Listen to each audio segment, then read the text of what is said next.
Recording in progress.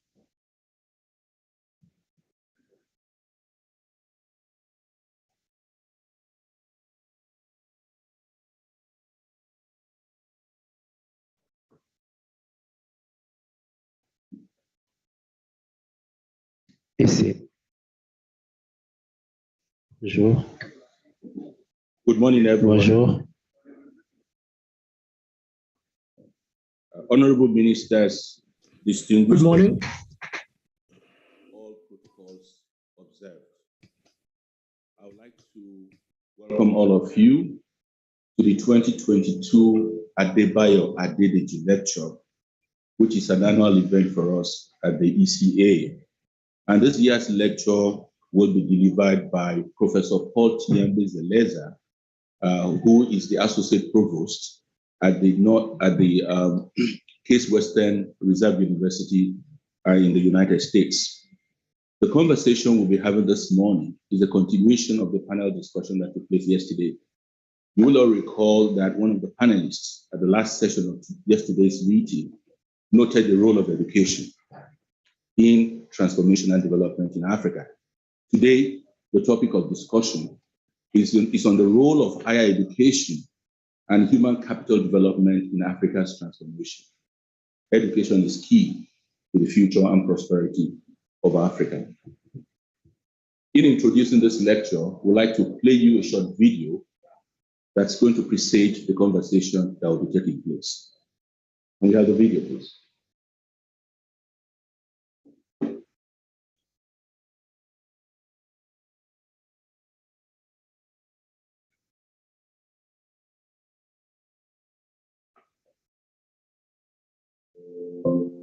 The mistake was on our part that at independence, we did not cut that umbilical cord between us and the former colonial past. The Adedeji lecture is in remembrance of one of the illustrious sons of this continent, Professor Adedeji. This was somebody who had lived the struggle. He understood what it meant. He understood what Pan-Africanism meant. He truly represented one of the best in the class of great economists across the globe. Men who are thinking ahead of all of us. It's just to go and look at Lagos Plan of Action, Abuja. It's Adedeji, intellectual with clear analytic capacity. Most of the landmark initiatives on the continent currently, whether we're talking about the African Continental Free Trade Area, or we're talking about the whole project of regional integration, Adedeji played a key role in terms of the foundation. This includes the Lagos Plan of Action and the final Act of Lagos. In the 90s, there was the implementation of the Structural Adjustment Program in Africa. Adedeji, on the platform of the Economic Commission for Africa, came up with the alternative framework to the Structural Adjustment Program. We changed the entire discourse and narrative on the Structural Adjustment Program and provided the basis and background for post-adjustment era on the continent. He was a pioneer in terms of the evolution of regional economic communities.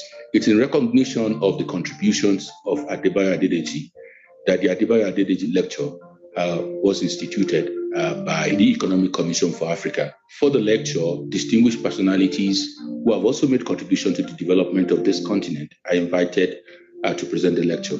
This year, we will be having another distinguished personality, Professor Prof Tiyambe Zeleza. Prof Tiyambe Zeleza is an associate provost at the Case Western Reserve University in the United States. And before then, he was the Vice Chancellor, President of the United States University in Nairobi, Kenya. He served in several capacities in university administration, and is also a very distinguished academic. Prof Tiyambe Zeleza had to his credit over 400 publications, including journal articles and chapters and books. He will be sharing with us on this platform his experiences in university administration. And the topic he will be speaking to is the role of higher education and human capital in Africa's transformation. As you'll all agree with me, in a knowledge-driven world, higher education is very key. Human capital is also very key. And higher education provides the platform through which human capital is produced. Our higher education system requires reform in terms of nature, content, and output. Your Excellencies, honorable ministers of finance, economic planning and development, I think your role is very crucial in terms of the policy recommendations that we'll be listening to from Professor Tiyambe Zeleza. United Nations, through the initiative of the Secretary General, Mr. Antonio Guterres, in a new agenda put forward, which is called our Common Agenda, prioritizes the role of higher education, the role of youth empowerment, the role of human capital in promoting the Sustainable Development Goals. And this is what Prof Tiyambe Zeleza will be speaking to. I have the honor and privilege to present to you the 2022 Adedeji guest lecturer, Professor Prof Tiyambe Zeleza. Paul, you have the floor.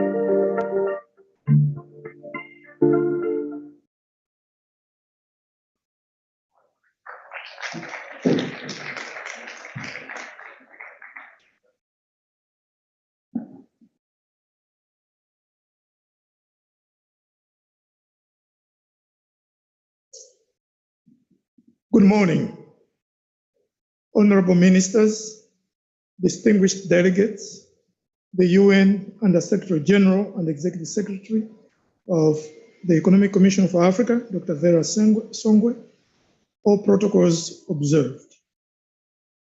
Adedeji, the longest serving Executive Secretary of the ECA, was an indefatigable Pan-Africanist.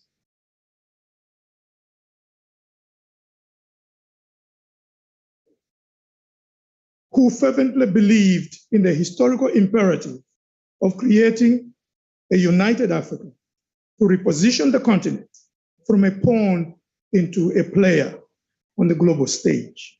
As Ali Mazrui, the late Kenyan iconoclastic public intellectual, was fond of putting it. Pan-Africanism was a multifaceted movement that sought to overcome the legacies of the marginalization, exploitation, and dehumanization of African peoples on the continent and in the diaspora. On the continent, it was a movement that sought to overcome the legacies of colonialism, economic underdevelopment and dependency, political balkanization, division and authoritarianism, cultural inferiority complexes, and extraversion. As the late economist Thandika Nkandawire brilliantly put it, African nationalist movements sought to achieve 5 historic and humanistic agendas: decolonization, nation building, development, democracy, and regional integration. All these agendas remain works in progress. Even decolonization, which despite political independence, coloniality, and neocolonialism persist in our continent's political, economic, and reversals and continuous struggles. In my work, I divide Africa's post-independence trajectories into 3 broad eras, notwithstanding national and regional differences. There is the period of authoritarian developmentalism from 1960 to 1980 that was marked by euphoria, intensification of statism by the new states, anxious to meet the great expectations of Uhuru, ideological experimentation and disputes, and decent rates of economic growth. Then there is the period of neoliberal authoritarian developmentalism from 1980 to 2000, which reflected the global ascendancy of neoliberalism and the imposition of draconian structural adjustment programs that sought to roll back the state and promote market fundamentalism. Adedeji marshaled Africa's intellectual prowess to vigorously contest SAPs and create viable alternatives. Then finally, the period of uneven and fragile democratic developmentalism since 2000. It has been marked by economic recovery, encapsulated in the Rising Africa narrative, and democratic renewal and recessions. However, the structural fundamentals of African economies have remained the same. In fact, dependency on primary commodity production and exports has increased, while manufacturing declined with its share of GDP falling from 21% in the 1970s to 12% in the 1990s and 7% in 2010. Since the end of World War II, when the development industry emerged and poverty was discovered as a global problem amenable to policy interventions, scholars and policymakers have grappled with explaining why some countries are developed and others underdeveloped, why some nations are wealthy and others poor, why some nations grow and others stagnate. Predictably, there are diverse explanations, explanatory frameworks informed by various intellectual, theoretical, and ideological perspectives. There are various perspectives that are popular in public discourse that often sneak into academic analysis, even if they are publicly disavowed. They include geographical determinism, which posits development is engendered by a society's environment, terrain, and natural resources. Cultural determinism, that maintains development emanates from a society's cultural norms, social conventions, and even religious beliefs. Examples include the famous thesis that attributes the development of the Anglo-Saxon countries to the Protestant work ethic. And in recent decades, some have attributed the exponential rise of Southeast Asia countries to Confucianism. Historical determinism that sees development as a monopoly of some civilizations, not others, specifically of Europe, now grudgingly accepted of Asia, and still seen as alien for Africa. Undoubtedly, geography, culture, history, and ideology affect the processes and patterns of development, but they do not, they only offer partial explanations at best. More compelling explanatory frameworks, as evident in the vast academic literature on development and policy circles, as we have heard in this conference, is the attribution of development to several interconnected dynamics that are amenable to transformative interventions. Quality of institutions, which refers to the rule of law, property rights, efficiency of public and private sectors, governance, existence of developmental states, etc. Quality of social trust. There is a growing body of research that shows a positive correlation between social trust and economic development, including the accumulation of physical capital, total factor productivity, income, human development, human capital formation, and effectiveness. Social trust promotes relational trust and is a component of social capital. Quality of human capital is, of course, absolutely critical. It refers to the knowledges, skill sets, experiences, and attributes that people possess, which reflect their levels of education and state of health. Since independence, the imperative of building human capital has been widely recognized by African states, international and intergovernmental agencies, and civil society. The issue of human capital development and social protection has been, of course, featured in this conference.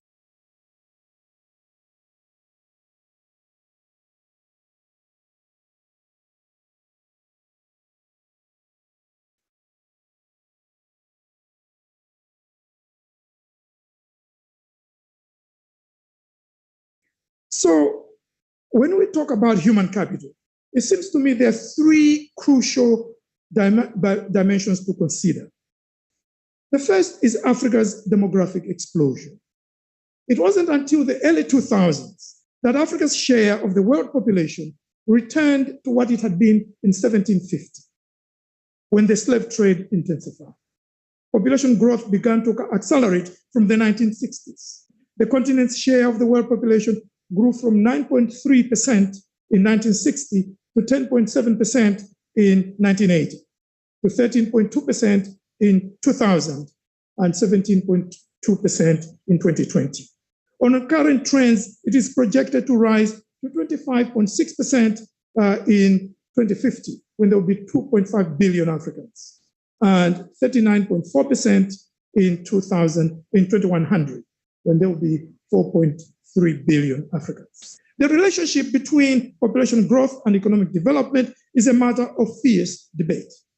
Malthusian pessimists contend population growth undermines economic growth. The optimists argue that population growth spurs increased competition, knowledge, innovation, and technology that fuels development. Neutralists maintain there is no significant connection between population and economic growth. The reality is that population growth can become an asset or a brake on development, depending on its evolving age structure and quality of human capital. The second concerns the question of the policies adopted by governments to build socio-economic systems that can harness the demographic dividends. The term refers to the economic benefits arising from a significant increase in the ratio of working age adults relative to young and old dependents.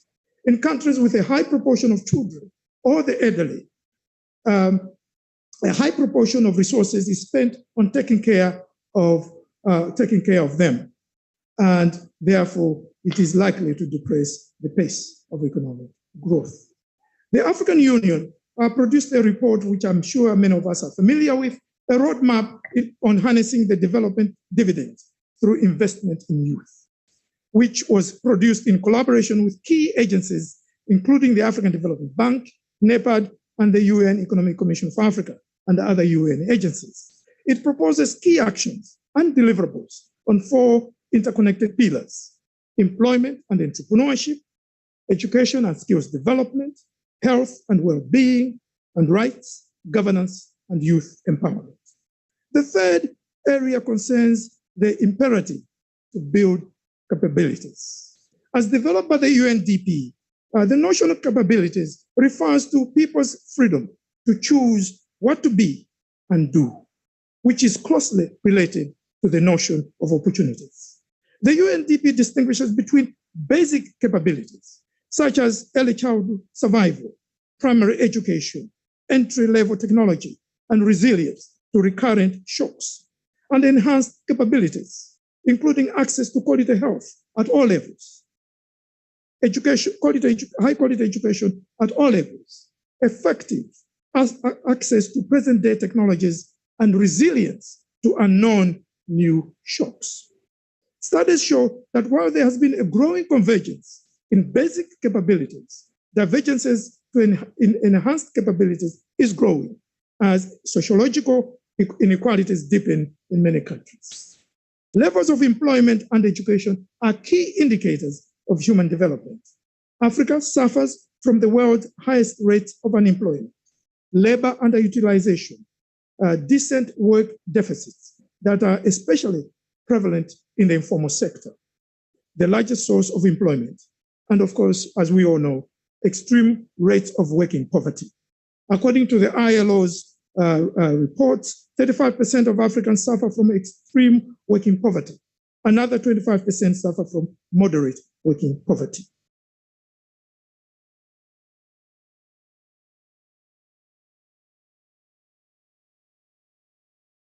African countries have registered quite impressive improvements in education at all levels, although the continent still lags the rest of the world in many indicators, as I will demonstrate shortly.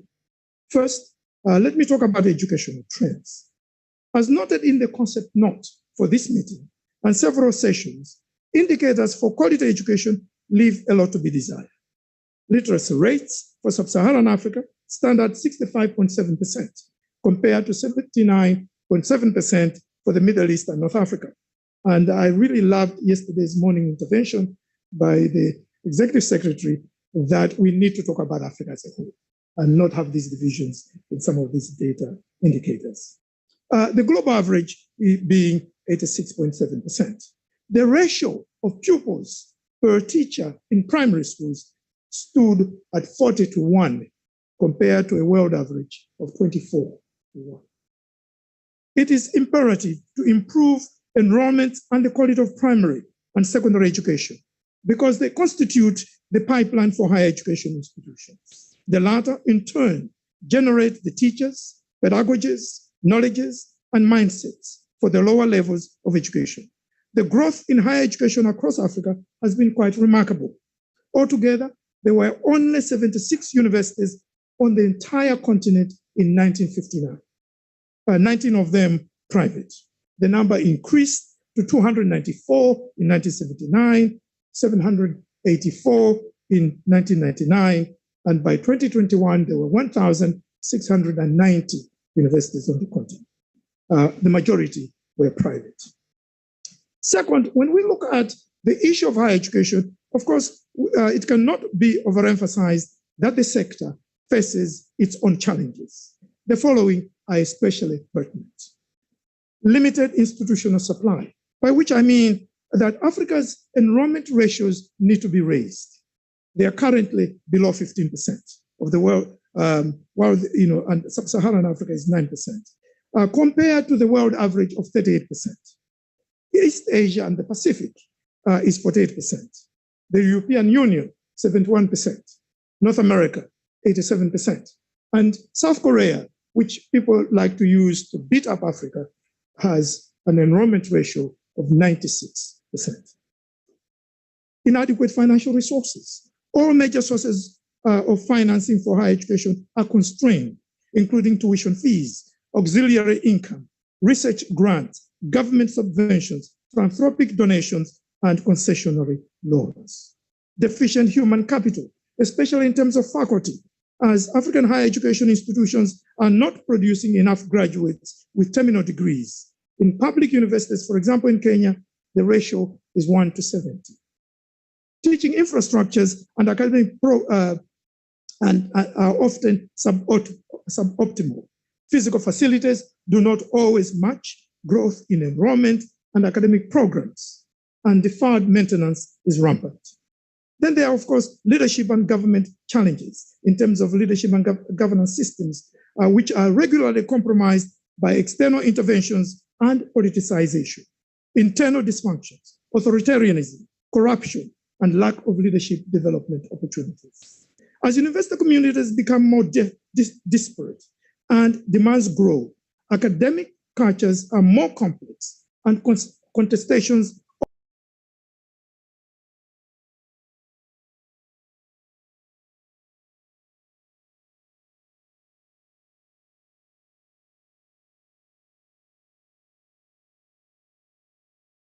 to high levels of unemployability. There is the challenge of balancing the historical legacies and contemporary pressures of asymmetrical internationalization and the enduring demands of intellectual, institutional, and ideological decolonization and indigenization. African higher education institutions also do not fare well in international higher educational rankings. For example, in the Times Higher Education 2021 World University Rankings, only 60 African universities were included among the 1,500 listed. Research output is particularly worrying. Let me give some of the most recent data, which is quite sobering. Africa spends, as many of you know, only 0.59% of GDP on research and development, R&D, compared to a world average of 1.79%. As a result, Africa's share of global R&D remains very small at 1%, compared to Asia's 45.7%, the world leader in R&D. Africa's relatively low levels of R&D translate into poor research infrastructures and knowledge production. In 2018, Africa's share of global researchers was 2.5%, while it was 44.5% again for Asia. As for scientific publications, in 2019, Africa's global share was 3.5%, which was less than Canada with 3.6%. For Asia, it had escalated to 48%, the highest in the world. Africa's record of publications in cross-cutting strategic technologies, such as artificial intelligence and robotics, biotechnology, energy, materials, nanosciences, and nanotech, and optoelectronics is even lower, at 3.1%, in contrast to Asia's staggering 60.1%. In 2018, Africa accounted for 0.5% of global applications for patents, 1.3% of applications for industrial design, and 1.7% of trademarks, and 0 0.04% of utility models. Clearly, these challenges require robust reforms and policy interventions by all stakeholders in the higher education sector, principally the higher education institutions themselves, the state, the private sector, and donors. Challenges represent, as we all know, the flip side of opportunities.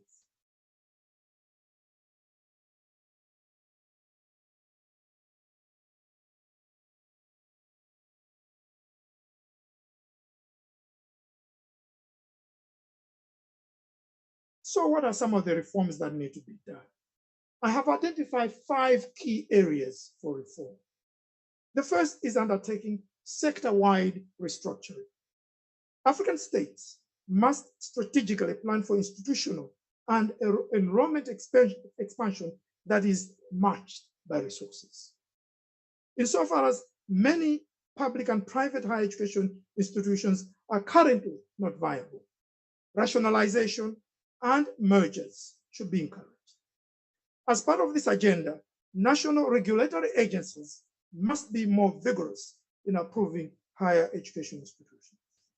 African governments need to establish a clear legal framework for diversified, differentiated, and well-articulated higher education ecosystem, as recommended by the first African Higher Education Summit held right here in Dakar in March 2015. The second requires strengthening institutional governance, leadership, and cultures. Critical in this regard is promoting institutional autonomy for higher education institutions, providing leadership development opportunities for all levels of university leaders, building social trust through adherence to academic freedom, principles of shared governance, promoting diversity, equity, and inclusion, civility, and collegiality, maintaining higher education institutions as vibrant spaces for the rigorous search for truth in our era of massive disinformation. And of course, effective communication and embracing the responsibility of higher education institutions to provide evidence-based knowledge, solutions, and innovations for society and policymakers. The third is the need to rethink the internationalization of African higher education institutions. The incentives and justifications for internationalization are variously articulated at national, sectoral, and institutional levels. They include the need for revenues, prestige, and promoting global understanding.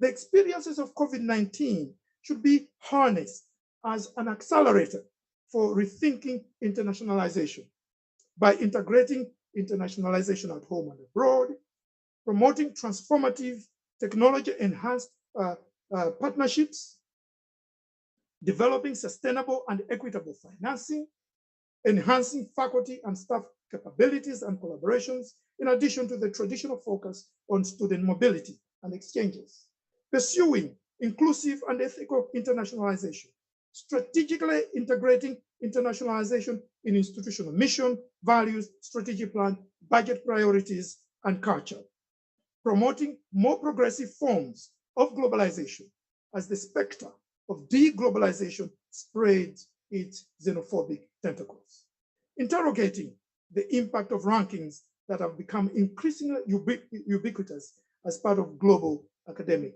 capitalism, strengthening regional research collaborations, enhancing intracontinental program and provider mobility, and mobilizing the African intellectual diasporas as part of what can be called intellectual remittance.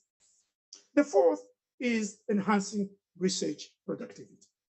Strengthening the research ecosystem, which depends on the availability of adequate funding, motivated researchers, robust facilities, dynamic collaborations, strong intellectual property policies, and effective dissemination and translation of research results into products and policy and for social impact. Promoting this, designated research universities that undertake high impact research and mobilize funding for research from internal and external sources generated through partnerships and with governments, business, foundations, and wealthy donors that endow institutional programs or projects. And finally, research agendas in African universities must be focused on addressing the challenges and priorities identified in national, regional, continental, and global development agendas, many of which, of course, overlap, including the AU's Agenda 2063 and the UN's Sustainable Development Goals.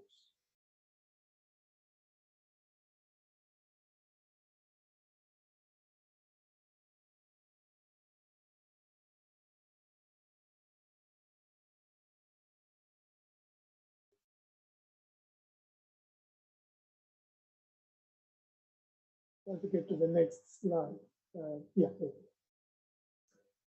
Given getting to do all this, of course, needs resources. So let me just very briefly talk about mobilizing and managing resources. Getting an accurate picture of funding for higher education globally and across Africa is challenging because of lack of adequate and comparative data.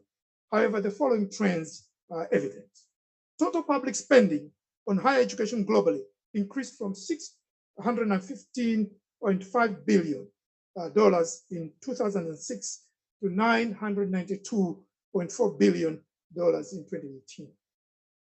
The Global North accounted for 69% of total public spending in 2006, which fell to 56% in 2018, underscoring the growth in the Global South, although both super regions experienced growth slowdowns.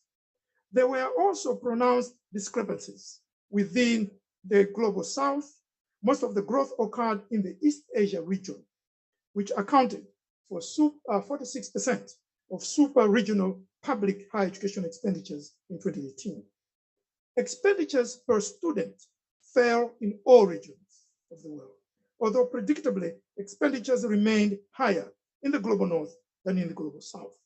Approximately 9,500 in 2018, compared to just under 3,000 for the Global South in 2018. Most students around the world, about 90%, pay tuition to attend higher education, although fee regimes are quite diverse. Government-supported direct student financial aid plays a critical role. Globally, it averaged $280 billion in the 2010s, comprised of loans, 65%, and grants, 35%. The greatest expansion of aid programs, between 2006 and 2018 occurred in China and the Philippines, while the greatest reductions were in Algeria, Kenya, and South Africa. What is the role of African governments in this equation? Public agencies that provide student loans can be strengthened in terms of better targeting to those who most need the aid, better resource mobilization, and improved loan recovery schemes. Governments can also help in developing innovative taxation policies to fund higher education institutions, such as Ghana's Education Trust Fund, funded by a percentage of the annual value-added tax. Promoting philanthropic giving through enabling policies and legislation. Governments must implement their long-held pledges to increase R&D expenditures. They have long pledged to increase it to 1%, which is even below the world average now, which would benefit higher education institutions as the premier knowledge producing sector. Governments can also facilitate the mobilization of diaspora financial and intellectual resources. As we all know, the diaspora is a big source of foreign capital to Africa. In 2019, it remitted more than $84 billion to the continent. We need probably even more its intellectual resources, its human capital, which is probably more valuable. What is the role of African universities? African universities need to cultivate alternative revenue streams, which include auxiliary services, income-generating activities, and philanthropic donations. This includes generating research grants, establishing consultancies and policy think tanks, and providing continuing professional education programs. Higher education institutions also need to strengthen their funding commitments, fundraising commitments, cultures, and capabilities. Opportunities for fundraising have theoretically improved as the ranks of Africa's high net worth individuals swell. In 2018, the numbers of these high net worth individuals, people with more than $1 million in assets, was 200,000 on this continent, with a combined wealth of $1.8 trillion. African higher education institutions must create an entrepreneurial ecosystem that rewards informed risk-taking. They must also establish inter-institutional collaboration with local, regional, and international partners that can help leverage each other's assets, specializations, and interests to promote quality education and high-impact research. They should also strengthen external partnerships with the private sector, which is likely to pay dividends for both parties. PPPs, public-private partnerships, are particularly useful for large infrastructural projects such as student housing and teaching facilities. They can also, the financial challenges that universities face also require the adoption of more sophisticated and transparent budgeting models and curbing the cancer of corruption.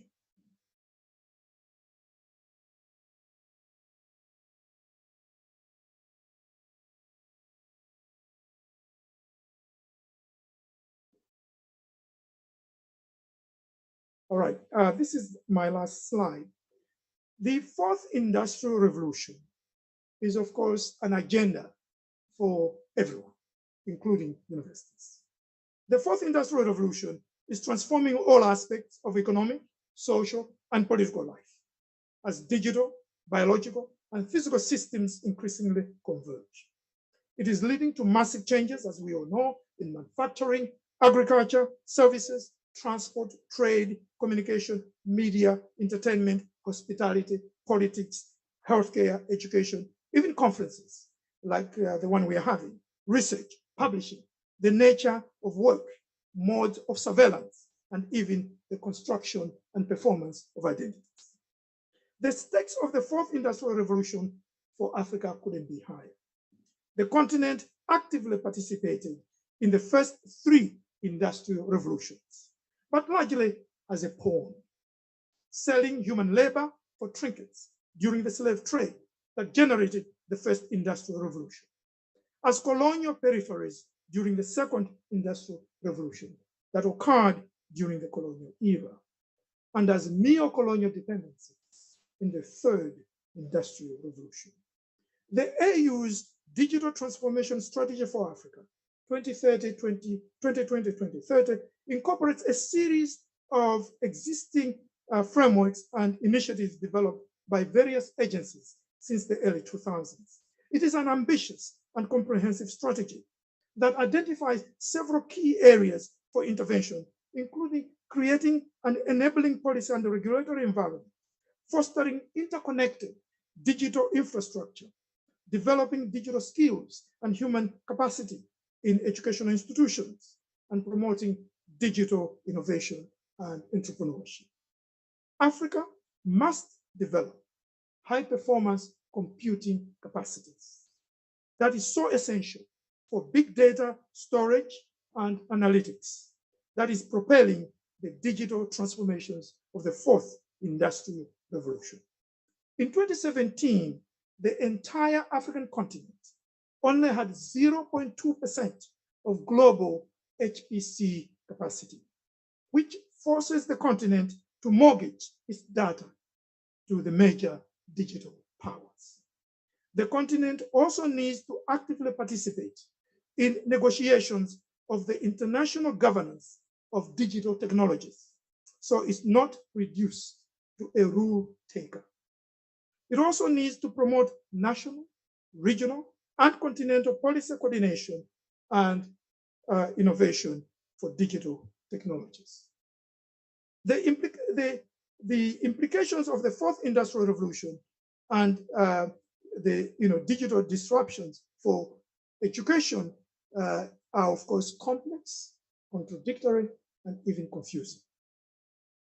I believe African higher education institutions must promote digitalization along the following lines: by undertaking a comprehensive digitalization agenda through the embedding of digital transformation in institutional culture, rethinking capital expenditures that historically favored physical plant to include technology investments, developing online curriculum design competencies, entrenching technology-mediated modalities of teaching and learning, encompassing face-to-face, blended, and online, developing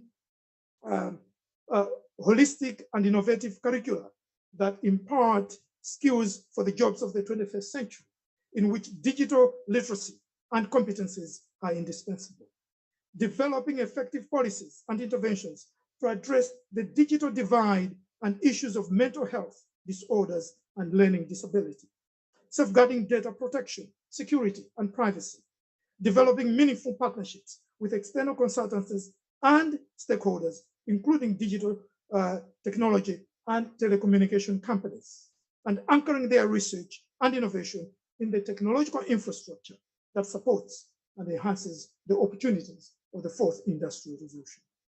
Universities should also strengthen collaborations with the philanthropic foundations, private sector, and intergovernmental agencies. Clearly, universities cannot undertake digital transformation without support from external stakeholders. Given the huge costs of digital transformation, the role of government in developing enabling policies and access to funding is crucial.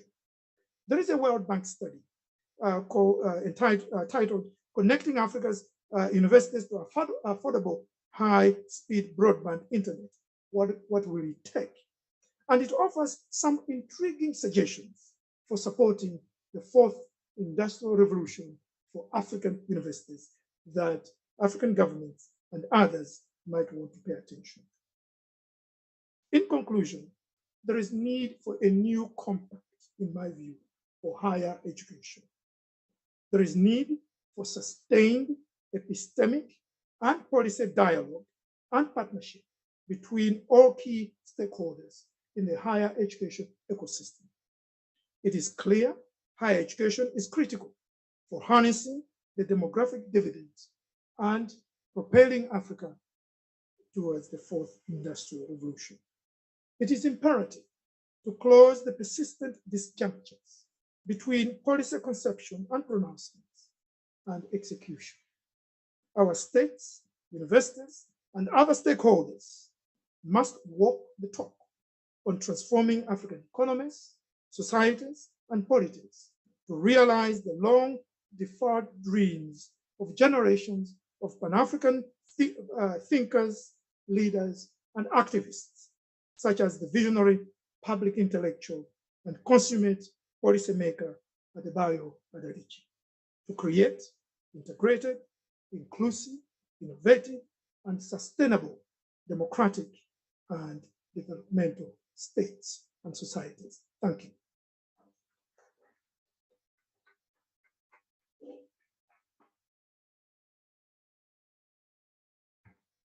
Thank you very much, Professor Prof Tiyambe Zeleza. It's not by coincidence that we are having this lecture in Dakar on this particular theme of the role of higher education.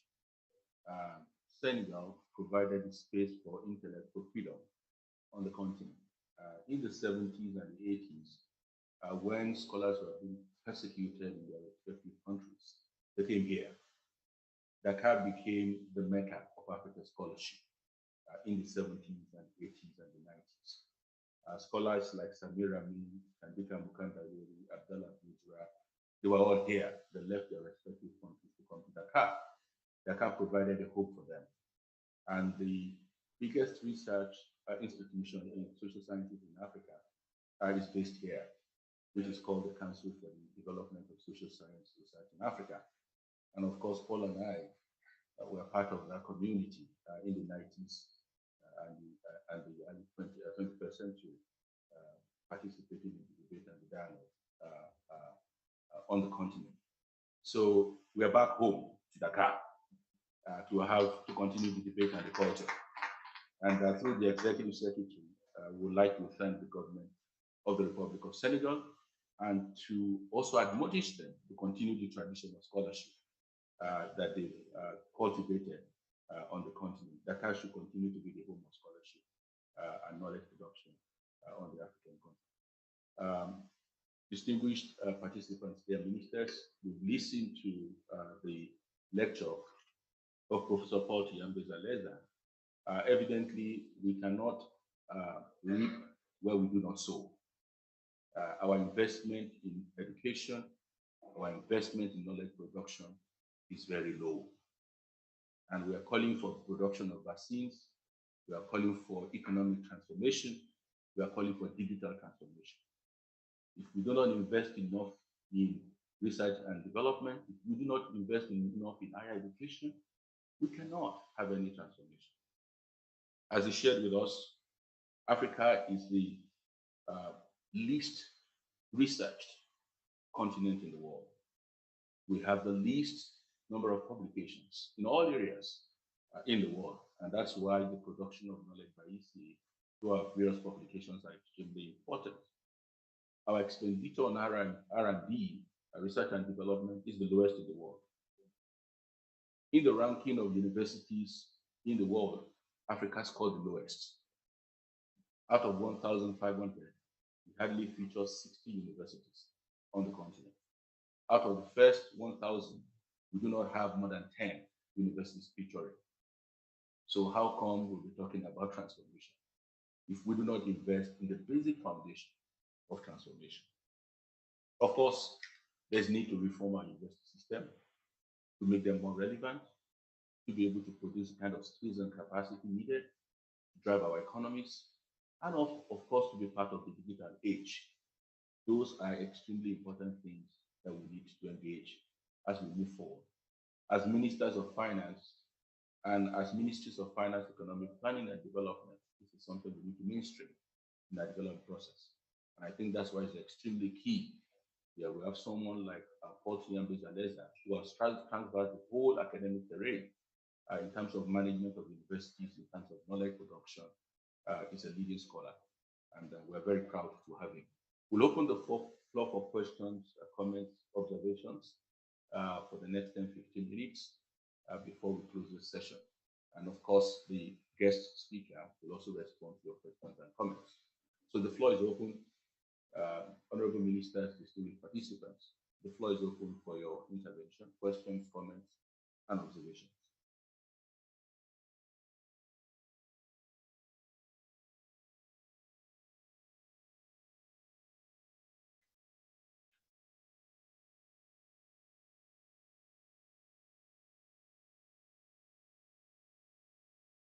Distinguished delegates, Liberia.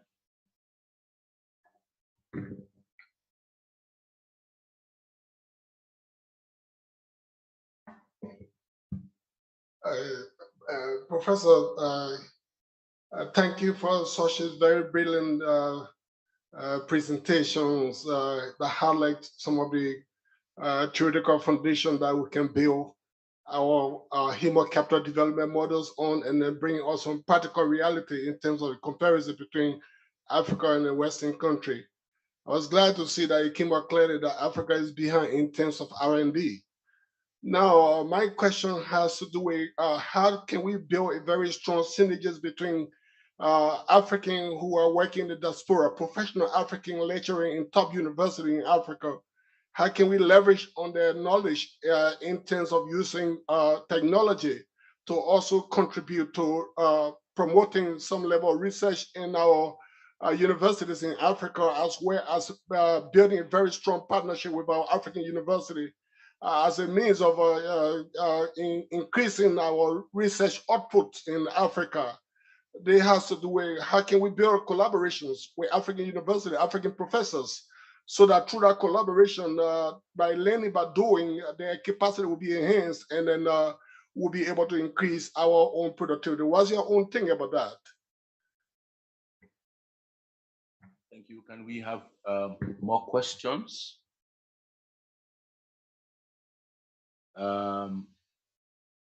Guinea. Ok. Merci beaucoup, Monsieur le modérateur. Thank you very much, moderator. Thank you, Professor Zeleza, for that excellent presentation.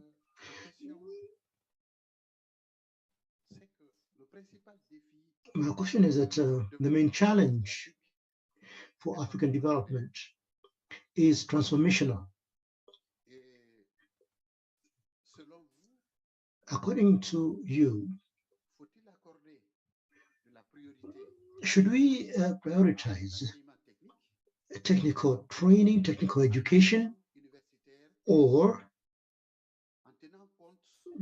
general university education, taking into account the level of development of our different countries? If you refer to the definition of economic transformation, it is said it is the transfer of human and financial resources from sectors of low productivity to sectors of higher productivity.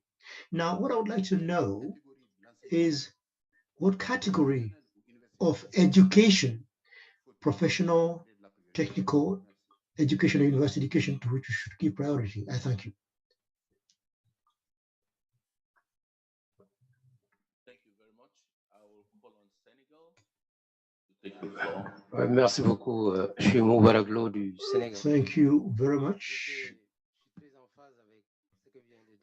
I was really very much along the same thinking as Guinea. The research and university education is very important, but given the level of development and the fact that we are emerging, there are different models of education, from secondary, technical, professional education, short training, university courses that allow for enhanced employability. And then we need to carry out research, higher education research. We mustn't forget that the most significant mass should be directed towards secondary and technical education before higher education. I thank you. Thank you very much, Senegal. We'll call on Congo. Congo, you have the floor, please.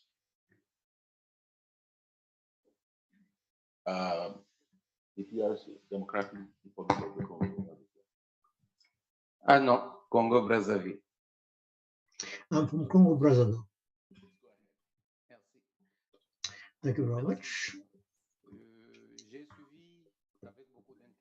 I followed very keenly the presentation by the distinguished professor, and as a Minister for Finance, we know there's a lot of demands made on our governments, but I did not feel the economic role of the university, because elsewhere, universities are also considered as centers of production,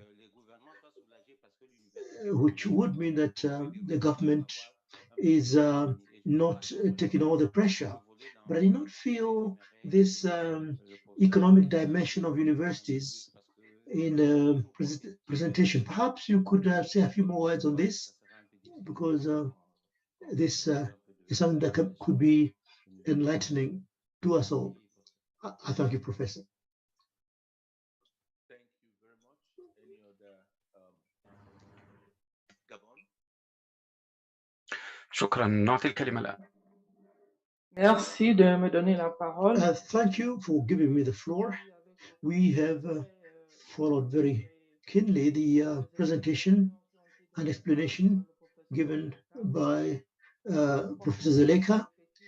We think that Africa has been a bit late in terms of developing higher education and the resources that we devote to this to be able to promote knowledge as needed. We could speak a few words on what states could do more to support universities. But there's also a question which today needs for us to look into it. It's a question of the issue of promoting gender. If you look at education in Africa, there are lots of youth, a lot of young people, as many girls as boys.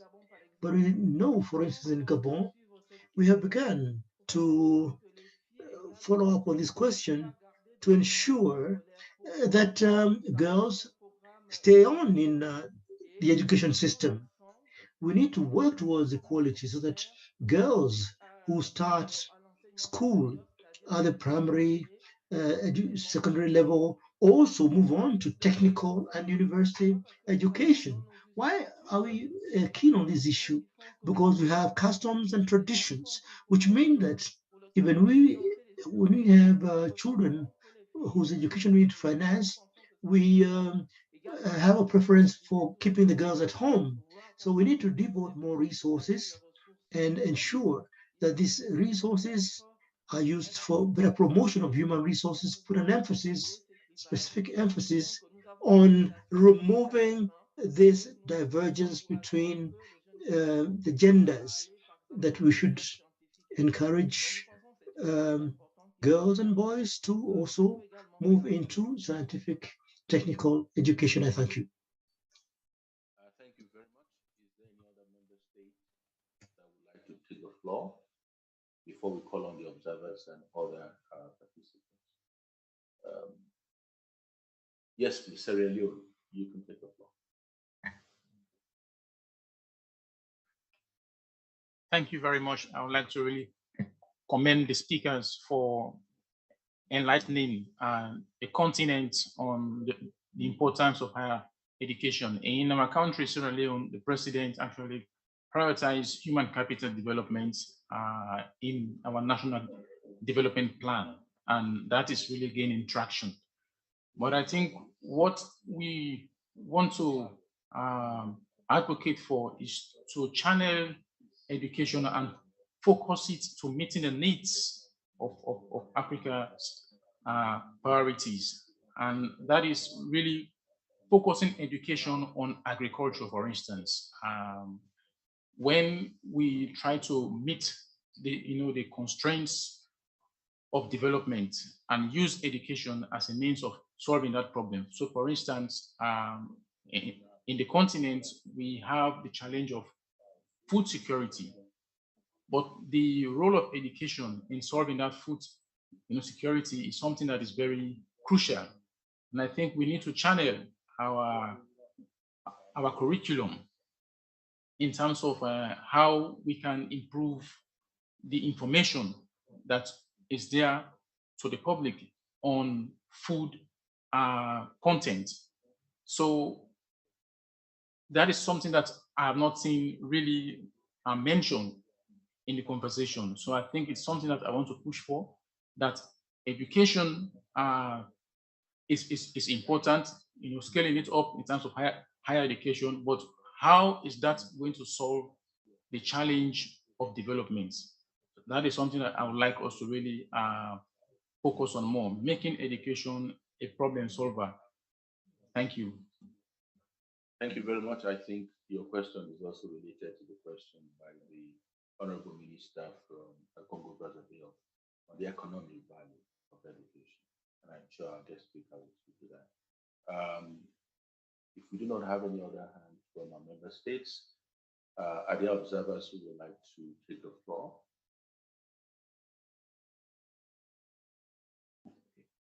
Then I'll call on Edep to take the floor. Karima. Thank you, Chair. And thanks to our distinguished professor for a very interesting and comprehensive approach to education in response to, in the context of Africa's development needs. I wanted to intervene as IDEP. As you know, IDEP is the training arm of the ECA, and we try to the extent possible actually to bring our contribution to capacity development based on development challenges. I've heard with interest a number of reactions regarding the whether we have to choose and whether there are priorities in terms of education processes. And I think that the needs are so huge that we can't actually prioritize, and we have to unfortunately tackle all the aspects of education at the same time. Just to say that as IDEP, we are working on supporting civil servants, but all those who are interested in development address in a timely manner the Sustainable Development Goals and Transformation Agenda. I wanted also to refer to, and this is important for our member states here and our ministers, to refer to the an initiative that we are working together with UNESCO and NEPAD in terms of digitizing TVET, the technical and vocational education training programs. And I think that it is very much important actually to be able to adapt to this changing and increasing demand. So, and of course, we are ready to further discuss with our member states how we can address their needs. But I think that our distinguished professors actually have really touched upon the main challenges that we have to all address. Thank you. Thank you very much. We'll return back to our guest speaker to respond to some of the questions, probably not all. Thank you very much. These are really, really great questions and a great conversation. So on the mobilization of the diaspora, there are a number of initiatives that are already underway, and of course more can be built. I'll just mention two. So in 2011, 2012, the Carnegie Corporation of New York asked me to do a project on African academics in Canada and the United States, how they engage African universities and so on. And out of that project, we established the Carnegie African Diaspora Fellowship Program that sponsors African-born academics in the two countries to 9 African countries for collaborations in terms of curriculum development, in terms of collaborative research, and also very critical in terms of training and supervising graduate students, because that's a need in many of our universities. The program has been going on for the last since 2013, and to date, we have sponsored about 550 top academics from those two countries who are African-born to those 9 countries, and those partnerships have generated all sorts of effects that are very positive, both of course for them, but more importantly for the institutions that they work with. And then a couple of years ago, we set up an organization called the Consortium of African Diaspora Scholars Programs that is going to involve the entire African diaspora population, both the African-born as well as the historic diasporas, and different parts of the world, Europe, Latin America, Asia, and so on, and also the entire continent. And they will be working with not only universities, but also research organizations and with the private sector and civil society in areas where research knowledge is critical. So, this is one area where African governments can support us in that initiative. The diaspora is hungry to support the development of the continent. And the intellectual diaspora is a huge asset that we can all tap into. The issue of prioritizing, I think the last speaker put it very well. All these are necessary. We need to build quality education at the primary level, at the secondary level, and at the tertiary level. We need to have high quality TVETs. We need to have high quality undergraduate universities, and also high quality research universities. The thing is that the ecosystem at the tertiary level has to be differentiated clearly. It has to be diversified, but it also has to be articulated in ways that make sense, and that has all these feedback loops that are support the entire system. And with regards to improving funding, yes, this is a perennial challenge. And one of the things when I was vice chancellor, one of the things, of course, was to raise money. And being in a private university, I couldn't go to the government to raise money. and we all spent a lot of time trying to find ways of generating resources from philanthropists, in both individuals, but also foundations, research grants, consultancies, and an area that is very important is continuing education, professional education, because of the need for continuous skilling and upskilling because of the changes in jobs. That's a space that higher education institutions could enter more aggressively in order to provide the kinds of training, short-term, but very productive and useful for development. One of the most proud things which I was very happy about was to raise money for scholarships.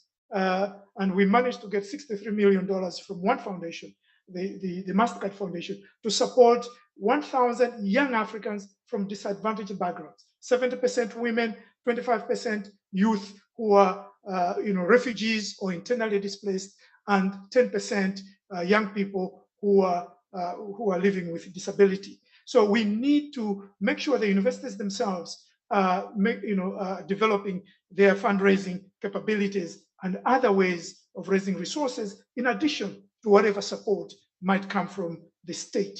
And it's very important, obviously, to make sure that we pay attention to issues of equity and inclusion, gender. The gender parity index for African universities or tertiary education as a whole is still lower than other world regions. And we need to make sure that that's an area we pay attention to in terms of enrollments, in terms of disciplines. You find that when you go to universities, a lot of females are concentrated in certain disciplines, not others, usually the less prestigious disciplines. So we need to make sure there is a spread across all these disciplines. We also need to make sure that faculty ranks are, there is gender equity in faculty ranks. We also need to make sure in terms of administration, in terms of governance bodies, and so on. And one of the things which I was very keen on when I was Vice Chancellor again was to make sure all these things are done. And our university, has about 51% females, 49% males, which is not quite common in many universities, although that's quite common in other parts of the world. And then the issue of relevance in terms of research, that is absolutely imperative. That we have to do research that answers the issues and questions and challenges and problems that the continent wants to address. And the good news is that a lot of African researchers on the continent, as well as in the diaspora, that's exactly what they want to do. And some of them are doing it. 2 weeks ago, I was at a conference on science, technology, and innovation in Rwanda, and I was very impressed by the research people are doing in terms of agriculture, using biotechnology, gene editing to, sort of create, varieties of crops in cowpeas, cassava, and maize that are not only drought resistant and resistant to pests, but also high yielding. So that research is being done, but it can be done at a much larger scale with greater support that is offered. So once again, thank you very much. It's been a pleasure to have this opportunity to share some ideas with you. And this is a conversation that means a lot to all of us. Before we close, a colleague, the ECA, would like to also ask a question, and I think it would be appropriate to give the floor very quickly. Joe Ataveta, you have the floor. 1 minute.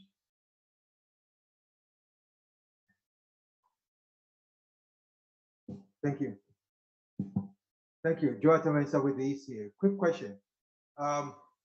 Should we subsidize STEM education and tax those who do literature? Because the question is, STEM education is probably what is needed in order to boost labor productivity and all that, in order to exploit in terms of the endogenous growth models, a la Roma and others. So should we focus on that? And then the second question I have is, how do we prepare for the future? Because the question is, you can go to school today, learn the subjects now, but you don't know what the future job market is going to be. Right. How do we prepare children so that they become flexible to adjust into the future the future demand of jobs. Thank you.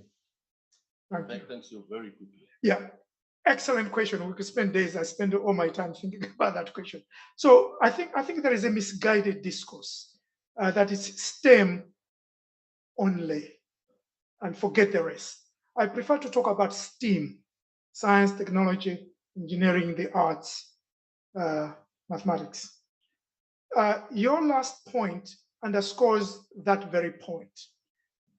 We need our students to be able to have content knowledges of whatever discipline they're doing, but also to develop mindsets, habits of thought that will enable them to continually learn. So we teach them how to learn continually because, as you rightly said, the jobs are changing so fast that what they learn today is not going to be, in terms of content, is going to be relevant 10 years from now. And those skills of learning how to learn are imparted by the liberal arts. The ability to think critically, to communicate effectively, to develop international, interdisciplinary, intercultural information literacy, the ability to develop a mindset of resilience. All those are psychological, social, and they need, therefore, the input, the combination of very high quality liberal arts education and high quality STEM education, and find intersections that bring the two together. Have a student who is doing physics, who can also do fashion. A student who is doing medicine, but also understands language. Because as COVID has shown us, it's not just having vaccines. It's also how society, individuals, communities understand and have uptake. Those are sociological questions. They are cultural questions. They are linguistic questions. They are communication questions. So we should not have this attitude, in my view, of putting one on the pedestal and others below. What we need is to raise the quality of both the humanities, social sciences on the one hand, and the sciences on the other, and encourage interconnections, interdisciplinarity, interprofessionalism. And in terms of the future, this is where continuing education becomes interesting. Singapore has started a scheme in which every citizen in Singapore is given a voucher that allows them to go back to university and pick up new skills as they emerge. In other words, we also have to take the idea of continuing education seriously. Education is no longer something that you do when you are 18 to 24 and then forget. Education is for life. We need, therefore, to have programs that impart lifelong learning skills and lifelong capacities. Once again, a round of applause for him. Honorable Minister Ahmad Hood, before you came in, we had expressed our gratitude to the government and people of Senegal for being the home of intellectual freedom. That over the years from the 60s, you've accommodated knowledge and scholarship production, and that the number of scholars who are persecuted in their countries came here. Senegal, Dakar, the home of African intellectualism. We are really grateful to you, and we would like you to continue this tradition of intellectual freedom. And we are just back home having this conversation on higher education and human capital in Senegal. I will certainly come back. Thank you very much. In closing, we will be inviting the family of Adedeji to say a few words and to give us some closing remarks. The eldest son of Professor Adedeji is here with us online, Donia Adedeji, and he will be speaking to us on behalf of the Adedeji family. Donia, I hope you're there. Yes. Good morning. You have the floor. Your Excellency, Ms. Vera Songwe, Executive Secretary of the Economic Commission for Africa, Honorable Ministers of Finance, Economic Development and Planning present, Excellencies, the guest lecturer, Professor Paul Zeleza, distinguished ladies and gentlemen, good morning to you all. As Said has said, my name is Adedeji, the eldest child of late Professor Adedeji. And on behalf of the Adedeji family, I must express our continued gratitude. Africa continue to be honored and recognized by this annual Adebayo Adedeji Memorial Lecture Series. Thank you once again, Madam Executive Secretary, for this. Professor Paul Zeleza, thank you for accepting the invitation to be this year's guest lecturer and for the interesting and educative lecture on the most desired transformation of our beloved continent, Africa, through higher education and human capital development. Indeed, lifelong learning skills and lifelong capacities are what we need to transform our continent. I look forward to receiving a transcript of your lecture to share with my siblings and others regrettably unable to be online for the lecture. Last but not least, my profound thanks to all you who have participated physically or virtually in this year's memorial lecture, as well as to all those within the Economic Commission for Africa, who worked behind the scenes on making this morning's lecture happen. Once again, good morning. God bless. Thank you. Thank you very much, Doyi. We'll be bringing this session to a close, but I think this has to be a continued debate and discussion on the role of higher education and human capital development in Africa. Learning is a lifelong process, which we all have to engage in, and this requires that we retool ourselves as civil servants, as public servants, in the course of our work. It is also important that the town must meet the gown. The knowledge and academic communities have to interact more to be able to get the best out of knowledge production. Honorable Ministers, it is also important for us to invest more in education. And not just education, quality education, an education that addresses the challenges and needs of our society, an education that is able to be a driver of development for us. On this note, we'll be closing the session. I would like to thank all of you for your active participation in the session.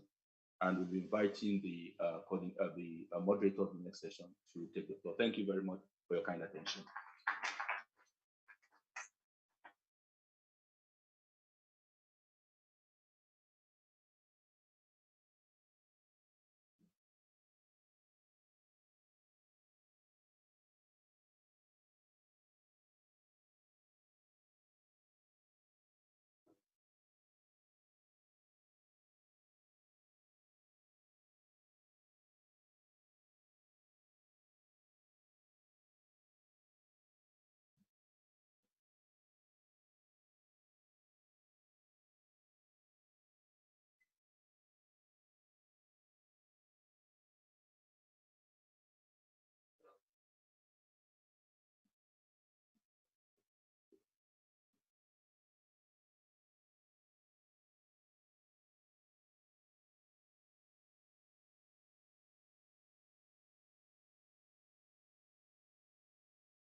Good morning, Excellencies, and all those that have joined, distinguished delegates.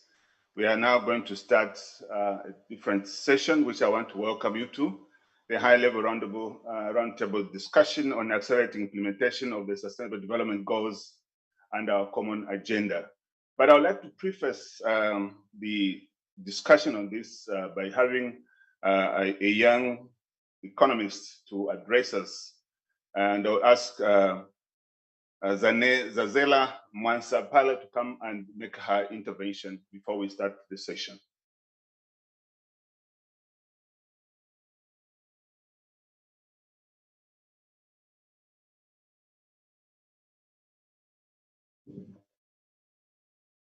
As she comes to the podium, perhaps maybe to introduce myself. My name is Oliver Chinganya. I am the director at the Africa Center for Statistics at the United Nations Economic Commission for Africa, based in Addis.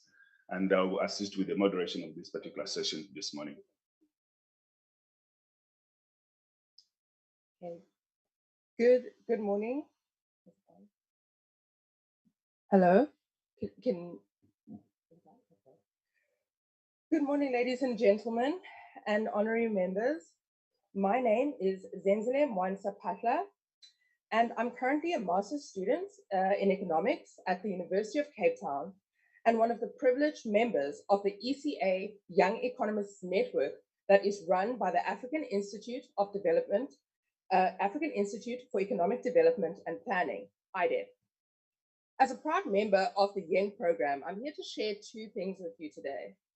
Firstly, what kind of Africa young people envision? Secondly, what role the YEN program plays in achieving this vision. We all know that prior to the COVID-19 pandemic, Africa's financial landscape was plagued by rising debt levels, driven by a high dependence on external financing. Despite rising growth rates, enabling some progress in poverty reduction, infrastructure development, health, and education outcomes, our ability to mobilize domestic resources remained limited.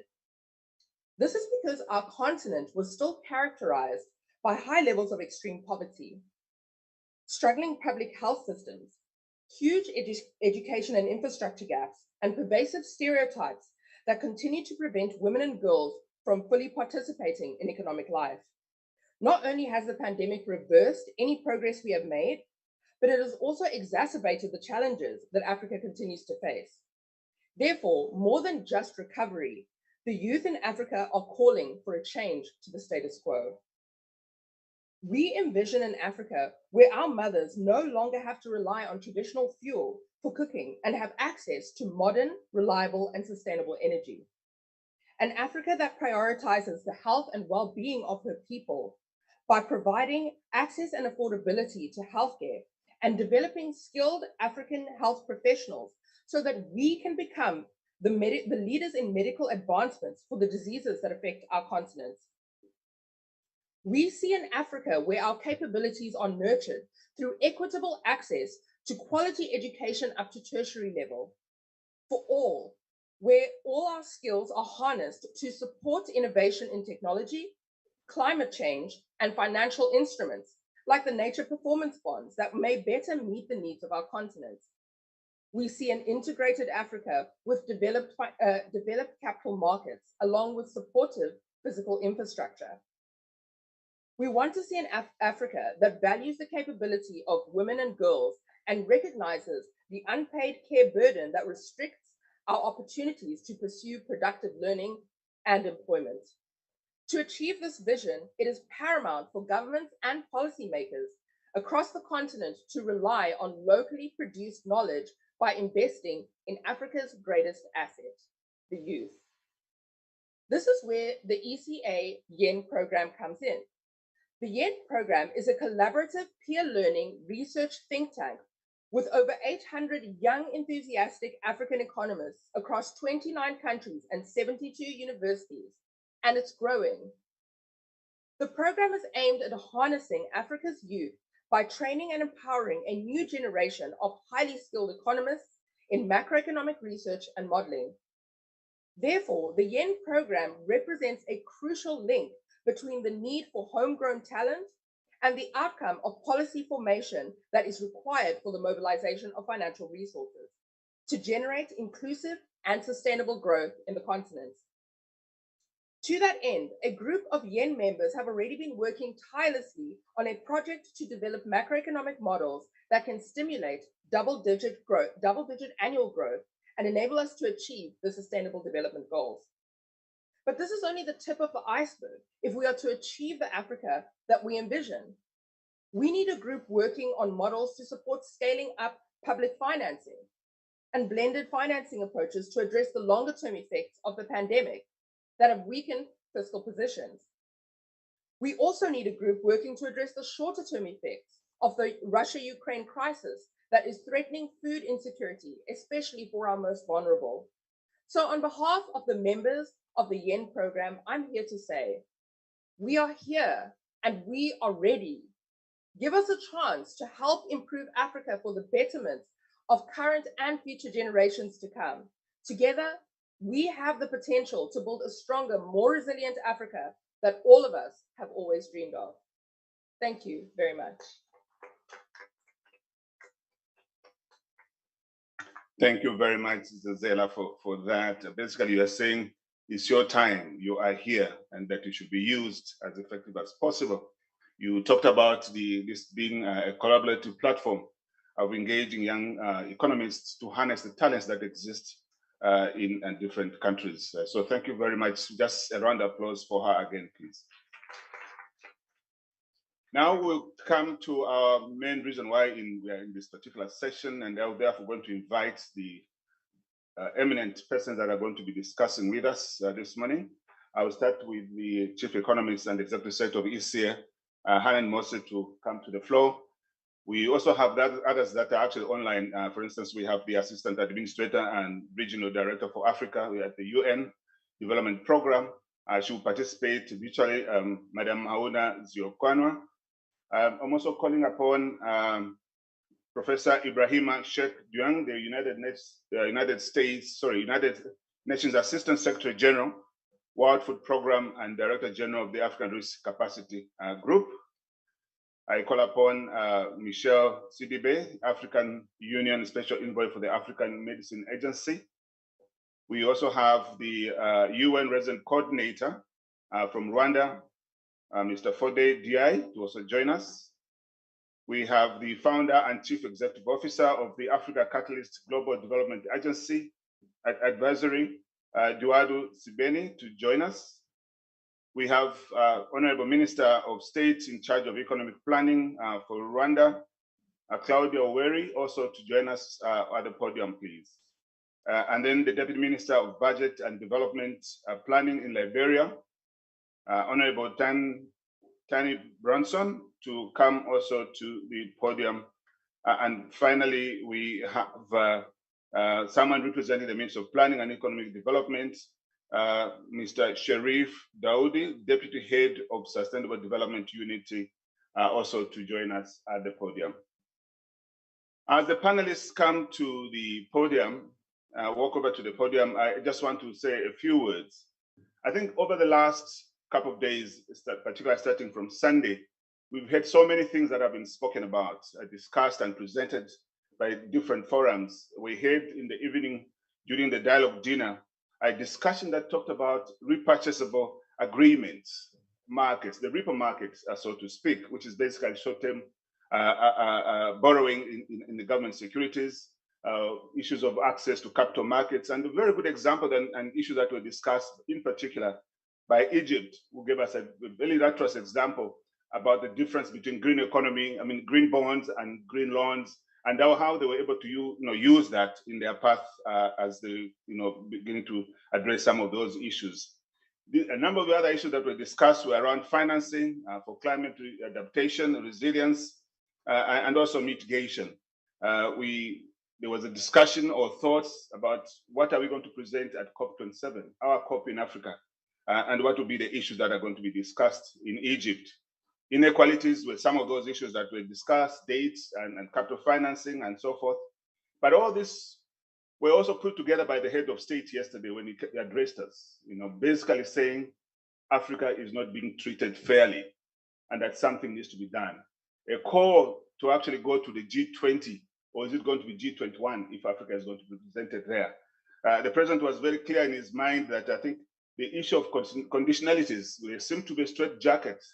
And it reminded me of one story, of fact, not a story, but something I heard about President Nyerere, former President Mwalimu Nyerere of Tanzania, when he was saying it's like having a lightweight and a heavyweight being put in the same ring to fight, which is really unfair. And I think that's where Africa finds itself. So this morning, we want to sort of recap all this, what we've done, and maybe perhaps this particular session to address a number of issues, partly what we've already been discussed, but also what we're going to be discussing today. SDGs, in essence, actually, whatever we have discussed, it's all about SDGs. That if we're able to address those issues, we'll have addressed the SDGs in entirety. So what we have seen over the past 2 decades, Africa have made remarkable progress in a range of socio-economic indicators areas, including maternal child health, primary school enrollment, and youth literacy. We have seen a majority of our governments on the continent also continue to make significant strides in integrating Agenda 2030 and Agenda 2063, the Africa we want, into their national development plans. But also what we have seen is more recently and more concerns that have come up is that Africa is not making progress in terms of meeting Agenda 2030. Obviously, it means that's also Agenda 2063. And now with the economic downturn, what we also see and the social disruption caused by the pandemic, and more recently, the Russian-Ukraine crisis is likely to worsen already a difficult SDG implementation landscape. The fiscal space, deficits, for instance, and debt levels are worsening due to increased spending to cushion the effects of the pandemic. Gender inequalities and also even the young economists just talked about, gender inequalities remain significant, accentuated by the pandemic, diminishing educational outcomes to millions, for millions of children. We have also seen soaring prices, particularly of energy, wheat, maize, sunflower oil, fertilizer, and have increased inflammatory pressures and heightened food insecurity with eminent adverse consequences for continents already high rates of undernutrition. Climate change, which also has been quite topical in the discussion the last couple of days, poses a challenge to achieving the SDGs in Africa. It is estimated that the cost of responding to climate vulnerabilities in Africa is projected to grow around 1.4 million in 2023, which is nearly half of the continent's GDP. So in order to reverse all this slippage, so to speak, Africa's progress on the SDGs requires some special acceleration if we have to really meet the SDGs. And part of the discussion that is going to be here this morning is to see if we can address some of these issues in terms of provide insights on how Africa can regain the momentum and the implementation of SDGs in light of the recent disruptions caused by COVID-19 and of course the Russia conflict. So to sort of give a little bit of some background and maybe some detail about this, I'm going to ask the first speaker, which is going to be by video, Madam Hauna, the Assistant Administrator and Regional Director for Africa, United Nations Development Program, to have her video played, and then we can have the discussion in the room. Can we have the video, please? High representatives of the African Union, senior colleagues from the United Nations, and of course, all delegates to this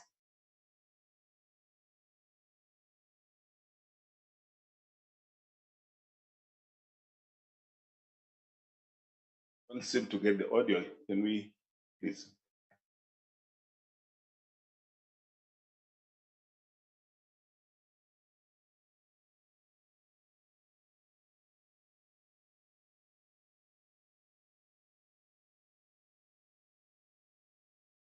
So if we have difficulties, are we okay?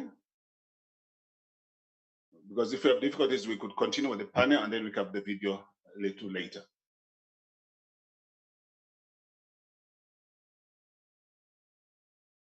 Can we be guided by technicians, please? Can we proceed without the video? And then we can. No video. Thank you. How unfortunate would have benefited from Hauna's reflection on this. So we'll go then to the next panel member who's sitting next to me, Dr. Mosi, the Executive Secretary as well as Chief Economist at the ECA. And I'd like to ask from ECA point of view, how can African countries address Africa's growing SDGs financing gap without further elevating its debt vulnerabilities?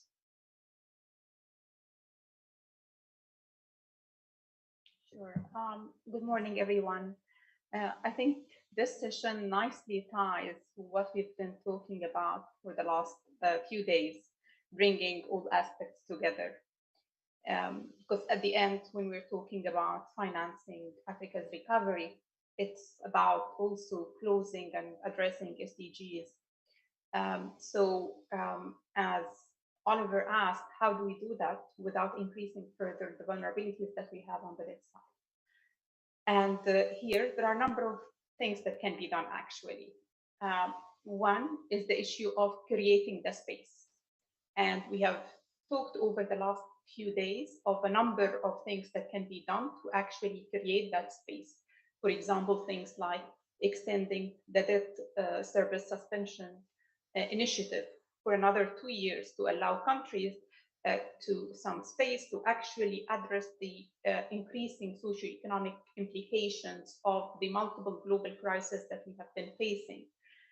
So that would be really key to create that space, but also reforming the G20 debt framework to allow middle-income countries to participate in it will be critical. It includes also reallocation of SDRs so that countries can actually have facilities that can help address their needs, whether it's IMF PRGT or the new Resilience and Sustainability Facility. All these aspects will really help countries in terms of addressing their increasing needs, but also there is a need to increase overall concessional financing, particularly with the type of challenges that we've been seeing. Many of the issues that we're facing now are issues that have not been triggered by the continent, but have really resulted in serious implication to the continent, whether it's the war in Ukraine, whether the issues of the climate change, which the continent have contributed the least to, but there's the brunt in terms of the cost and implication. So there is a need to really avail more of concessional financing to the continent to deal with these issues. Also, other things like, for example, partial guarantees to help countries be able to issue sovereign debt at cheaper rates. These are some of the aspects that would be very useful. But also other elements that matter include bringing in more the private sector.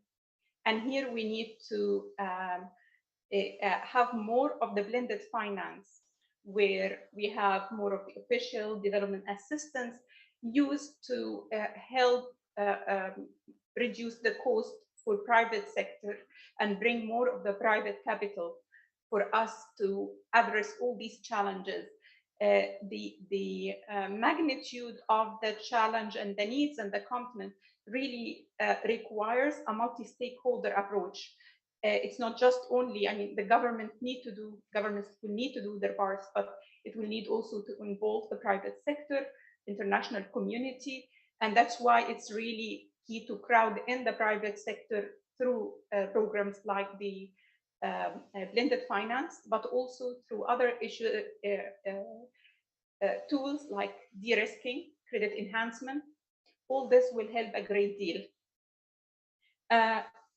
In addition to this, of course, we've also been hearing over the last few days of the new innovative ways for issuing green, social and sustainable bonds. I'm sure my colleagues here will talk more about it.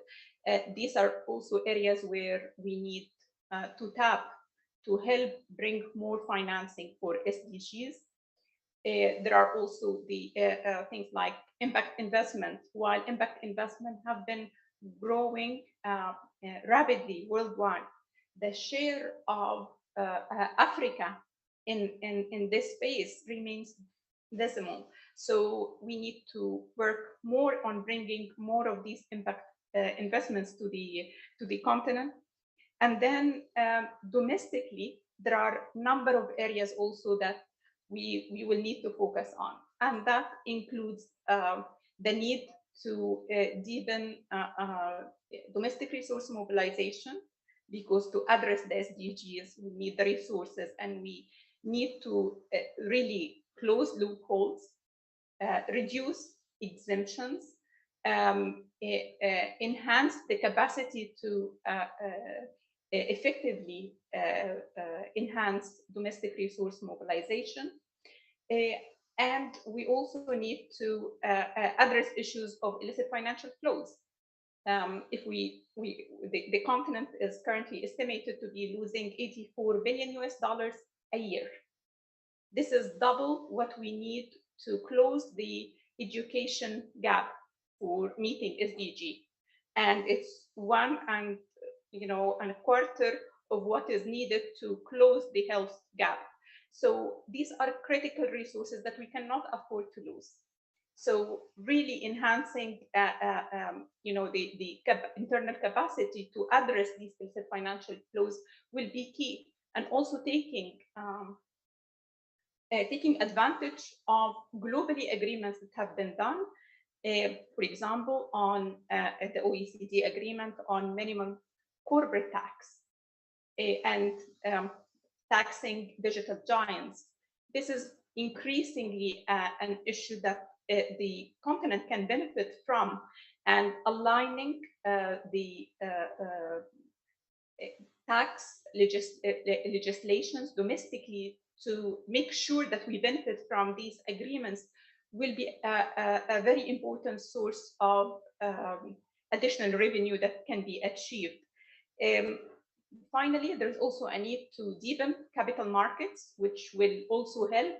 And I think maybe let me conclude by saying that there are a number of things that are tools that are being done. For example, the voluntary national reviews are great ways to bring in multi-stakeholder views and make sure that we get more awareness, consensus, and better tracking of achievement. So using these tools to actually enhance the dialogue and awareness and find new ways to think about it will be key. Last but not least is we need to really focus on enhancing efficiency of spending when we're tackling SDG. And I've done before work, for example, on the issue of spending on education.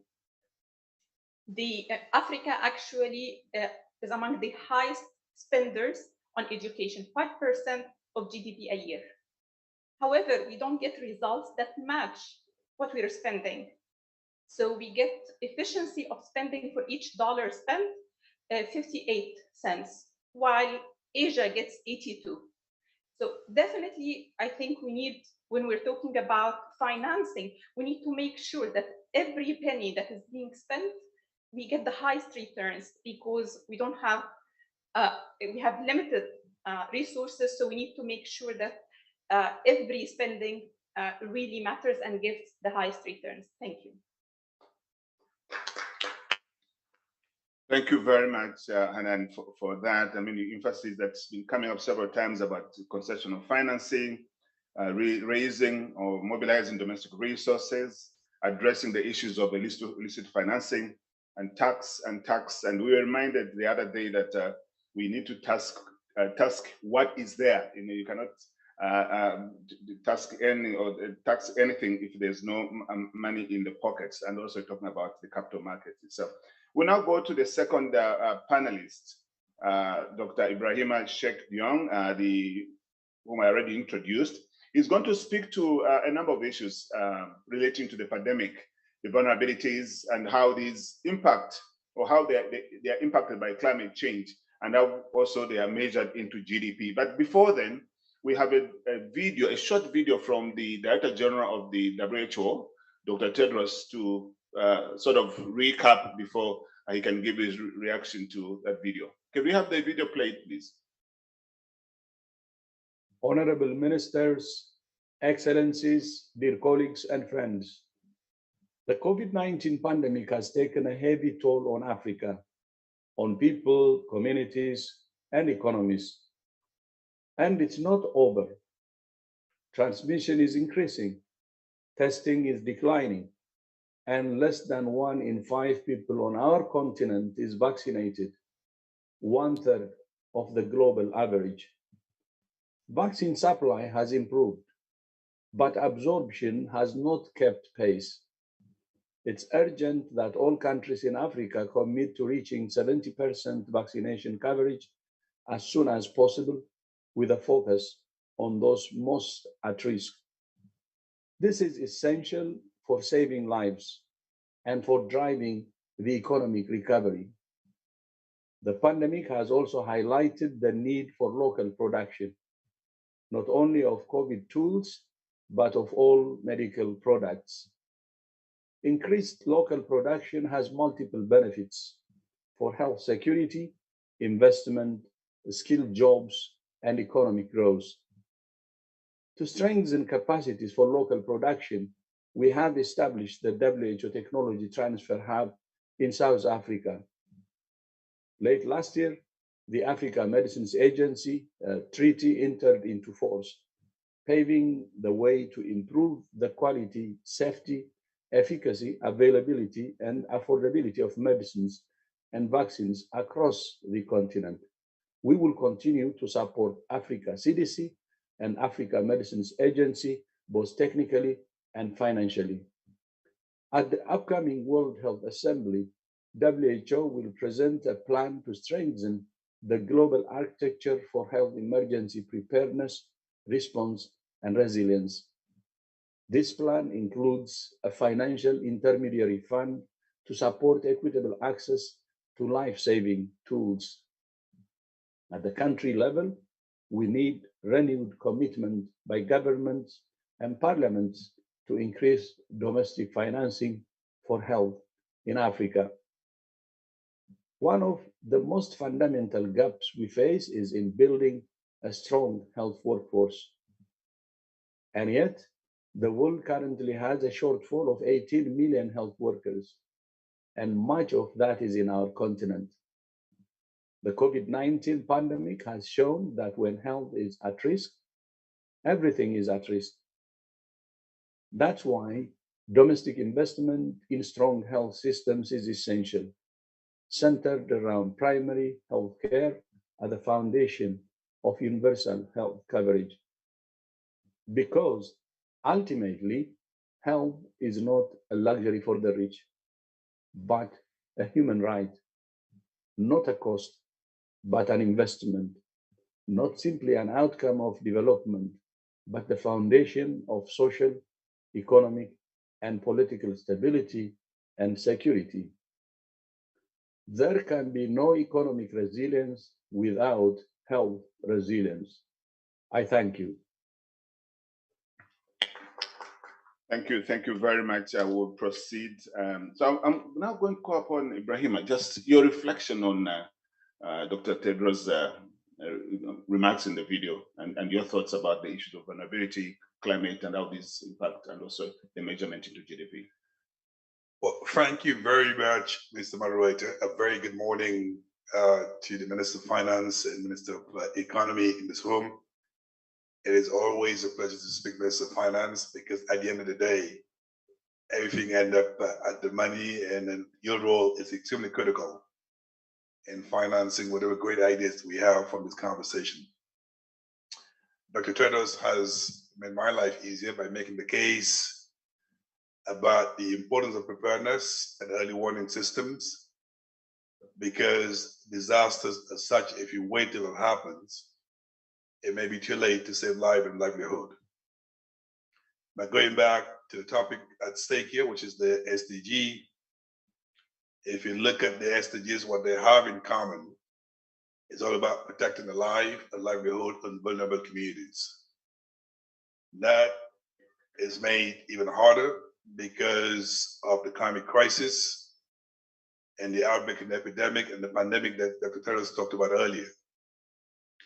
In fact, I believe it's been estimated it's up to 1.4 trillion impact on our GDP of African countries, which we can't afford. So talking to the Minister of Finance, you certainly understand how this crisis is actually going to make it even harder for us to actually meet the SDGs. In my view, in order for us to accelerate, of course, the three things are extremely critical. Number one is commitment, investment, and leadership. I think on the commitment side, I have in front of me the Minister of Finance, and I know on a daily basis they have so many competing needs, but yet they actually allocate resources to make sure we make the country sort of more resilient. On the investment side, I was delighted to hear the Secretary General of the United Nations making the call for additional investment to make Africa more resilient. But let me focus on the leadership side, and that is really where we come in. The African Union decided in 2012 it was extremely important in order to actually make Africa resilient to create an institution entirely dedicated in supporting African resilience. And what we do, which is extremely critical, is first of all, disasters, fortunately, doesn't just happen. It's something they could actually anticipate in some, particularly when it comes to weather-related disasters. So I think number one is to work with African countries to develop what we call the early warning system, the planning to the extent that actually they have visibility of the exposure to drought, tropical cyclone, in some cases actually flood. And that information is critical to our member states because it allows government to decide what part of the risk they would like to retain, which part they would like to transfer to the insurance market, so that along with other countries, in this case, 35 member states, they can pull the risk together and go to the insurance market and get better terms through a premium payment so that the Minister of Finance can actually have additional resource whereby the first response when there's a disaster may not necessarily come from your budget, but it comes from additional resources from the insurance market. Now, what I just described to you, it's not a concept anymore. It's been tested. Since our inception, we provide up to $1 billion worth of coverage to our member states. We protected about 100 million people across the continent. And we provided up to $100 million worth of payout to our member states. And this is extremely critical in the discourse of our conversation because when disaster happens, the traditional way of addressing in the past is to go to the humanitarian agencies. By the time they actually come to your rescue, it may be too late. You may lose life. You may lose actual livelihood. So therefore, this is Africa saying, how do we innovate by creating an instrument that allows us to be able to actually have resources available in a way that we can actually respond before we get the support of international communities. Let me end by saying, what does it take on the way forward to make sure this actually become bigger, more impactful? I think there's a number of things you could do as Minister of Finances. Number one, Africa is more than 35 countries. Today, this instrument I just described is only 35 member states. We can actually get the entire African continent to be a member of this institution to show that Africa is leading, particularly with regard to COP27 coming up, that we are actually empowering our own instrument to do what we do. Number two, the culture of disaster risk management is not embedded in our public policies. It is extremely important as you go to your budget, as you go to your national development plan, to make sure that at least we have a sense of anticipation, because governing is anticipating and managing is also anticipating as well.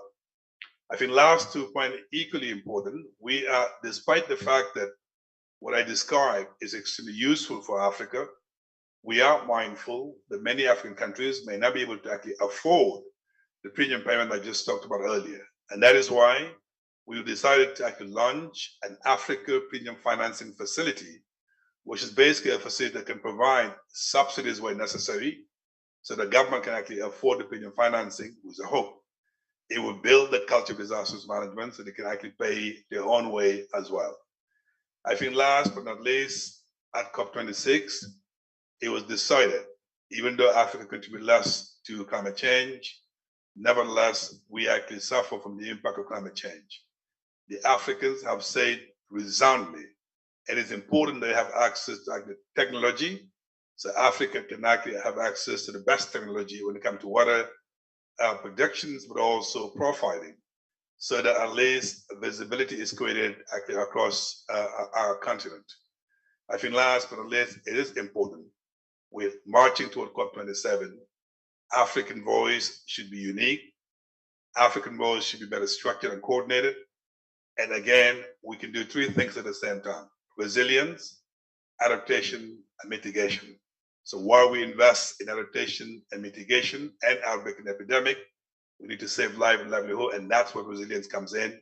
And obviously, I'm counting on the Minister of Finance to make the voice of Africa heard at COP27. And so hopefully that will make Africa more resilient. Thank you. Thank you. Thank you very much. Thank you very much. You know, you talked about the disaster management and governance, and of course, Africa's voice must be heard.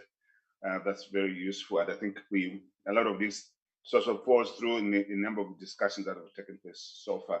Now, I'm going to Michelle Sidibe, and I think as a champion of one called people-centered approach to health and development, as well as a strong advocate for social justice. You've heard what has been said so far around health, and you coming from the as African Union Special Envoy for African Medicine, we are in a situation that even for vaccines, it's been a struggle. What is your reflection, and especially how do these really help to access the SDGs progress? Thank you very much. Let me start by saying that I will speak in French. I think since this morning we have been just speaking in English. If you allow me, I will just shift. So if you can just give a few minutes so that people can find their mind. A few minutes. And if not, I will continue in English if you're not ready. I can see that sometimes it's not easy to be bilingual in this type of setting.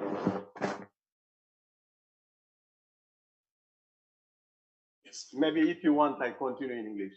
Please let me continue in English. No, what I want really to say is first, thanks to ECA for organizing this critical meeting with our leaders from the continent, the finance, economic and planning minister, are critical. And no transformation, a sustainable transformation will really happen without their personal commitment, but their personal investment in those different sectors we have been talking about since yesterday. I want to piggyback on yesterday opening session, a great session with Vera, my sister, and my brother, President Macky Sall. I think they said something which was very important from my personal point of view, is that we will not be able to transform our setting, economic setting, and have a proper resilience like you were talking about, and even a sustainable growth if we don't have a rupture. And I think I'm not scared using that word, because he was using that very strongly by saying that the whole models which has been set today for enabling us to have access to resources to make sure that we can finance our development are not responding to the need of our respective countries. So we need really to have a global continental advocate, a continental view to really push back on those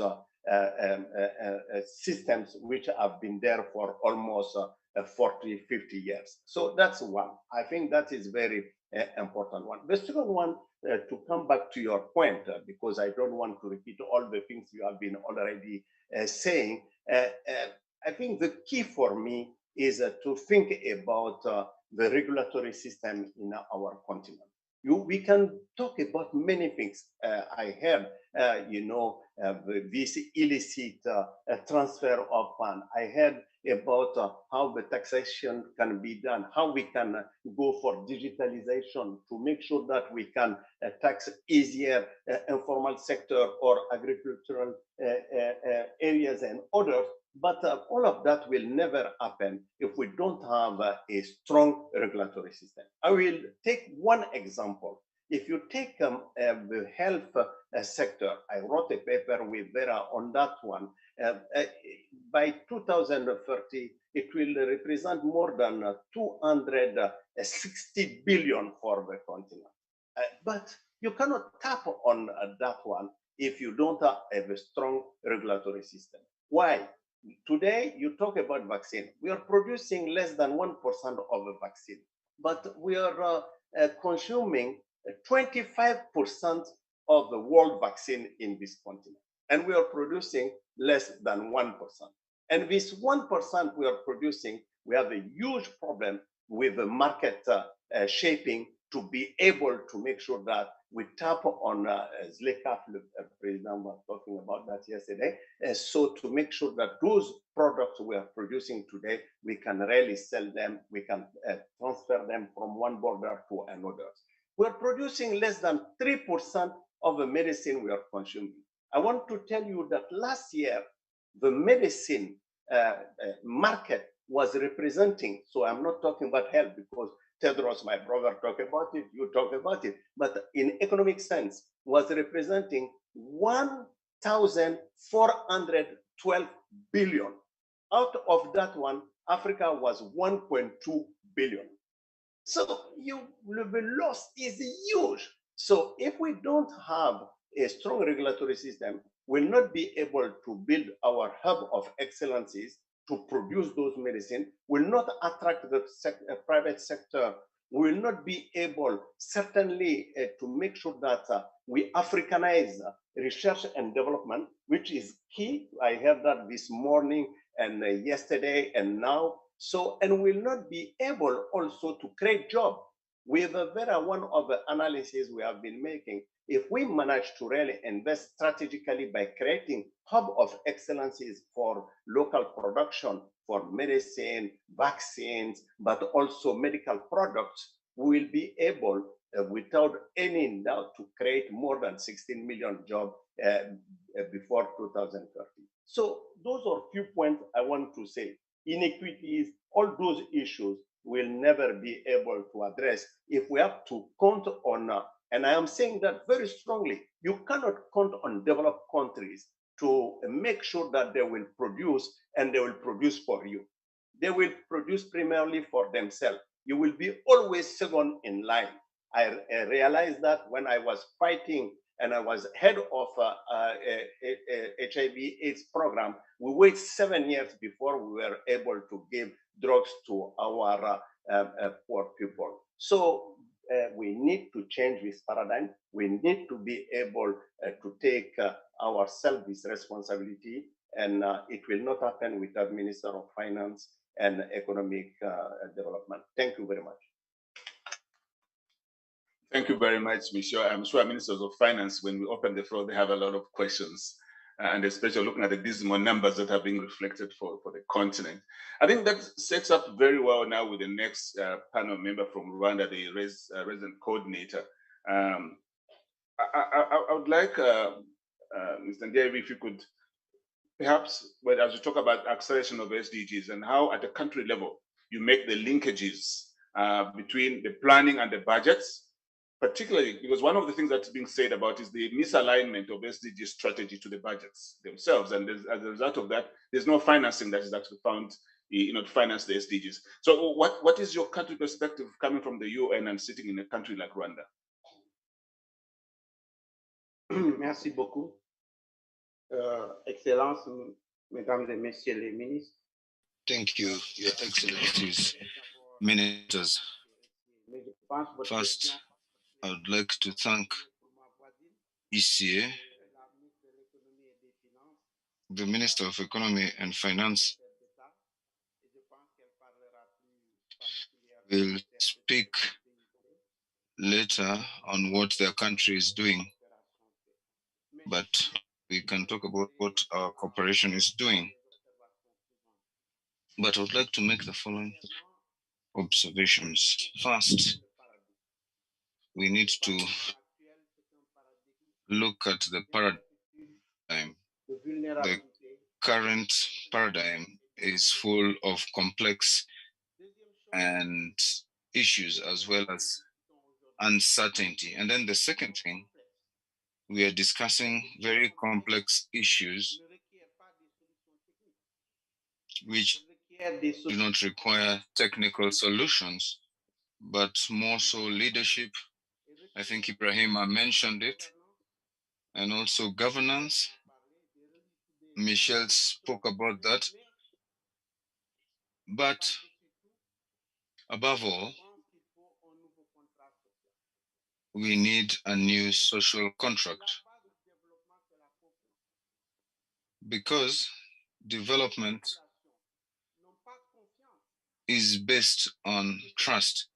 If the population does not trust the leadership, then it is difficult to lead them towards this paradigm shift to change behavior. Let me give you an example to tell you why it's important. 1 week ago,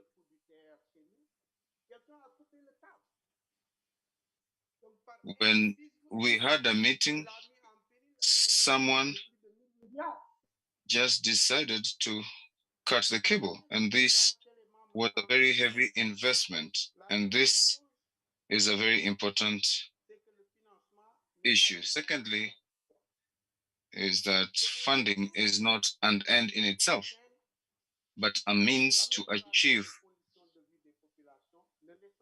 the improvement of living conditions through SDGs and other. And then thirdly,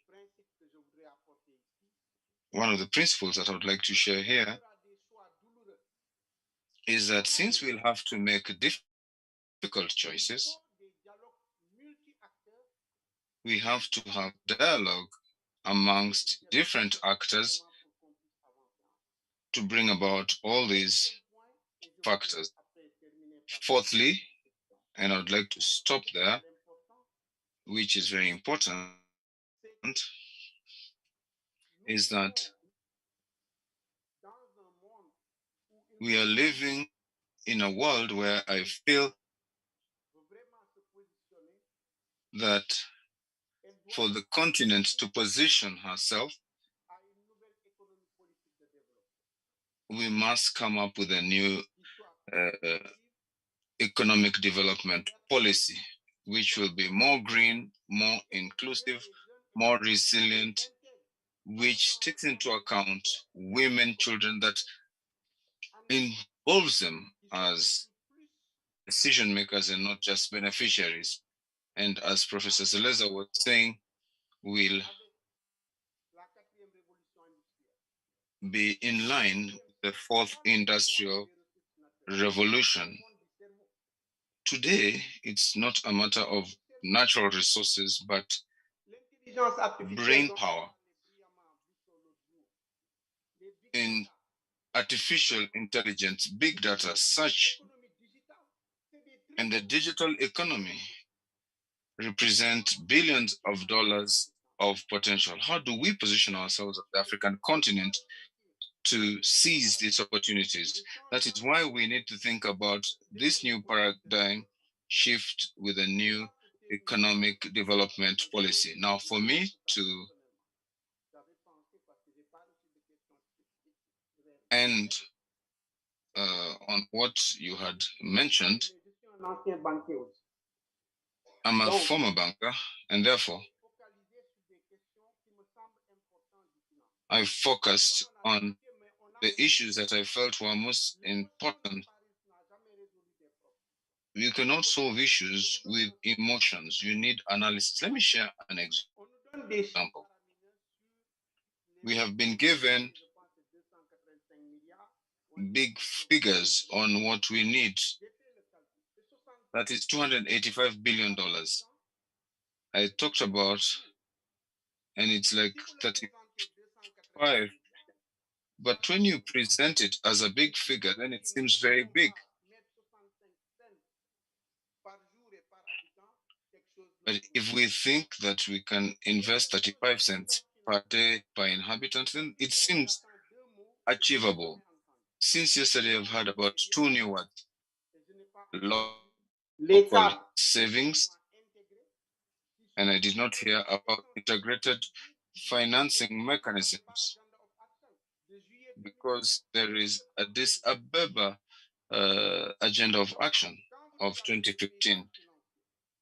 So when we look at the financial landscape, and that is the reason why I'm focusing on this, it's because many people think that Africa is developed by foreigners. If you look at public resources in 2018, it represented 43% of the budgets, and savings 37%, FDI with portfolio investment 7.3%, and portfolio 7%, but the remittance is 84 billion. That is 1.5 times of ODA. And finally, if we want to really think about how to mobilize savings and to increase our tax base, and for me, this is very important thing. I have a few suggestions with regards to savings locally. When I was in the banking sector, I was amongst those who changed the legal framework. I was a member of the steering committee to improve banking. And that way, we managed to mobilize savings because we created decentralized systems that were available. Oh, and then in terms of regulations, if you look at what is happening today,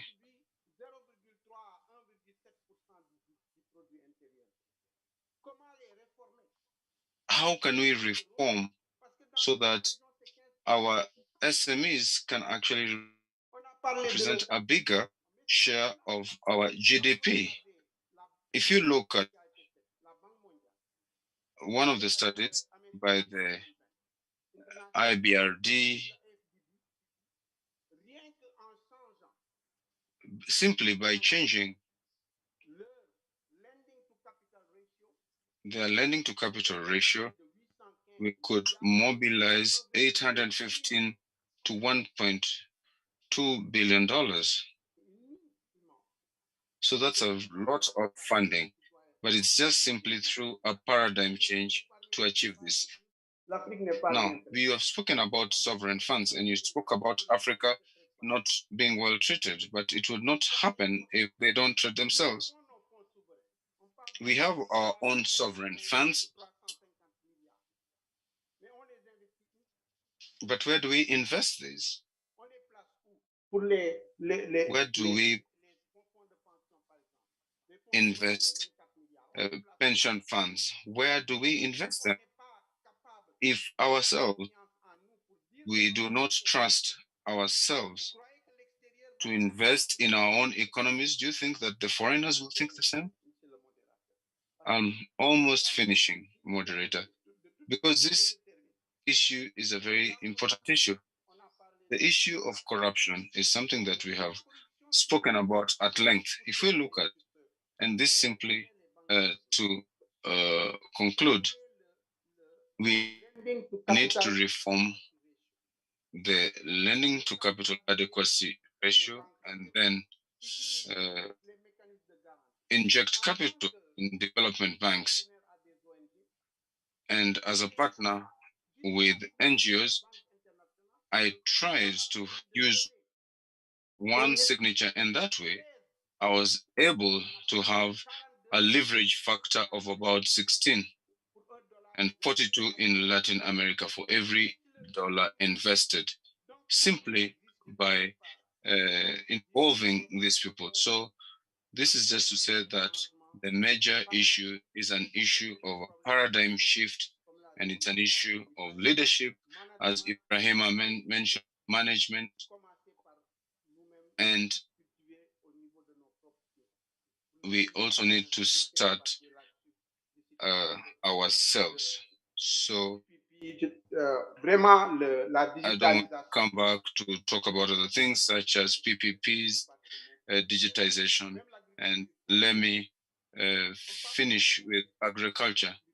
We're talking about challenges of agriculture. Do you know that the continent loses 35% of agricultural produce because we do not have very good infrastructure to reduce post-harvest losses? So the solutions are there. The only thing we need is political will, commitment, and then a change in paradigm, and to have a new partnership like we have in Rwanda. And I'm sure that in terms of integrated financing, Madam Minister will speak to this, but I can come back to this during the Q&A session. Thank you very well. Thank you very much. Merci, c'était passionnant, une question de gouvernance, de leadership, de volonté politique. The next panel member, Daoud, who sits in a very, very unique position. Nous passons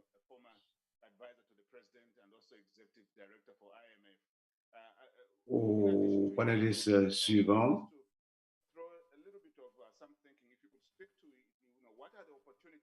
Quelles sont, selon vous, les opportunités de la numérisation pour la satisfaction des ODD dans notre continent? Je vous remercie, Olivier. Merci pour l'invitation. And at the same time, also respond to the first question that you asked about how we can close the SDG financing gap without necessarily aggravating debt vulnerabilities in Africa. First of all, I think actually we need to put things into context. Why are we right now having problems achieving the SDGs? This was a problem that was actually even before the pandemic. Many countries in Africa were not on track to achieve the SDGs by 2030. Unfortunately, the pandemic came and worsened the situation. And now, of course, the Ukraine war is even actually further worsening again the perspective for countries to achieve the SDGs on a timely basis, meaning by 2030. But I think it's important to fast track the implementation of SDGs at this time with a view to maximizing the prospect for achieving them on a timely basis. So I would actually make a couple of points here. The best way to close the financing gap is actually to do what we are discussing today here in this conference, is actually to finance Africa's recovery. Because that's the best way to create jobs, that's the best way to reduce poverty, and that's the best way, of course, to create financing through domestic revenue mobilization to help finance and achieve the SDGs. So how can we foster recovery of African economies? I think that's the key question, and I think ECA is very correct in putting it at the center of the table. There also we need to put things into context. Why Africa, after decades of strong growth, has suddenly known this economic slump that we're talking about? It's because of the pandemic, essentially, because the pandemic came and put a brake on our economic recovery prospects. How do you address it? Of course, you need first to make sure that you control the virus. Of course, we are not talking about it anymore because we felt like the pandemic was decades ago. But the reality is, we are not. We can still have another wave of COVID coming up and putting a brake onto our economic activities. And then what happens is we will be reducing again our economic growth rate. So we need to find a way to manage the pandemic and to make sure that it doesn't require government to introduce containment measures, which are of course very negative. The impact of which is very negative on economic activity. And then I will talk about the need for mobilizing domestic resources and the budget to allocate more resources to help in line with the Abuja initiative that was taken by the African Union back in 2001. That's important. You need to find domestic financing to fund health. But at the same time, also, when we talk about pandemic, we are talking about global public goods, which means that this is the shared responsibilities between African countries and the global community. How we can make sure that the global community also play their role by helping unlock financing for pandemic management, but of course also for climate change. I think this is critical and we need to find a way to do it. I think Hanan talked about the IMF initiative with the RSC. That would be helpful, but the amount of resources that we are talking about there is really very, very limited compared to the magnitude of the needs that we are talking about. I think they're talking about 45 billion. And when we talk about the needs that are arising from global climate change and COVID, we are talking about, of course, hundreds of billions. So that's for once. The second issue that I would like to make, and the second point, is if we want to mobilize more resources for SDG financing, it's all about partnerships. The first partnership is the partnership with the taxpayers. If government, ministers of finance would like to mobilize more resources domestically, they need to have a stronger partnership with taxpayers. And that's actually involved making sure that we strengthen tax administration. That involves making sure that we use digitalization, as you talked about, to help bring transparency into tax operations and efficiency. I think that would help us actually mobilize more resources. So that partnership is critical if you want to raise more domestic revenues for SDG financing. The second partnership that is critical is the partnership with the private sector. I'm now actually a proud member of the private sector. And I can tell you that I think so long as the partnership that exists between government and the private sector is not necessarily in line with the private sector expectations, the government sort of efforts to mobilize investment from the private sector, both domestic investors and international investors will not necessarily be successful. So that partnership is critical. That's the partnership that would allow us also, African countries, to mobilize more resources in capital markets, and also affordable rates. And there, I of course think about the ECA LSF, which also could be, which is an example of a partnership between government and the private sector. The third partnership that is important is the partnership with regional institutions. I think we have a lot of institutions, both political and economic and financial institutions, regional development banks, but also the African Union and others. We need to have a strong partnership between the domestic and the national government and those international and those regional institutions. That's the best way to sort of make sure that the regional development banks are in a position to mobilize enough resources to contribute to the financing of SDGs. And that's also the best way to make sure that the African Union is playing the role it's supposed to play to help actually harmonize the policy. Third, and I mean the fourth and last partnership I would like to talk about is the partnership with the global community. I talked earlier about the GPGs, the global public goods. That's a shared responsibility, not only by African countries, but between African governments and the global community.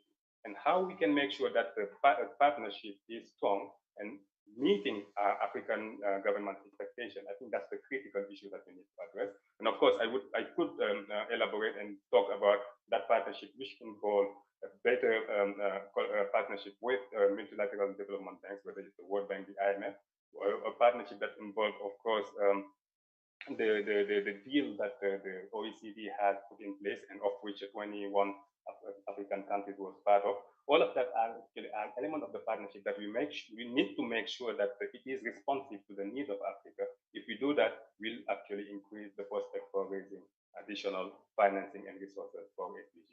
Thank you. Thank you very much. We've been talking about partnership for some time now, and the question is, we don't seem to be getting anywhere, but I'm sure ministers will be talking about this a little later, because maybe we should be talking about trusted partnership and what kind of trusted partnership. Are we equals in that partnership? I think that's one of the questions that needs to be looked at.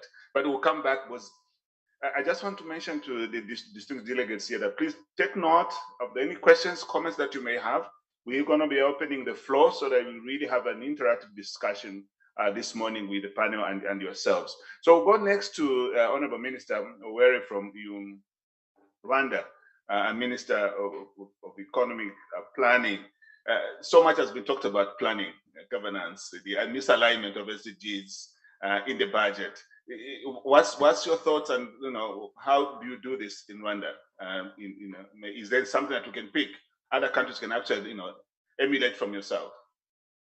Yeah, thank you very much, moderator, excellencies, honorable ministers. It's a pleasure to me just to represent the government of Rwanda and they just speak on this panel when it comes to acceleration of just implementing those sustainable development goals.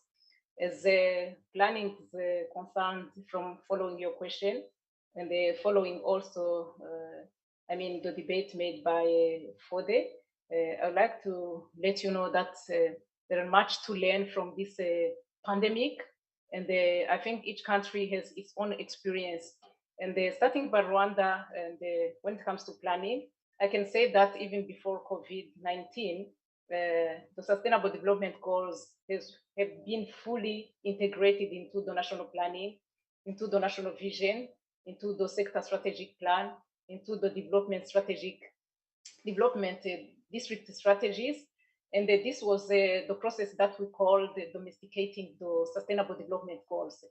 And it was not only that Rwanda tried to invest more in trying to see how to monitor, how to track the implementation of the Sustainable Development Goals through increasing financing towards the statistical capacity to be able to monitor and track the Sustainable Development Goals. And we were at a level above 60% of monitoring the Sustainable Development Goals, something that really was a big hope for us just to make sure that we'll be able to reach number of the targets under the Sustainable Development Goals. But of course, as you mentioned, the COVID-19 and of course the ongoing war in Ukraine also led to a negative impact when it comes to accelerating the implementation of the Sustainable Development Goals. But of course, we've seen number of things that has caused a delay in some of the targets. But Rwanda tried to come up with innovative solution in terms of planning, in terms of finance, to make sure that though we've been hit by COVID-19, we'll be able to achieve the Sustainable Development Goals as it was before. First of all, we established and we developed what we call the Economic Recovery Plan. And we managed to reprioritize, if I can say, because prioritization is also under what we call the National Strategy for Transformation as a medium-term strategy that also feed into our Vision 2050. But when we just realized or observed the impact that was caused by COVID, we went through those priorities and we tried to reprioritize to make sure that we really be able to catch up with the delay that was caused by the impact of COVID. Then we came up with an economic recovery plan that just helped us just to design what we call the quick wins. And we just also align interventions through the short-term, medium-term, and the long-term interventions. So this led us just to see how to strategize when it comes to resource mobilization, to make sure that we really at least start with what we call the quick win, the short-term interventions. And we were considering after COVID, though we are still within the COVID, as a kind of emergence period. So sector by sector, we revised what will be really those priorities, starting by the health sector, as every country saw that the health sector really needs just to develop a strong system to make sure that we get prepared to the next pandemic. Rwanda revised the health sector strategies, and as you might know, that we are also just fast tracking, just moving towards establishing the vaccine manufacturing to make sure that we prepare for the next pandemic. But it's not only that, because within the health sector, we're trying to develop different infrastructures to make sure that we get the health sector we want it. So, and when it comes to the agriculture, it has been said by others, yes, agriculture is an engine of our economy. We've seen that we've learned a lot from the COVID-19, and we've tried just to go through the import substitution strategy to see what we can say, something we can say like the must-have product, how can we grow that? How do we increase productivity? But of course, by focusing on the regional integration as well. And something that is important when it comes to the agriculture sector is how to de-risk this agriculture through revising the value chains as well. So in every sector, as a human capital is also concerned, education was also one of the priority. How do we really continue toward the path of just getting this improved quality of education? So a lot of investment in the human capital just is also has been being mobilized. Then when it comes to this fragile situation that was caused by COVID, we've seen that the sustainability question has been compromised. And when it comes to the sustainability questions, something also were also considered as soon as it's always a concern when it comes to the climate change. We've seen that mobilizing the climate finance will be one of the innovative financing solution, just to make sure that at the same time, just to cope with impact caused by a number of the disasters, because Rwanda has been affected by disaster recently. And we've seen that one of the calls we really need just to go through, just to make sure that we implemented the green project. And we've seen that this should really help us just to mobilize the climate finance. At the same time, we tackle this question related to disaster. And at the same time, it's considered as an innovative tool just to mobilize the finance. And there is something that Dr. Tedros highlighted that really African countries should reflect on when it comes to increase the local production. Yes, we've been implementing what we call the manufacture and build to recover. Is a program that was designed just to help small business to grow by putting a lot of different incentives, and also by attracting the private sector just to come and support the government as well. So this was also one of the focus. So something else that we think when it comes to implementing accelerating the SDGs, the Sustainable Development Goals, we continue just investing in just building the statistical capacity. And also we have what we call the big data that will help us to have around number of tools, adequate tools to continue just to even develop the methodology and approach just to monitor the Sustainable Development Goals. Also, Rwanda has also joined, initiated through the support of UN, what we call the Integrated National Financing Framework. But on this, I would like for them just to develop that. We've been working together. This is a really framework that supports, will be supporting Rwanda just in developing innovative, that will help innovative resource mobilization. So again, when it comes to digitalization, I think much has been said. I'm not going to repeat. It's also a priority and the focus for Rwanda. Thank you very much. Yeah. Thank you, Honorable Minister. Thank you for that experience of Rwanda. Going straight to Liberia. So yeah, Liberia, the Deputy Minister of Budget and Development Planning, Honorable Branson. More or less the same question, but perhaps a little bit of a tweak onto it is in terms of closing the SDG financing. How do you strengthen the capacities for development in Liberia? Perhaps it's something that you could share with the fellow ministers here and the delegates. Thank you. Let me first of all thank the UNDCA for the opportunity to be on this platform to discuss concerns that with us, all of our development initiatives. I also would like to thank them for bringing the future into the present. What do I mean by that? The youth. What we are discussing is about their future.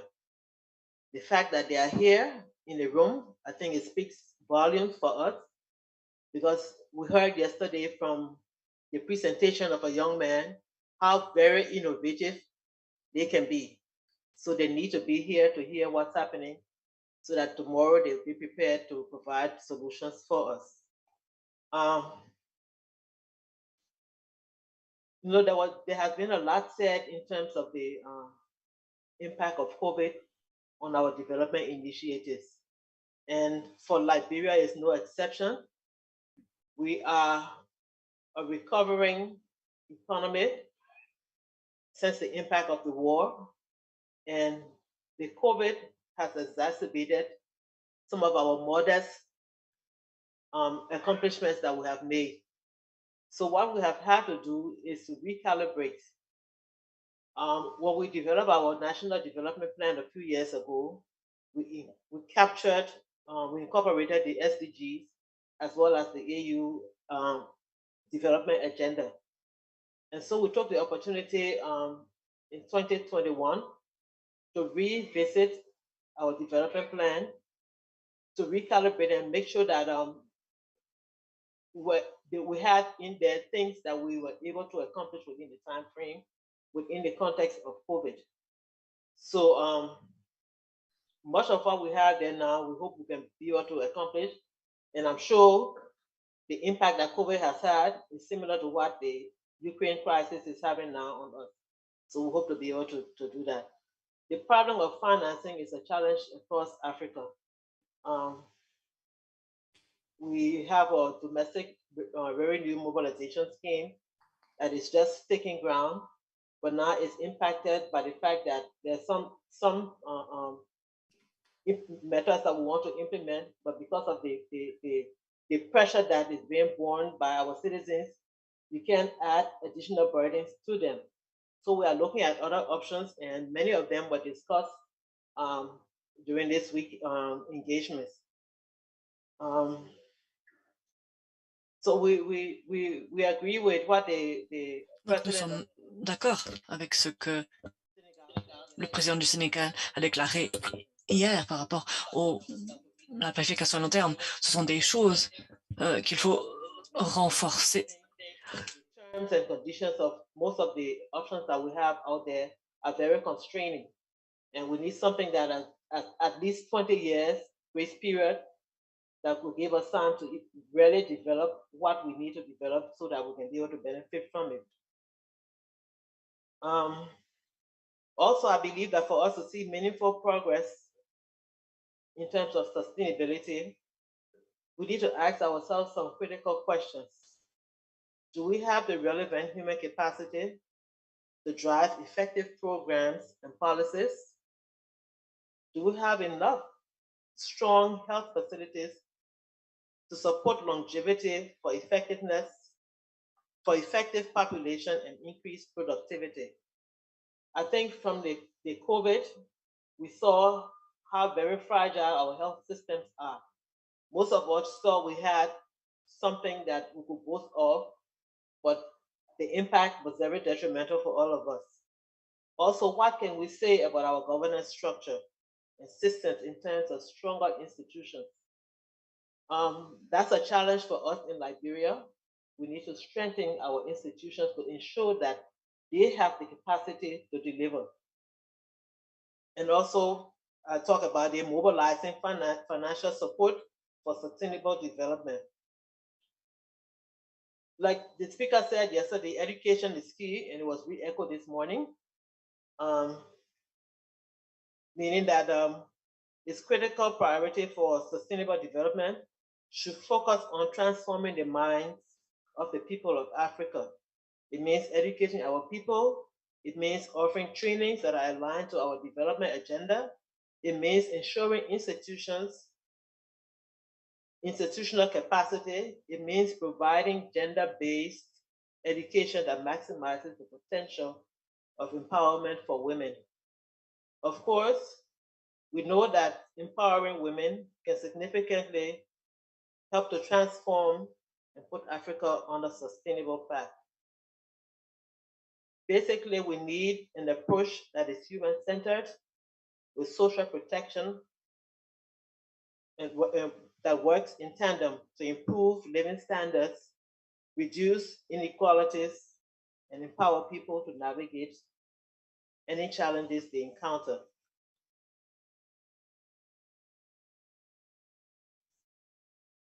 So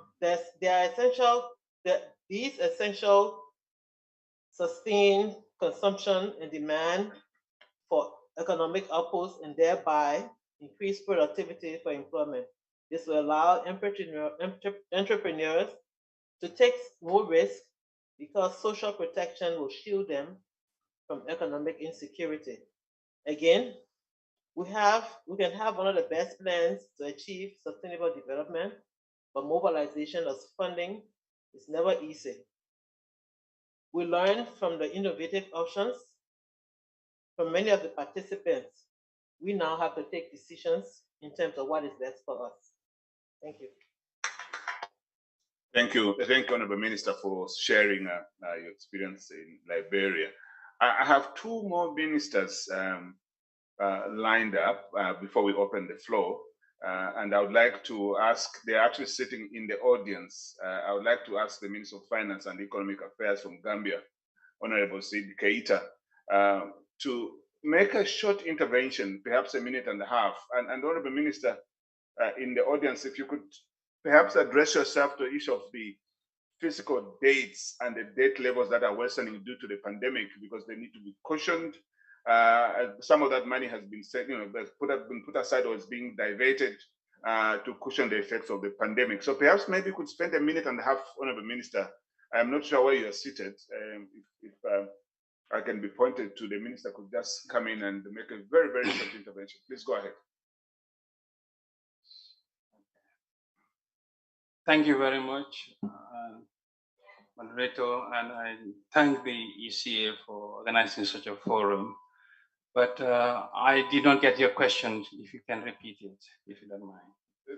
Thank you, Minister. No, my question, Honorable Minister, was I was asking about if you look around, we talk about fiscal deficits and debt levels which are worsening due to the increased spending that is going towards the pandemic. What are your thoughts there, or what are you doing in Gambia in relation to that? In particular, as we try to accelerate the SDGs on the continent, you may want to address that, or perhaps an issue that's related to that. Yes, I think the pandemic spending has put a lot of pressure on the national debt levels and has reduced the fiscal space. However, this is needed in order to cushion the impact of the COVID and to build the resilience and the capacity for a post-COVID recovery. In a downturn that the COVID has imposed on the limited resources, we were already distressed debt-wise before the COVID. And the spending on COVID has actually put additional pressure. So the way forward will be to continue to spend, give some leeway so that our institution and our ecosystem and society at large will have the resilience and the capacity to emerge from the crisis. The logical thing will be to spend less, but if you do so, you're not going to be prepared and you're going to deepen the level of the impact of the crisis on the economy. So it's a stretch, but this is where we need the fiscal space in terms of the debt levels that we are agreeing with the IMF and others to give us the window of space that will enable us to be able to spend, bridge some debt ceilings because if you look at what is happening, we have very stringent criteria with the fund. But if you look at those terms, they are much more stringent than the West. In the West, if you look at the debt levels, they are more than 200% in some countries. And yet still they are able to leverage on that high debt level and issue debt to invest in the pandemic. On the other hand, we don't have the capability. And with the limited resources we have, if we are told to keep within our spending limits, that will even entrench the challenges emanating from the COVID. So that is how we are handling it. Thank you. Well, Minister, thank you very much for that. Again, very quickly, a similar question to the Honorable Minister of Finance in Guinea-Bissau, João Mamadou Fadia. If you could address yourself to the same question, please. I'm not too sure where she's sitting. Okay. Can we give the mic to the minister, please? Yeah. Oh, the mic is working. J'ai un micro. S'il vous plaît, I do have a microphone. Will you please ask the question again? Oh, okay. Honorable Minister, yes, we are talking but the Minister of Gambia was addressing himself to the issue of the fiscal space. And I thought maybe you would also want to address yourself to the same question. And this is about the fiscal deficits and the debt levels that are worsening due to the pandemic. Really the increasing spending that goes towards the pandemic, or rather to cushion the pandemic. How is that being addressed in your own country, especially in relation to the accelerating of SDGs? Merci beaucoup. En fait, Thank you. l'honneur, I have the honor last Saturday to discuss funding of this same sector. As a Minister of Finance, I do know how I can work as a Minister of Finance, but also represent the Ministry of Health. This is to tell you that in a country like Guinea-Bissau, especially with the pandemic, where the economy was very affected in terms of resources, and at the same time we were expected to increase our expenditure to safeguard our population. We tried our best to ensure at least that we restore the minimum conditions to assist our population. And in addition to that, we had restrictions, and for a country like ours, most of the people live in the informal sector. When you close the markets, the state was obliged to assist the most vulnerable families by giving them food, sugar, oil, etc. In addition to that, the state also set prices for basic consumption products as well as fuel, because you know very well that when you increase the price of fuel products, then this increases the cost of transportation, etc. And this has a ripple effect.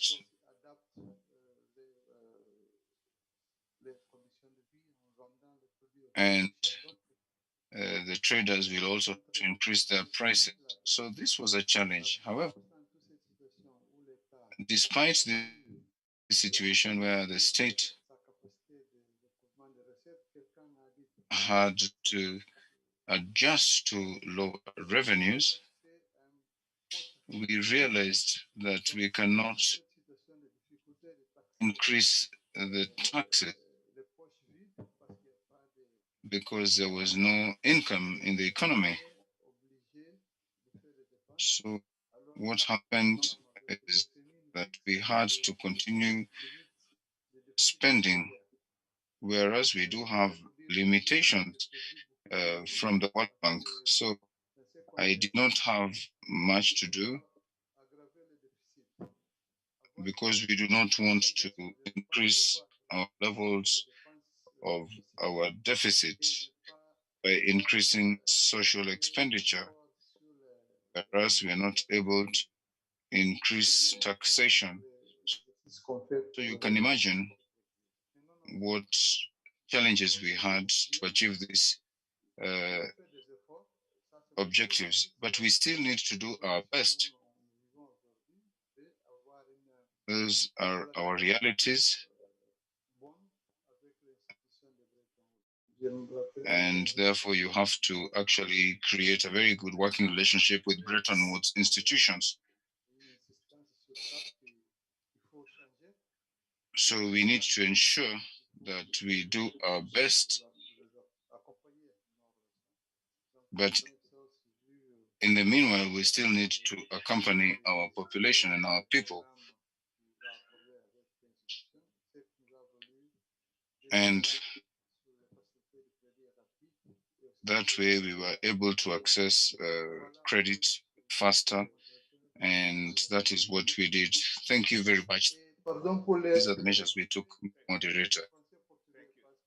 I do apologize for my French because we did not have Portuguese translation. Thank you.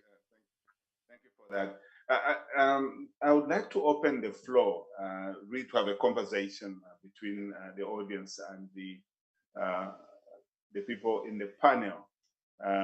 But as you prepare your questions and raising your flags, to raise questions, I would like to ask Mr. Sharif Daoud, the Deputy Head of the Sustainable Development Unit, to just intervene for a minute as well as everyone else is trying to figure out exactly what to ask.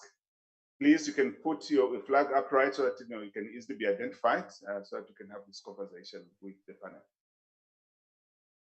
Thank you, Mr. Moderator. I'm actually joining online. I hope you can hear me well.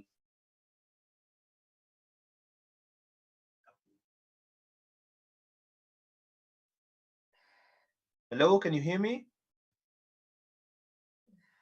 We can hear you very clearly. Thank you.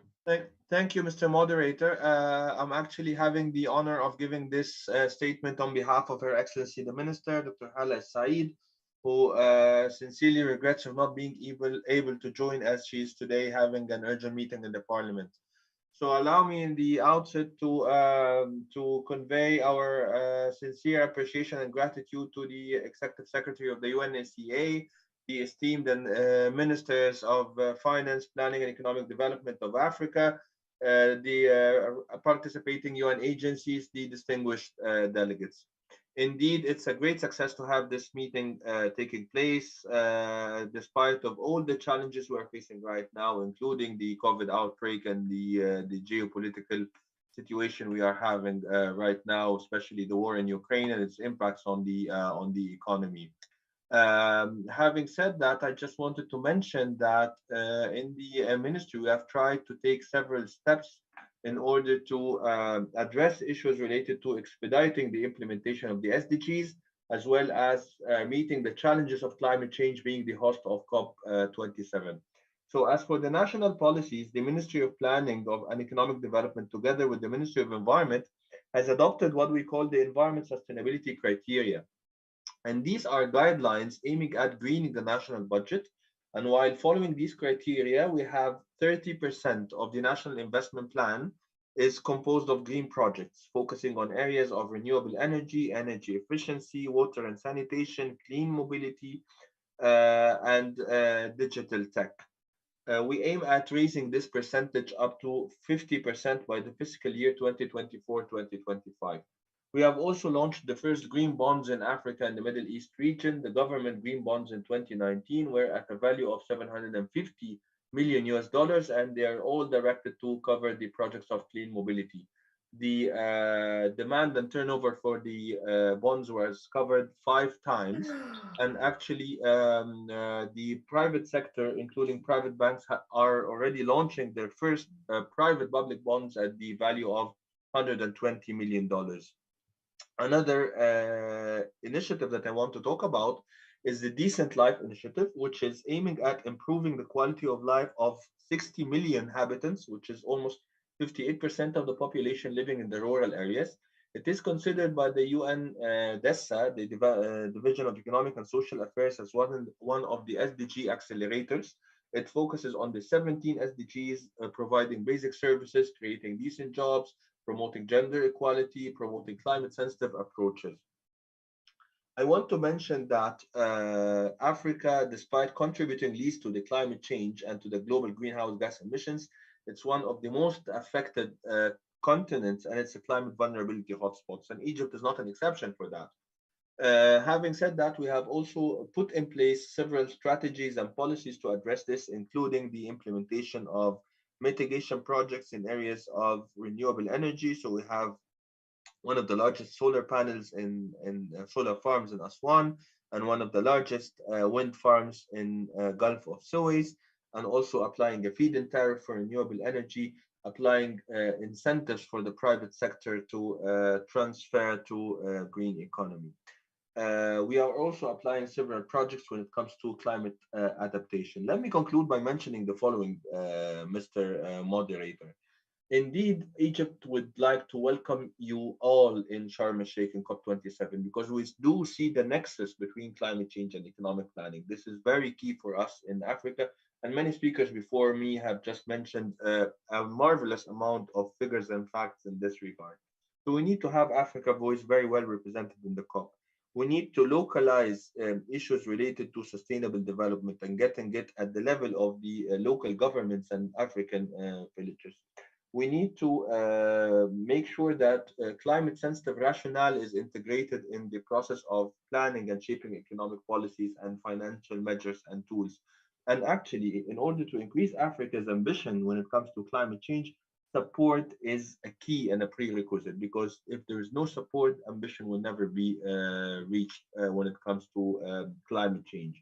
Africa has vast needs when it comes to climate, when it comes to climate finance, and with the souring debt crisis that has been growing up after the COVID-19 pandemic and the geopolitical situation in Ukraine, it's very difficult for the decision makers to have the flexibility of taking decisions that would raise the climate ambitions. Let me conclude by mentioning the following. We are looking for. Thank you very much.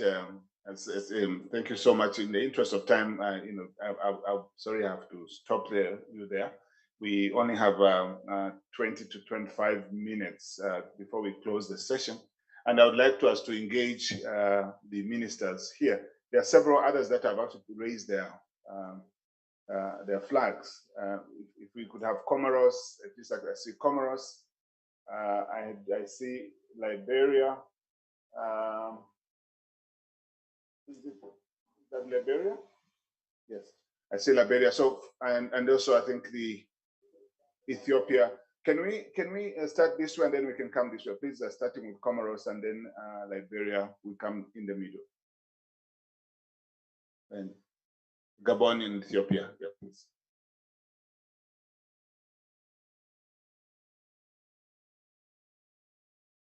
Please be as brief as possible. We want to have as many questions as we can accommodate in the remaining time. And also to give an opportunity to the panel members to also respond to your questions. So please be concise. Just one question rather than have to have a narrative, a longer narrative, because that one has saved as well. Comoros, please. Merci beaucoup, Monsieur le modérateur. Thank you very much, moderator. On behalf of the delegation of Comoros, I'd like to thank the ECA, as well as the government of Senegal, for the warm welcome that we were accorded. I would also like to thank the different speakers with regard to the quality of submissions that they have made, and especially with regard to experience sharing on the implementation of SDGs, as well as the objectives of Agenda 2063 of the African Union. Before, I would like to just make a comment with regards to a certain category of countries that was not taken into account. And these are the small island developing states. These member states go through the same challenges as other countries from the continent, but with higher vulnerability given their natural fragility because of their geopolitical position, as well as their high dependency on foreign and therefore they are naturally vulnerable, but then they also have an importation of challenges faced by other countries, especially when there are crises such as COVID or such as the crisis in Ukraine. I think therefore it would be very good that we should also think about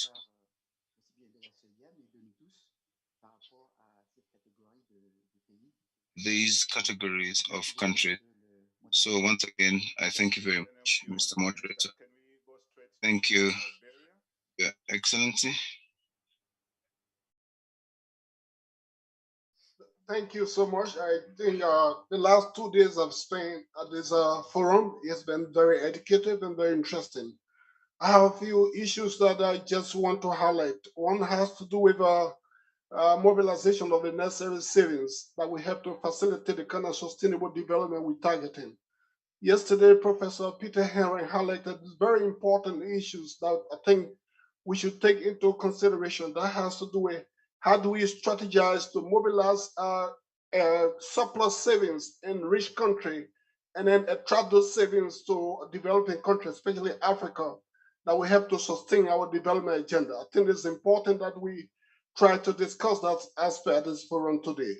The other critical aspect has to do with Africa fragmentation. I think we haven't discussed that significantly in terms of fragmentation of our infrastructure. Internally, we're doing very good job internally in our domestic economy country-wise. You can see Senegal is moving, Nigeria is moving, but in terms of infrastructure linkages, I think that's where we have the missing link. And this is where we have to work towards.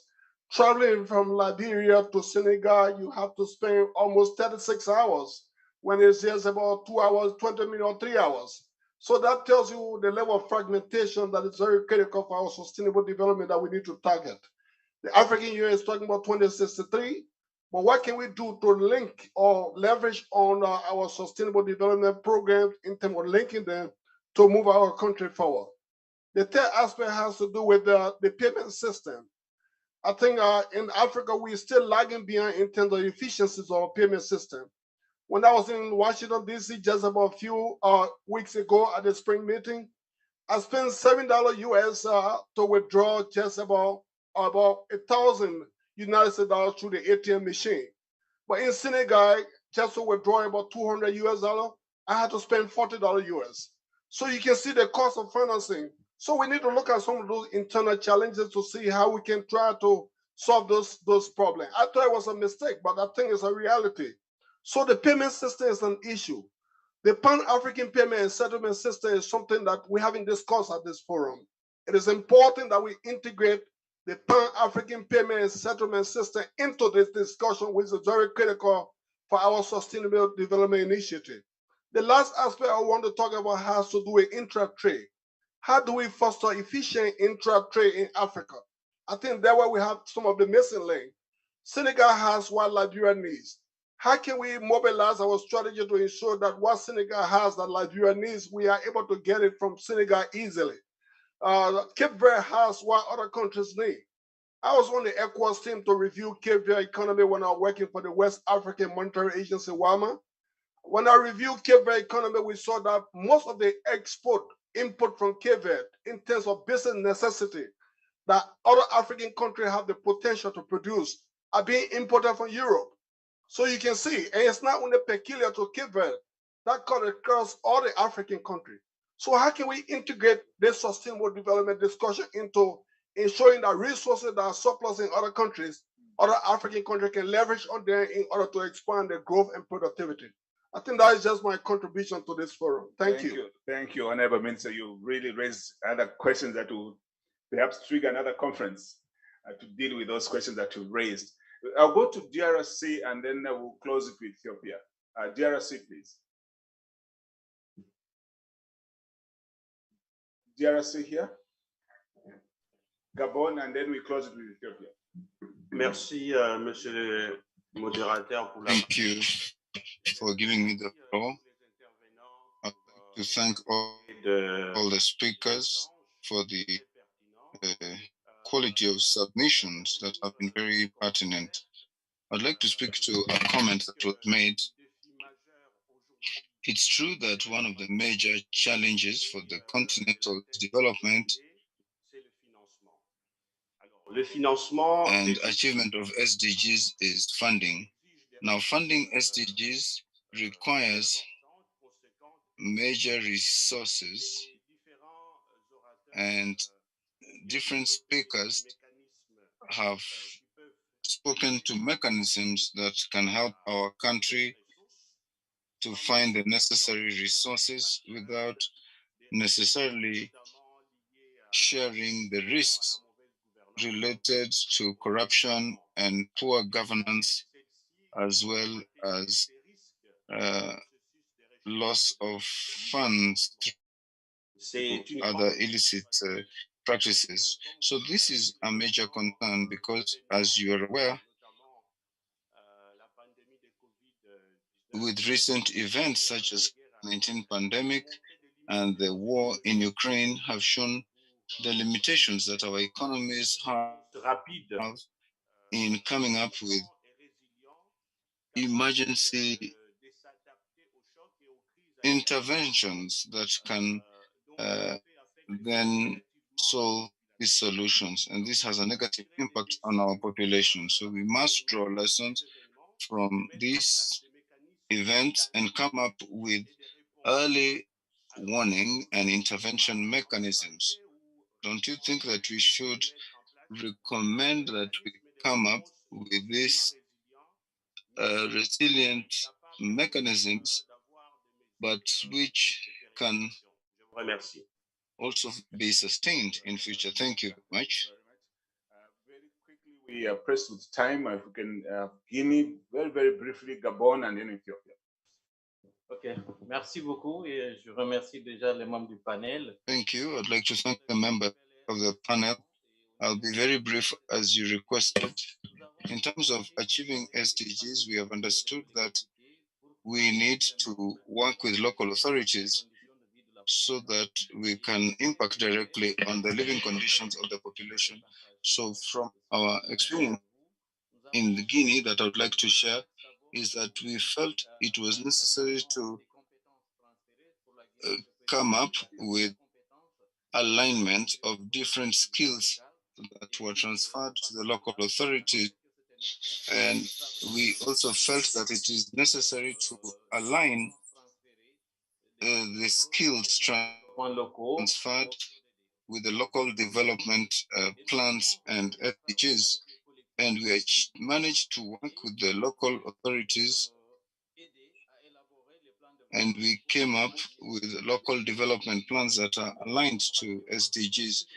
But we also realized that so much was being done at the local authorities, but when it came to reporting on SDGs, it was a challenge. So what did we do is to come up with a results framework to assist in assessing the level of achievement of SDGs, and this was adopted by all local authorities, and it is a tool that helps in planning and also following up the level of implementation of SDGs. Thank you. Quickly to Gabon, and then we go to Ethiopia. Gabon, please. Merci, monsieur le modérateur. Je voudrais ici remercier tous Thank les... you for giving me the floor. I'd like to thank all the speakers for the quality of the submissions. I would like to raise your attention to all the states and especially finance and economy on innovative financing that we can get, such as PPPs. You know that during recovery, we have allocated some resources and through partnerships with the private sector. Why am I saying this? Because in these arrangements, be they technical, financial, or legal, our states are not necessarily well tooled to implement this, and therefore there are some risks that come with such arrangements, because in some of the states we don't have the necessary framework to govern PPPs, and as you know, most of the times there are connections with big multinationals over very long periods of time with counterpart risk, because the states need to integrate to protect ourselves. We therefore would like to build capacity so that our states are able to face the challenges that come with PPP. Thank you. Finance from Ethiopia. Thank you so much, Mr. Moderator. Thank you all the panelists for the nice insights there.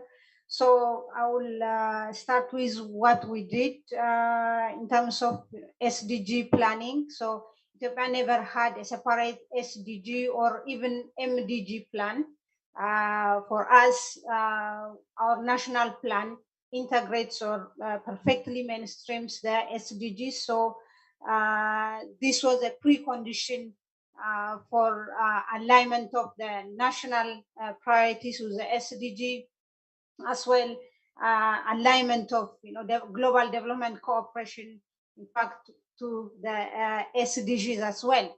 But this was not enough because even if we have the plan, it will only be as good as the paper unless it's really aligned with the budget, unless it's budgeted. So we needed a binding legal framework which guides the public investment management, where we make sure all the public investment projects are in line with the national development targets.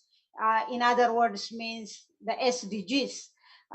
In 2020, in UN assessment itself, our national plan is about 68% aligned with the SDGs, with a 10-year development plan where even much better than this 68%. Of course, considering the fact that the UN itself has to work more on some of the indicators.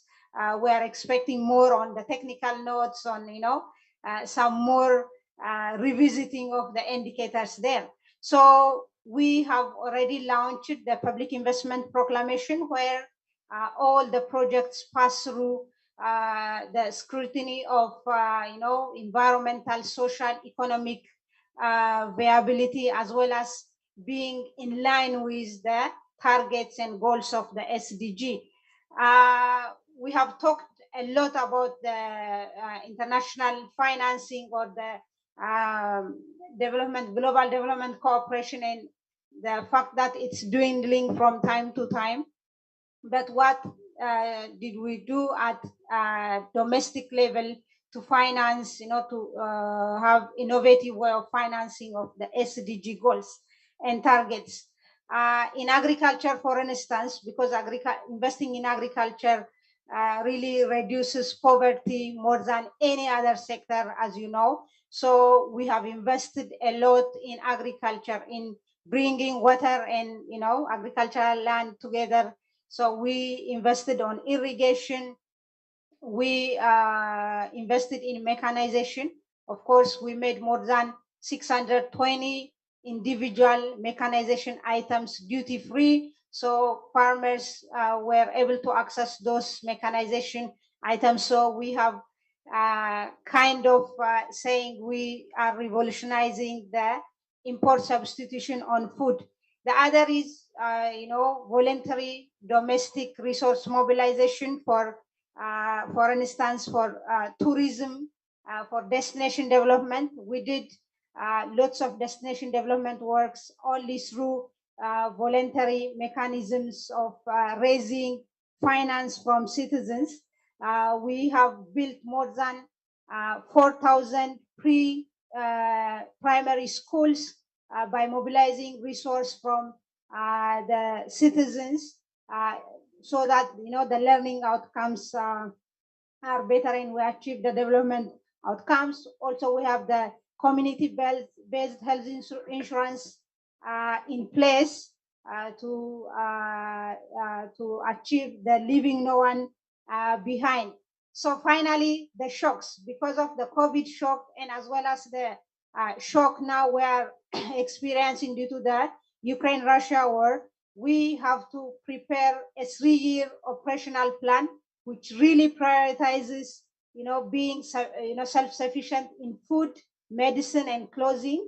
So we are prepared programs and bankable projects to be invested by, the Ethiopian government, if possible, again, the private sector as well, because we have we had actually come up with lots of reforms which increase the private sector's participation in the economy. We have the PPP policy, and we are implementing that in the infrastructure development, especially on energy sector.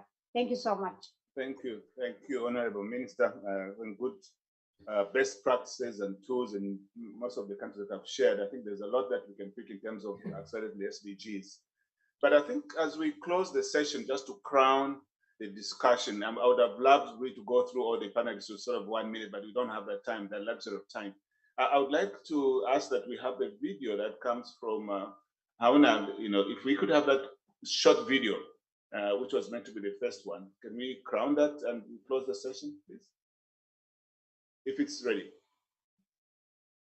Greetings, distinguished ministers of finance, high representatives of the African Union, senior colleagues from the United Nations, and of course, all delegates to this UNECA Conference 2022. Thank you to the Executive Secretary, Vera Songwe, for inviting me to participate in this meeting.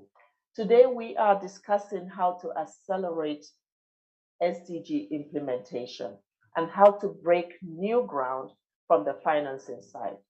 The challenge is quite daunting, especially if we look at the numbers currently. So Africa's pre-COVID annual SDG financing gap, which was $200 billion, will require an additional $285 billion annually for the next 5 years to ensure an adequate response to COVID-19 and all the other challenges that the continent is facing currently. We're starting also from a much lower base, a steeper mountain to climb on the SDGs. We have 47 million people who have been pushed into extreme poverty, and the new poor have actually increased by 55 million. In UNDP's 2020 Human Development Index, there remains a very high composition of African countries with economies that can only support low human development. So the war in Ukraine has set ablaze food and fuel price increase and soaring fertilizer prices that threaten crop yields and also eventually food security. So how do we break new ground in financing Africa's recovery and accelerating SDG momentum amidst this trying time? So let me maybe offer some short term as well as medium and longer term solutions. We need debt relief, debt service relief to the poorest and most vulnerable countries. We also need emergency financing from the World Bank, the IMF, and others, including the issuance of new SDRs. We also need access to SDRs to those countries that need it most. On the medium to longer term, I think that we have to act on reforming the global financial architecture to ensure that development finance is available to invest in transformative initiatives that create resilience. I think that we must close the tap on the over $80 billion that are lost from Africa every year through illicit financial flows. The money can be reinvested in social and infrastructure sectors for the SDGs, and we have to ensure that Africa's money works for Africa's development. We need pro-sustainable development investment reform that breaks the perils of the race to the bottom. Reviewing tax exemptions given to attract foreign investors is urgent. Companies must pay taxes where they make their profits. And we have to ensure that the Africa Continental Free Trade Area succeeds. Effective implementation with regulations as a stimulus for trade facilitation will yield over $500 billion in business revenues. Intra-Africa trade will increase by $50 billion and business costs will be reduced by more than $17 billion. This is a fresh perspective on the possibility of Africa financing its own development. Finally, I think we have to deploy all financial tools in a manner that sparks the development revolution in Africa. We have to do this by investing in the levers of development, like renewable energy, like digitalization, like infrastructure, human capital, among others. So let me stop here and really look forward to an engaging discussion on this all-important topic. Thank you.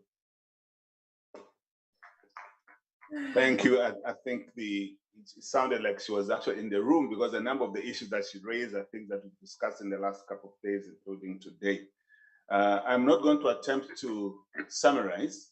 I think what is very clear is that as we move this conversation, which goes beyond just this room towards the high-level political forum in New York, is how do we actually bring in the necessary tools, facilities to be able to drive and accept the SDGs. That's critical. The issues of partnership were mentioned, concession of financing, different suggestions were also made from yesterday and also from the panelists today. So as we close, I just want to thank the panelists that are here for really very useful conversation, very insightful ideas that you have in terms of going forward in accepting the SDGs, and also the audience for engaging with yourselves. And really, I would ask the audience if you just give them a round of applause for this very, very exciting conversation that we had today.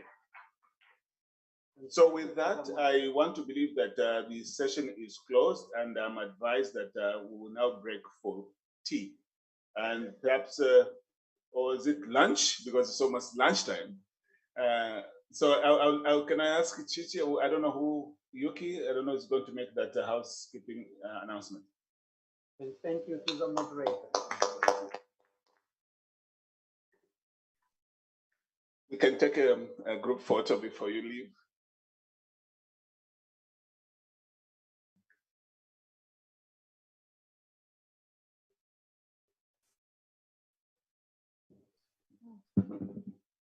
Good morning, Excellencies. Bonjour, Excellence. Je Good morning, propose. Your Excellencies. I hereby propose that we take a short 10-minute coffee break before we reconvene in our working session. I do thank you so very much. For 10 minutes. The coffee is served as usual downstairs, and we're going to resume the work in 10 minutes. Thank you very much.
Sí.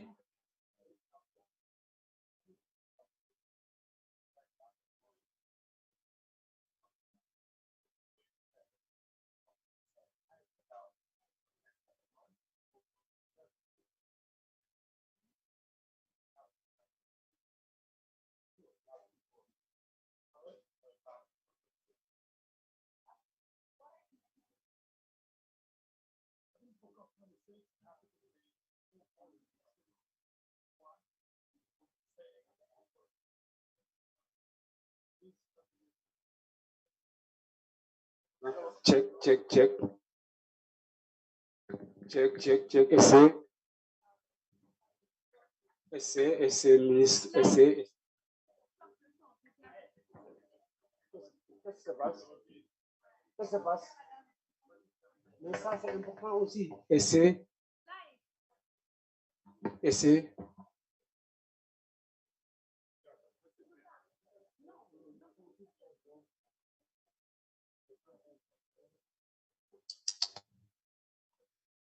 Essai, essai.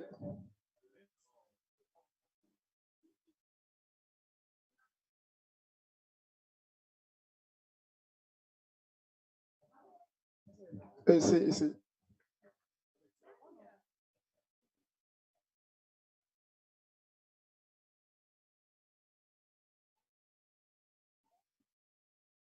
Essai, essai.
Mesdames et messieurs, chers collègues, chers délégués. Ladies and gentlemen, dear colleagues, dear participants, good afternoon. Once again, we are going to embark upon this session, which is the consideration of recommendation and adoption of resolutions. Ladies and gentlemen, good day. With regard to this item on our agenda, the Committee of Experts will share with us the major conclusions as well as the resolutions that emanated from their meeting, and we shall look at the draft resolutions which the committee has submitted to us for our adoption.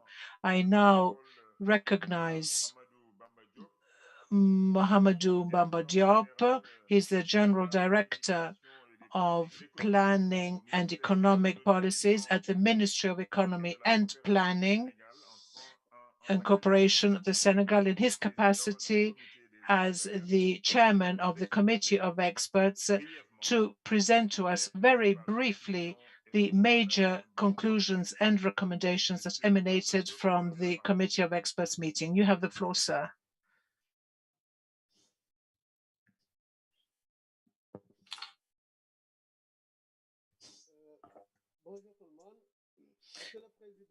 Good afternoon to all, Mr. Chairman. Madam Sangwe, Under Secretary General and Executive Secretary for ECA, distinguished ministers, you can take off your mask because you are going to actually have your photo taken. Thank you. Distinguished delegates, ladies and gentlemen, it is my honor to report on the minutes of the Committee of Experts of Economic Planning Development, which was held in hybrid form in Dakar from the 11th to the 13th of May 2022.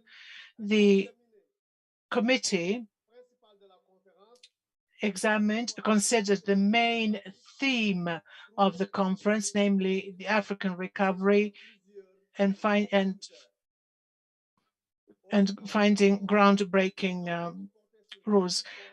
We focused our attention on 7 items. The first were devoted to electing the Bureau and adopting the agenda.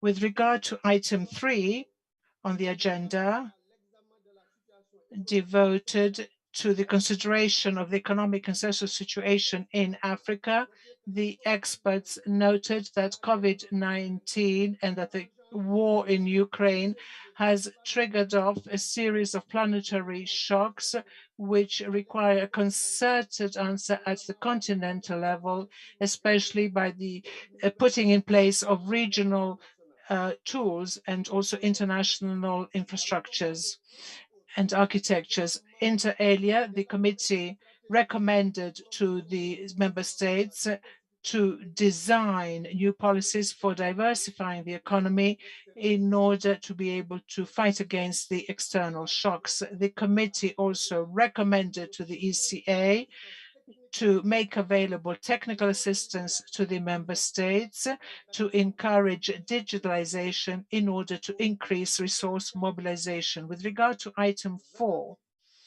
relating to the evaluation of the progress of regional integration in Africa, the distinguished experts highlighted the weakness of intra-African trade and said that they should try to improve this sector in order to enable the continent to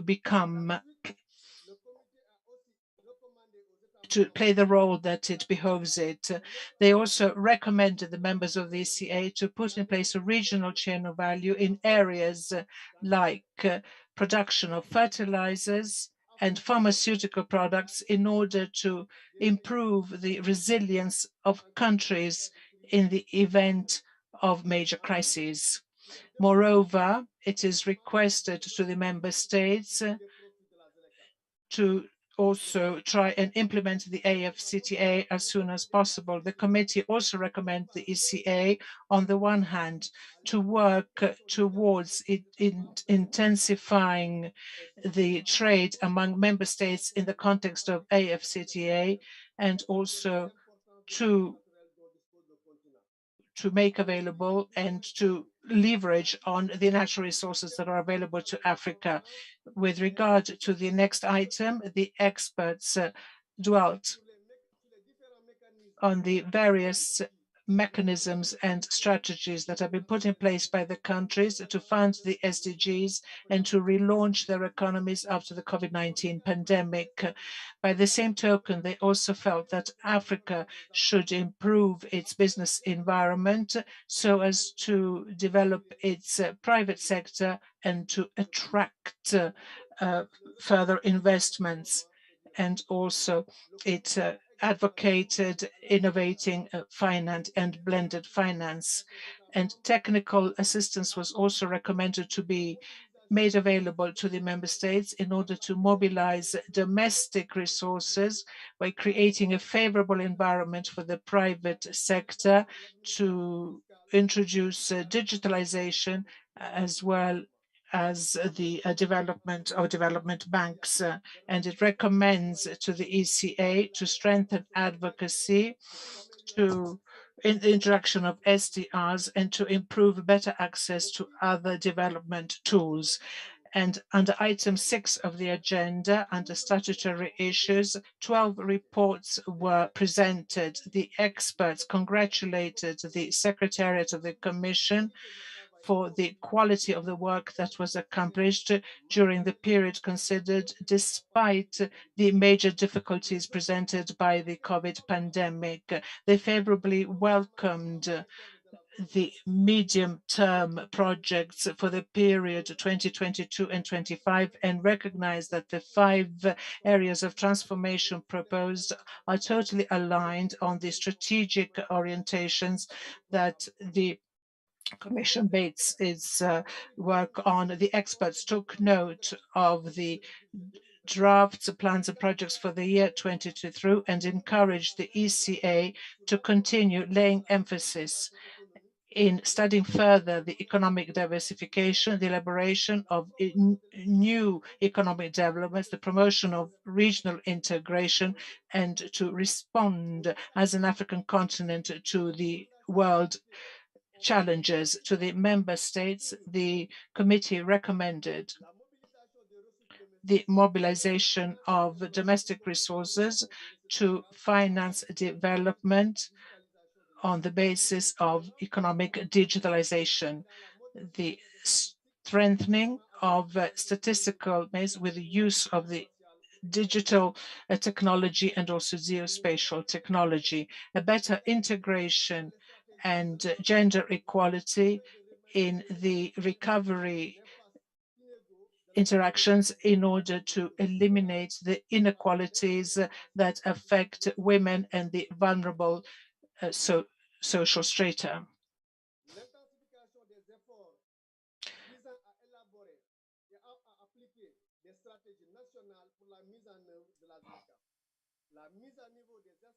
The upgrading of infrastructure, as well as the need or requirement to adopt proactive measures in order to eliminate or phase out trade barriers between landlocked countries and those countries that have no access to waterways.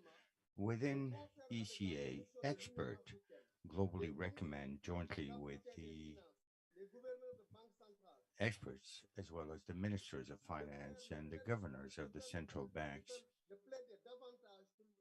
to conduct further advocacy for development financing in favor of developing of African countries through the suspension of debt service arrangements, as well as through the provision of adequate support for resilience and sustainability as provided in the ADS, and also to sustain the building of normalized markets with low carbon emissions on the basis of the Paris Agreement on the climate and as adopted in 2015, to strengthen the initiatives that will strengthen the support to member states in order to provide greater resources by eliminating illicit or illegal financial flows, and also to support member states in using the capacity provided by artificial intelligence in order to ensure greater capacity for the implementation of SDGs to develop and field targeted projects to help such countries and also to support AFCTA countries in terms of IPRs as well as promoting electronic commerce. Further recommendations are contained in the report adopted by the Committee of Experts, which is to be consulted on the ECA's website.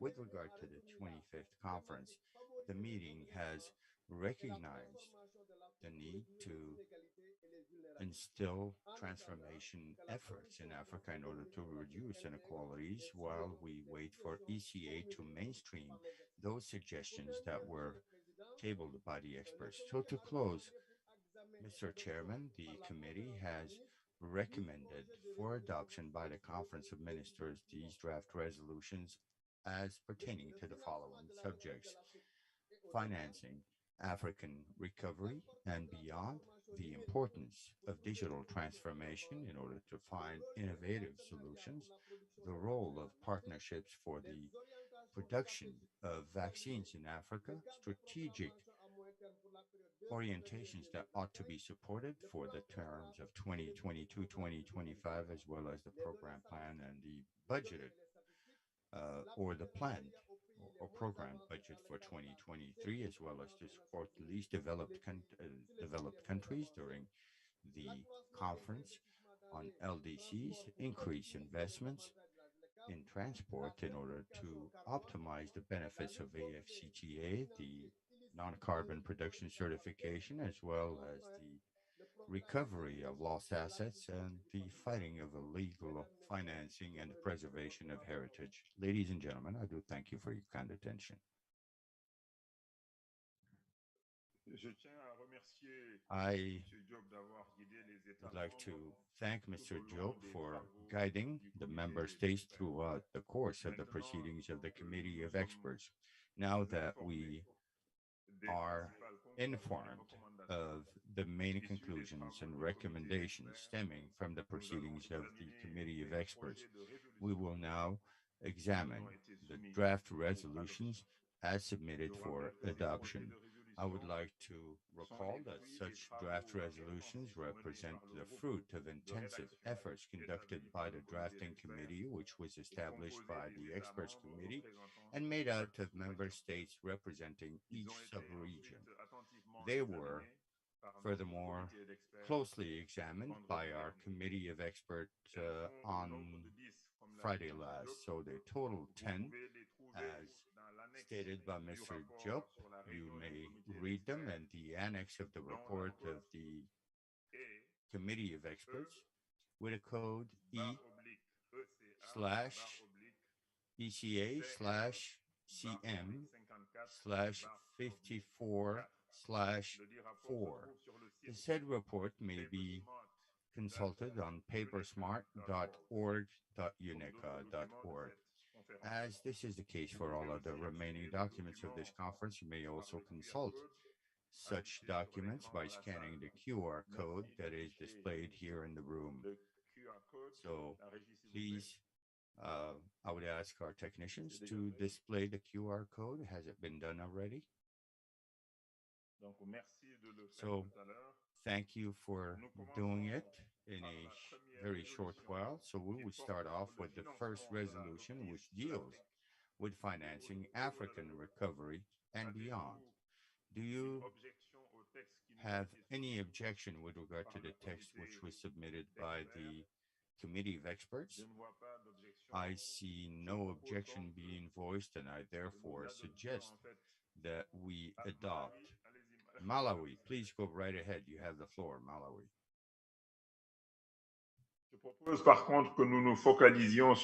However, I would kindly solicit your interest so that we may focus on the essential items of the operational arrangements for provisions for as submitted without having to scrub or go through the draft. Thank you. I thought maybe can help to improve the resolution. I want to take you to paragraph number 7 of the resolution, which is talking about concerned also that the continent's debt vulnerability have been exacerbated by the high borrowing costs. I think throughout the discussion in the past 2 days, we have also looked at the various instruments, that can help us, to improve the financing and to probably deal with the debt issues. But we also talked about the domestic resource mobilization. So I wanted to suggest, therefore, that on that paragraph that talks about also concerned, we should start probably saying that also concerned of the raw rate of domestic resource mobilization and the debt vulnerability, so that I think the paragraph should also contain the issue of raw rate of domestic resource conservation. Because as we are driving, to improve resource mobilization, we are looking at external debt, as well as also looking at what can we do, to improve domestic resource mobilization for us, to close the gap. Secondly, on the same resolution, I want to take you to item number 5. Sorry, I have to be referring to my item number 5 of the resolution, which is a recommendation, is talking about calling upon countries and development partners. I thought maybe we should just make it a little bit stronger. Instead of saying calling upon countries, I wanted to suggest that maybe we should say urging countries, development partners, and international regional cooperation organization to improve and strongly support the financing and advocacy of the newly found liquidity and sustainability. It's just a manner of trying to make the recommendation to be strong. Instead of calling, I think we should put urge member countries. Thank you very much. Thank you very much, Malawi. Those suggestions will be actually incorporated in the document. Thank you very much. All right, which means then the first Ethiopia, please. Thank you so much. I just wanted to, of course, it is not in this report or resolution that that is presented right now, or which was circulated to all of us to read through. But there is one concern that we have on the report of the VENA Program of Action. I'll read it through and I'll suggest the correction. Sorry, let's wait until we get to the resolution, please. Let's focus on resolution number 1. Okay. So for now, it's only the first resolution, please. Yes, this is on the report, on the bigger report. The main report. For now, it's only the resolution that we are dealing with, please. Okay, then hope I'll get that. Yes. We'll come back later on the report. Yeah, thank you. We move to resolution number 2. All right, the resolution, it's about the importance, voilà, c'est l'importance de la transformation numérique pour trouver des solutions. The importance of digital transformation in order to find solutions. So therefore, this resolution is adopted. Taking note of the comments of Malawi, and we move on to the second resolution pertaining to the importance of digital transformation in order to find innovative solutions. Egypt. Thank you very much, Excellency. And at the outset, let me congratulate you for a very successful conference meeting. If you allow me, I actually had raised for the first resolution, Minister, And this concerns one of the possibilities that we can use to be able to replicate success stories of Africa in view of the crisis and the recovery efforts. So during COVID-19, you would recall, Your Excellency, that we had a very successful model, which is the Africa Medical Supplies platform. Excuse me, is it which one of them? Because we have various points on that first resolution. We have 11 points. Which one you're referring to? Yeah, I would like, this is the resolution on financing the recovery of Africa and beyond. Yes. And my proposal is to add a new bullet, a new paragraph. Okay. So basically, the idea comes from the success stories that Africa had with deploying the Africa Medical Supplies platform. So we can replicate this model by establishing other platform for commodities, especially for cereal and oil and gas. We have that. Actually, we have that already. It's already launched. It was launched yesterday at the opening for the platform for commodities. If you can also enlighten me, Excellency, which paragraph it is? Actually, it's not like a resolution because it's already done. It was launched yesterday by Vera and the president.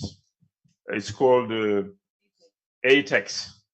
ATEX to replicate what we did on the vaccine, to do the same for the commodities. Very good. Both cereals and I guess energy as well. Yes. Perhaps we can include it in the resolution as well, a reference to it. What we can do in the resolution, we can actually commend, ask countries to use the platform actively. So we can add that bullet point. Good point. Thank you very much. Thank you. Merci. So somebody, I hope, is taking notes of these good points. So we'll add a bullet point number 12, calling upon all countries to actively use the new ATEX platform on commodities. Thank you.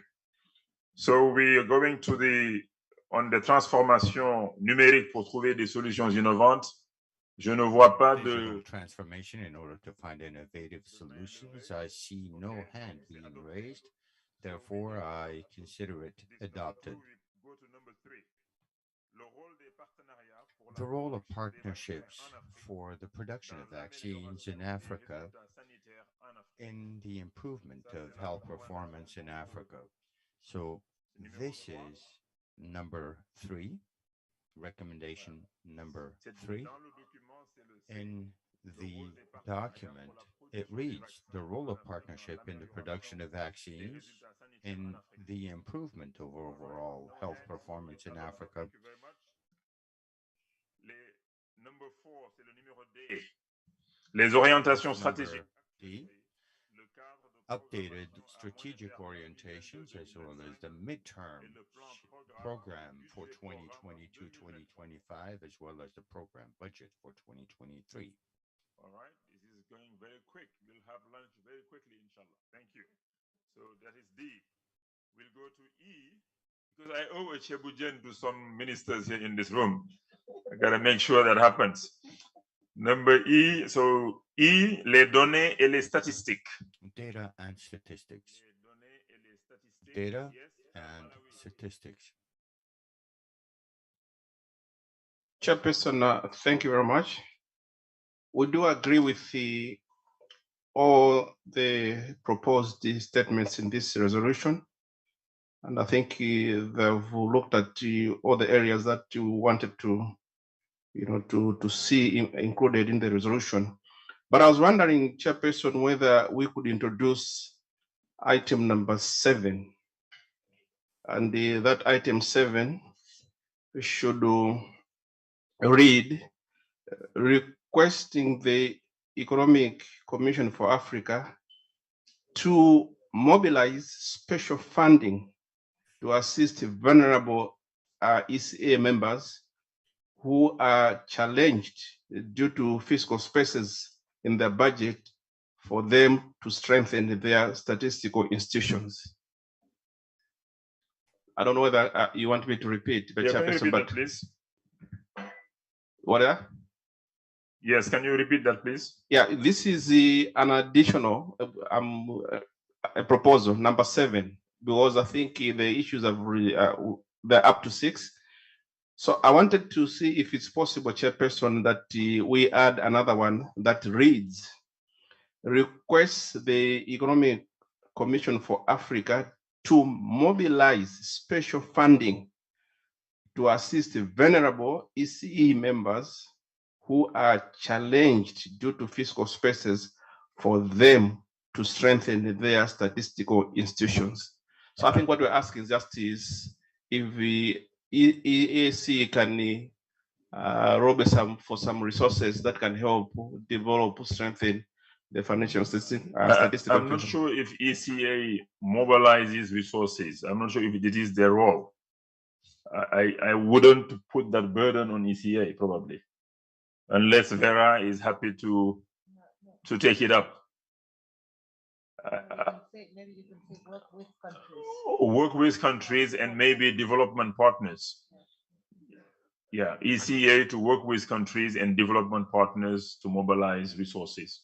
Actually, it's not only countries that are fiscally challenged. All countries need the support to strengthen our statistics. Yeah, okay, so I think that is a very good point, so we'll keep it. Thank you very much. Any other comment on statistics? No.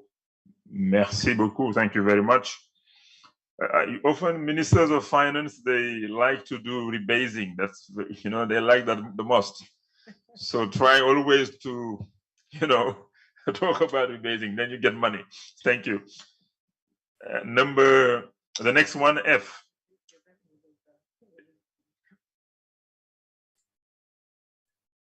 L'appui de la Commission économique pour l'Afrique aux pays les moins avancés dans le cadre de la 5e ECA support for least developed countries within the framework of the 5th UN Conference on Least Developed Countries. Wonderful. Thank you very much. So we move to the next one. G. L'accroissement des investissements dans les The growth of investment in transportation in order to optimize the benefits provided by the AFCTA. Very valid recommendation. I don't see any hands raised, so we are good. Thank you very much. H, la certification carbone. Carbon certification or zero carbon emission certification. Certification carbone. Carbon certification. Okay with that. Wonderful, thank you. We go to I, la lutte contre les flux financiers. The fight against illegal financial flows and the recovery of lost assets. Yes, Malawi, please. Malawi is on fire today, huh, Pamsek? Chairperson. Yeah, Chairperson, paragraph 3. I want to refer you to paragraph number 3, which talks about request the Economic Commission for Africa Secretariat to work with the African Union, the African Development Bank, African Capacity Building Foundation.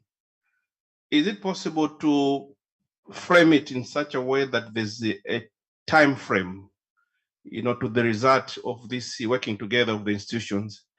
I was thinking that probably, you know, when these institutions meet, they could come out with a work plan which they could present to the next ministerial meeting, so that we shouldn't leave it open-ended like this. But I think it should be something that the institution should meet and then come with a work plan which can be considered at the next Ministers of Finance meeting.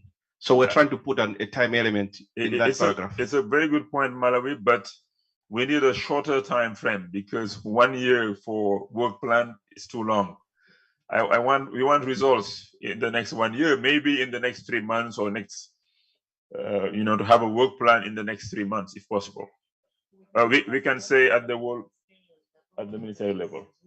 Yeah, we can organize a Zoom call maybe at the ministerial level, but probably in the fall. Yes, maybe in September, by September, to come up with a very solid work plan. I think we can be more precise. Okay, so we take a good note of that good point as well.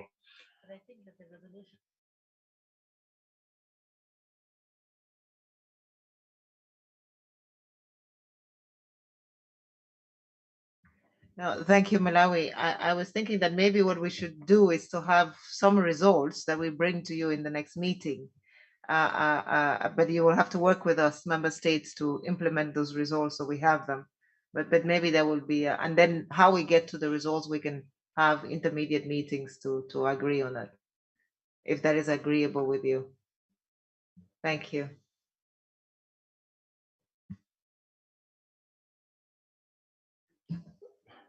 Merci. J, c'est le programme. Subsection J is the Culture and Heritage Preservation Program.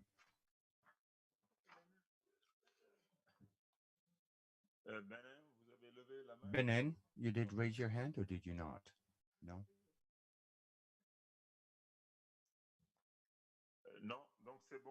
No, so we're good. Should there be no objection, I would declare that the resolutions as amended are hereby adopted with some of the slight amendments or changes that were proposed here and there. That's all. Thank you. Let's give to Ethiopia the floor for the suggestions on the document itself, on the report. Thank you, Ethiopia. Please, you have the floor.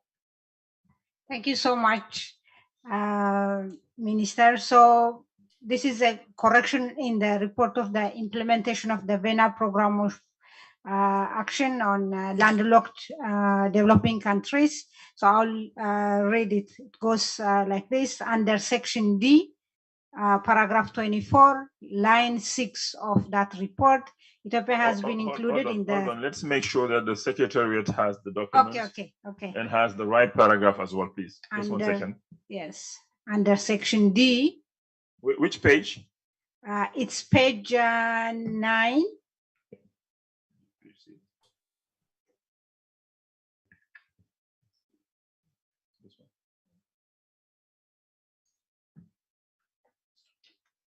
Yeah, page 9. Yes. Which section? D. Okay. Paragraph 24. Are we on the same document? No, we don't. Which document? What is the title of the document? Okay, so let me go to the title of the document. I have the soft copy. 1 minute, please. So the document is report on the implementation of the VENA program of action for landlocked developing countries for the decade 2014 to 2024. Actually, we'll just take the comment because we are not finding the document here. Okay. Well,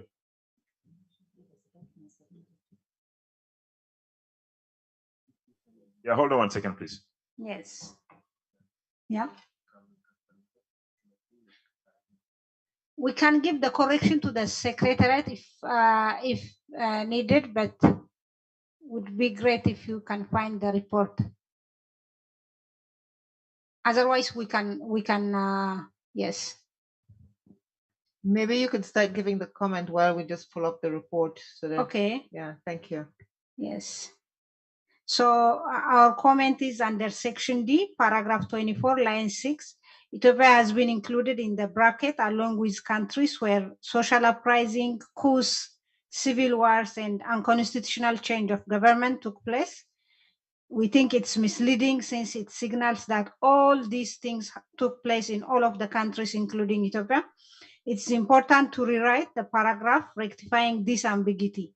We would also like to request to remove Ethiopia's name from that bracket because Ethiopia has been mentioned under paragraph 7, the same document, of course, with few corrections, and none of these descriptions is applicable as far as Ethiopia is concerned. Thank you so much.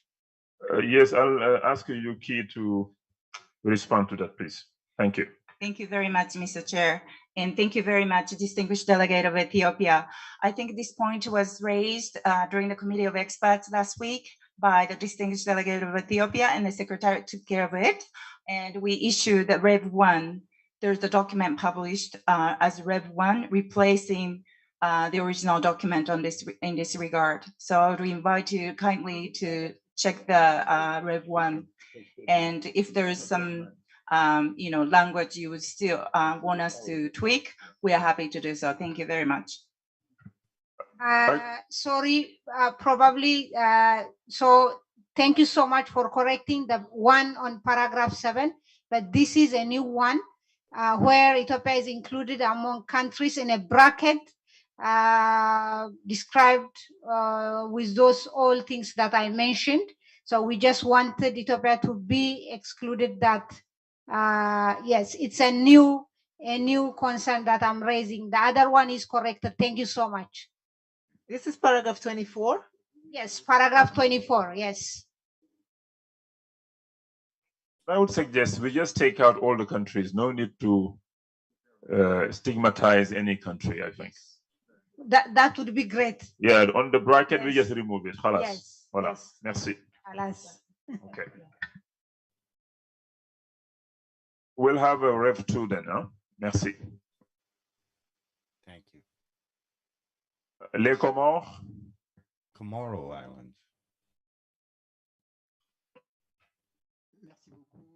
Thank you very much, Mr. Chairman.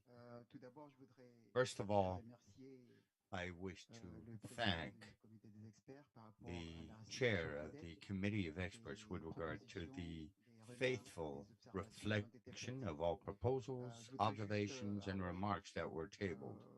I simply wish to recall that there is an observation which was transversally made with regard to all of those aspects that were addressed or mentioned, particularly the case of small insular states. As we have seen for landlocked countries, this was not reported. It did not get reported under a specific item, but it pertains to all of the aspects. Thank you, Mr. Chairman. Thank you. Comoro. Comoro.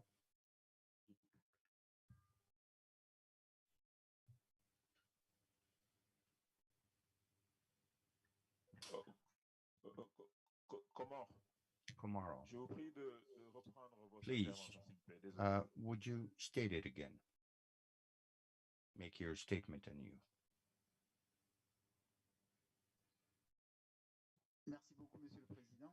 Thank you, Mr. Chairman. I'm not going to repeat the thanks I have presented with regard to the faithful report of the statements that were made with regard to these items in terms of proposals and observations. I simply would like to say that we should take into consideration the specific case of small island states, as I was not able to speak since this is a transversal observation with regard to all of the items raised, considering that these countries are facing rather specific constraints, as this were the case for landlocked countries. This was not reflected in the language, and I would like to see whether this is just related to a specific case or is it applicable to all of the major topics that were made mention of? I don't know whether I was clear enough, Mr. Chairman. Thank you.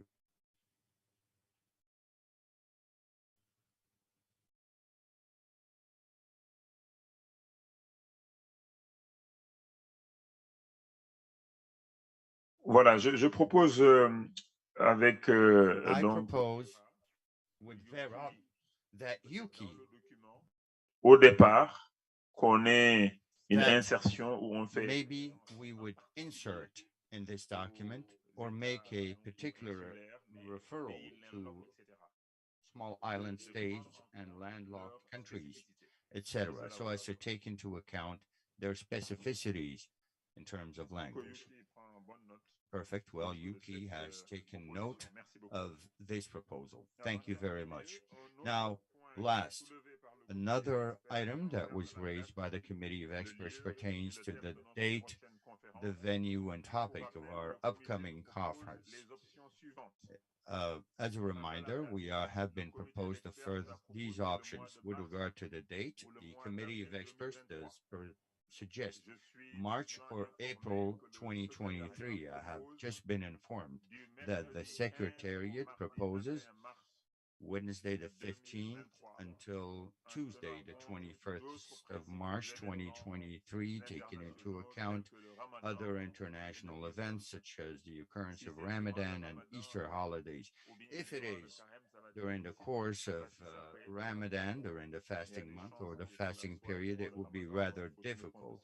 And there may be a likelihood that the dates would coincide with either Ramadan or the other holiday. Now, with regard to the venue, the committee does propose Addis Ababa based on the recommendation of the Secretariat, as it is customary, to have our conference, one conference held abroad and another the following at headquarters, save and except if there is any other proposal otherwise.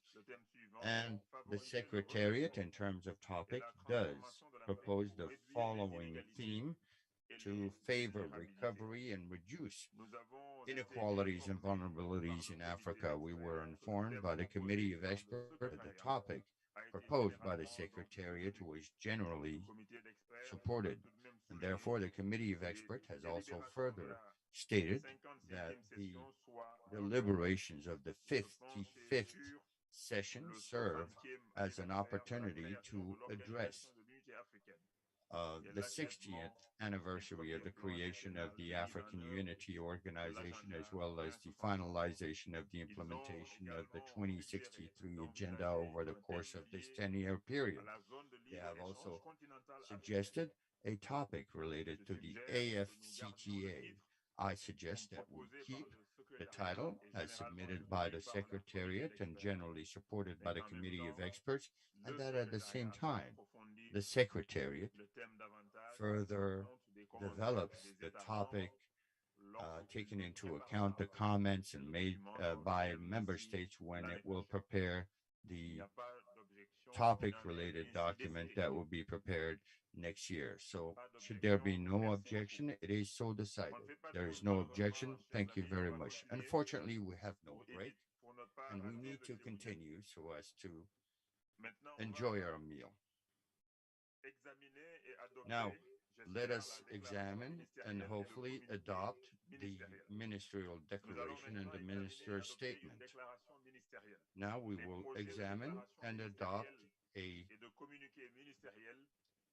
ministerial declaration. Those drafts may be consulted on papersmart.uneca.org. Accéder aux documents par le QR code affiché sur l'écran. Donc, dans la salle, nous avons bien maintenant notre fameux QR code. Y a-t-il des objections? S'il n'y en a pas, are there any objections? If there are none, then I declare that the draft ministerial statement has been adopted. Morocco.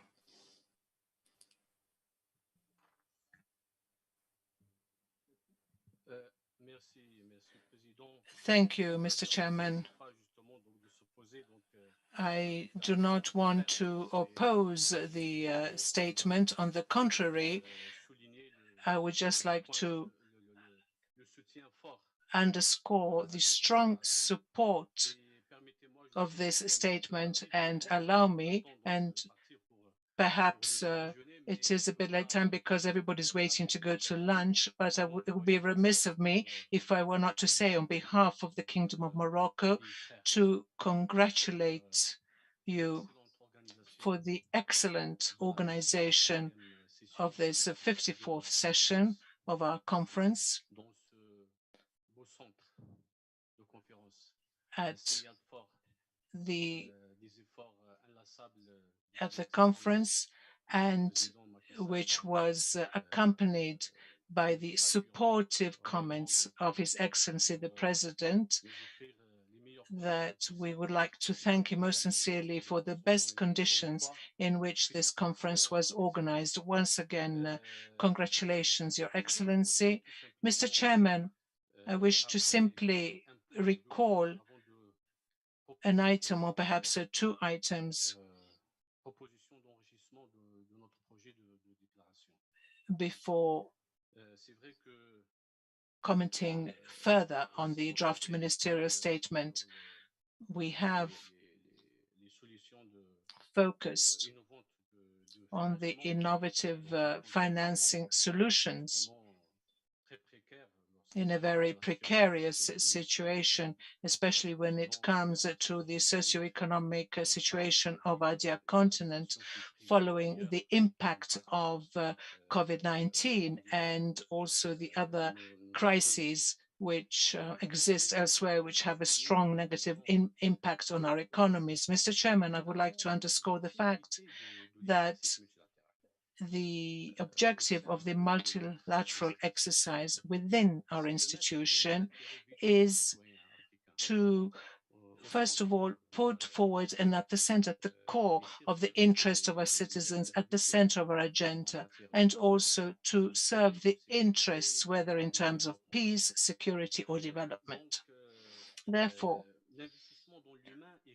investment is key to all this. And we were able to note during difficult times that we experienced together the resistance of the African citizen, despite the very difficult situation that they have found themselves. And we have to praise the African fellows because they have proved, despite the extremely difficult situation, they have proved to be resistant, resilient, committed, in such a way so that our continent goes through these difficult times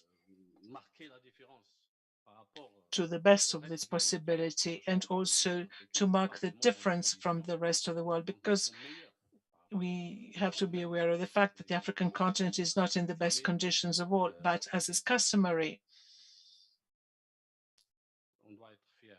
we have to be proud of ourselves. Mr. Chairman, there are some details like regional integration and inter-African cooperation that I would like to touch upon. Financing is not an end in itself. There has to be other priorities of vital importance, which are regional integration, as well as inter-African cooperation in the framework of South-South cooperation. Africa has to trust Africa. And I feel, if you'll allow me, the dependency syndrome, it isn't actually a question of reviewing it, but we have learned great lessons from this, that we do have the human potential, we have natural wealth and resources. Thank you, distinguished delegate. Please please go directly to the elements of the document. We have noted of your preliminary comments, and thank you very much for the very kind words that you expressed towards Senegal. So with regard to some concrete proposals, we have a proposal, Mr. Chairman.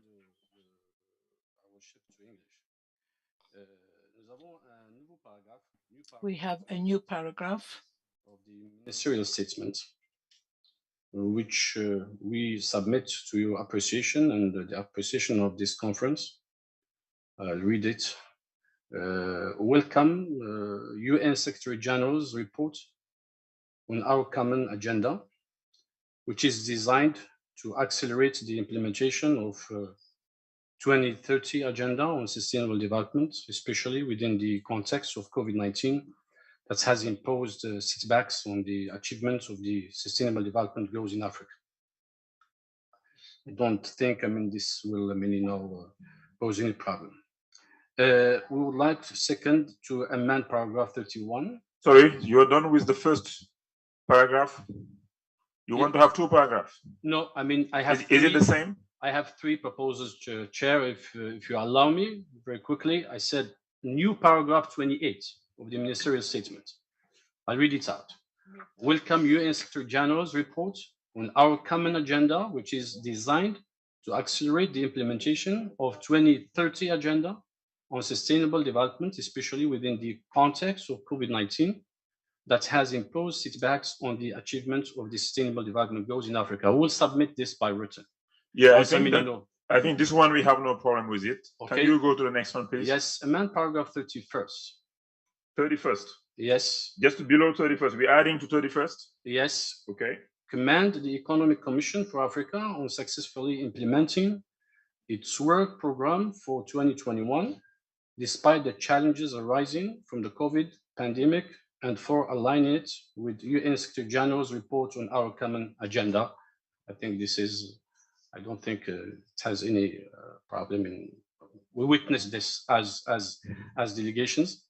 And then last proposal, a new paragraph 58, further requests the Economic Commission for Africa to intensify its efforts to implement the UN Secretary General's. Sorry, not 58. We are the paragraph stops at 40.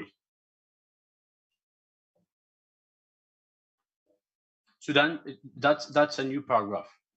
So the last paragraph. Yes. Okay. Further requests the Economic Commission for Africa to intensify its efforts to implement the UN Secretary General's our common agenda toward the achievements of the SDGs.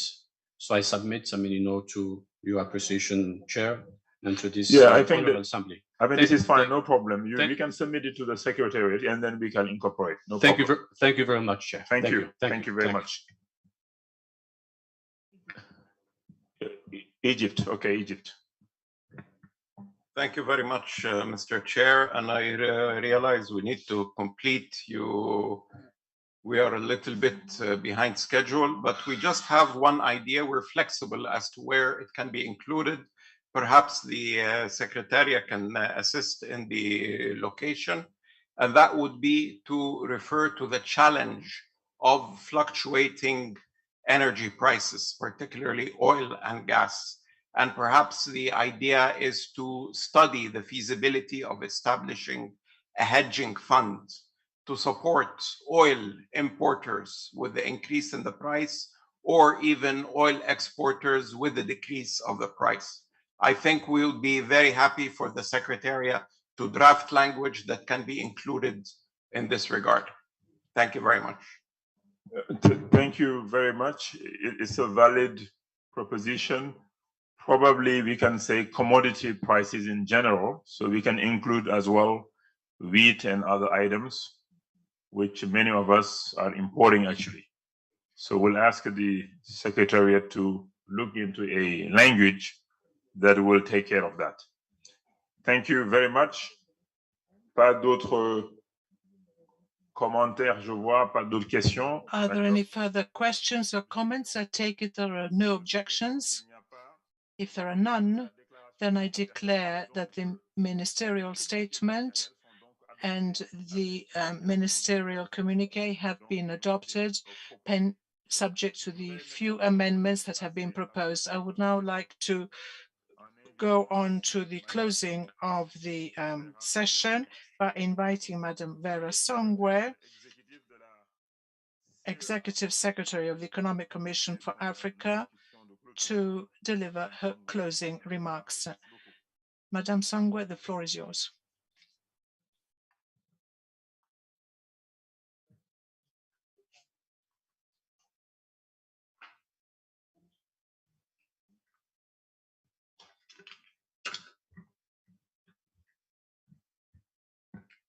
Bonjour, Monsieur les ministres. Je commence d'abord avec. Your Excellencies, Ministries. I would like to address myself first to the Minister for the Economic Planning and Development, distinguished Ministers of Finance, Central Bank Governors, invited guests, ladies and gentlemen. I would like to thank you, first of all, for having remained and stayed until the end of our meeting. Of course, we are trying to do two things at the same time. We are trying to improve the economic situation of our continent, but also to put up a working environment and set it up for Africa for next year. And given the world circumstances and evidently the constraints and the problems that Africa has to face, we have a lot of work to be done, but this will be justified because you also were able to appreciate the work that we undertook last year. We thank you enormously for the entire support that you have showed us during last year. by coming to meetings that we convened, because we cannot be effective or even a good supporters if you do not also support us. So thank you very much for coming to the meetings last year, and also you have proven your commitment today. I thank you tremendously for your support. Secondly, I'd like to thank our host, Senegal. Of course, it's a country that we love and we would love to come back. And we would also like to thank His Excellency President Macky Sall for having accepted and to propose and having proposed to host this meeting. I think I'm speaking on behalf of all the colleagues from ECA, and thank them for the generous reception that we were welcomed. And I would also like to thank all the staff and everybody who worked together and left no stone unturned for the success of our meeting. I would also like to thank all the invited guests who came to address us, and some of whom are still with us today. We have talked at length about the international financial system, which may have to be readjusted to respond to the constraints, challenges, and needs of our respective populations, as was reminded by His Excellency the Ambassador of Morocco, because in the final analysis, what we are talking about is our citizens, both men and women. I would like to make a distinction because we have to make a distinguished because Her Excellency, the Minister of Gabon, is always saying that we have to talk about women's affairs. We know that when there are crises and when we have major challenges, it is young girls and the women who suffer more from these, from all the various challenges and problems that we have to make sure that our young women, young girls, and our women, whether they're leaders, where they enterprises, that they have access to education, to digitalization, and also financing. Thirdly, and in conclusion, you have given us a very arduous a plan to follow. We will do our best to fulfill all these issues. And I'll come back to this issue of gender, because at this year, it's one thing to talk about gender, but it's another thing to actually change and to fashion it. So if we look at the table, we see our chief economist, Madam Anna Morsi, who is also a woman. We also have a legal secretary from an institution who is also a woman. And we're in the process to see if we can have at least 50% of women working in our administration department. And I do hope that we'll be successful in rising to this challenge, of course, with your support and working jointly. And finally, we are in the process of having suffered from the impact of the war in Ukraine. It is something that has never happened before. So it is a confluence of fuel, energy, financial crisis, and all inputs, but we can't find any direct solutions to solve these problems. So we have to think about it at greater length. We had to, first of all, face the crisis in 2018, which was the non-conventional fiscal policies that the world had developed and adopted. Then in 2020, with the COVID crisis, there was an increase of non-conventional and fiscal policies that was also put in place. So what we are trying to do now is to see, when we are trying to lower a deficit in order to face up some challenges. But I think we have to together speak of these subjects. There is also the issue of special drawing rights use. And here I establish a link between the use of special drawing rights and the fiscal deficit. It is almost impossible, if you followed what His Excellency the President says, if we have greater resources, but then our macro framework says, but you cannot absorb it. So it's nonsensical to have greater resources. So we have to do some advocacy, not to have greater resources, but also to be able to absorb them. And to take care of our population accordingly. It is this complementarity of this problem always has to be tackled. We haven't talked a lot or enough about a continental private African market. It is suffering. There are many arrears. There are many shortcomings in the private sector, means lagging behind, that there have been quite a lot of failures and greater percentage of unemployment. We have to see how we can safeguard and finance our private sector. As we're all aware, we have there's a crisis. Everybody's conversant with the capital flight, and it is the local enterprises that remain behind. And more often than not, the resilience comes from the African enterprises that have remained back in Africa, whether they're in the Ivory or in Nigeria, Cameroon or Senegal. It is these continental enterprises that help to push the economy and to help it recover and relaunch it. And therefore, we would like to further work together with the private sector in Africa in the context of the AFCTA. And we hope that with the African Trade Exchange that we launched yesterday, that we'll be able to highlight the major small and medium scale enterprises in Africa to be able to assist them, because the growth of any enterprise in Africa is the growth of Africa.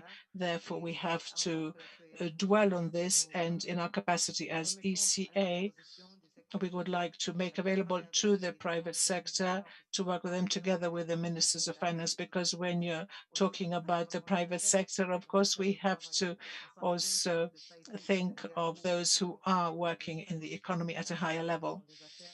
You have a very good business environment in Senegal, and we would like to continue to work with you in the future. We'd like to thank you once again. Of course, COVID is still on everybody's agenda. We see what is happening in South Africa. Unfortunately, there is a resurgence. So on the AVAD platform, we do have some countries that have vaccines. It's a great pity, because many of our leaders are working at the international level who say that we need more vaccines, but we know that in many African countries, you have the vaccines, but they're not being used.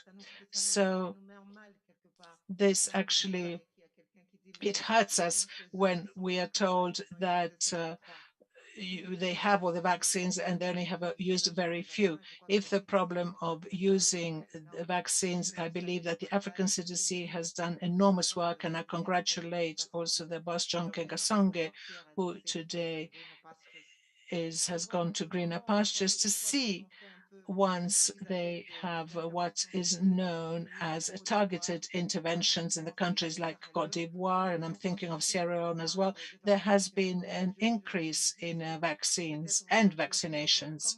So I would like to implore you and to find out how we can have greater vaccines. It's going to damage Africa if we do not vaccinate people, because from now on, your vaccination certificate is going to be like a passport, and it will be necessary for you to travel. But it's also the foreigners who come to us. If an investor wants to come in one of our countries and he says, but only 10% of the population is vaccinated, the probability that that person is going to invest their country will not be as large, where at least between 60 and 80% of the population is vaccinated. Let us not look at it as if that we all have to be vaccinated, but how we can encourage further investment with respect to the vaccination. You, the ministers of health and ministers, we implore you also to help us to support this vaccination approach, because it is going to become another inequality in the world if we don't take care of this. And it's going to be an inequality that we will have created ourselves. We have the vaccines. You have all asked, you've all asked for the vaccines on the AVAD and COVAX platform. So let us try to see if we can at least raise it to 30%. Today, we only have vaccinated 50%, others only 7%. So I don't think in the long term this will be a good thing for our population of our countries. Once again, thank you for your attention, for your continuous participation, your support and your substantive help during the proceedings and the business of our conference. Thank you very much. Merci, Madame la Secrétaire Exécutive. Thank you, Madam Executive Secretary, for your closing remarks. We would now like to proceed to my closing remarks. Madam Under Secretary General and Executive Secretary of the ECA, ladies and gentlemen, the ministers, dear colleagues, distinguished governors of central banks, ladies and gentlemen, all protocols observed. We have reached the end of the 54th session for the Ministers of Finance, Planning and Economic Development, which has enabled us to exchange information on the financing of recovery of Africa, breaking new ground, a very important subject in the current world context. I would like to congratulate the participation of all the ministers, representatives of multilateral banks, the private sector and non-international organizations who have also participated virtually and in person. I would like to congratulate in particular the Executive Secretary of ECA, Dia Vera, and her team for her relentless work in cooperation with the government of Senegal for the perfect holding and organization of this conference, but also for the leadership in taking upon themselves the challenges with which our continent is confronted. Vera, thank you very much. And I would like to congratulate you. Since COVID, we have seen you on many platforms. You have brought together all the stakeholders so that advocacy is conveyed and heard very, very loudly by all those concerned. Ladies and gentlemen, this meeting was held in a special context in relaunching economy subsequent to the COVID-19 pandemic, threatened by the war in Ukraine and its impact on basic needs and requirements, energy resources.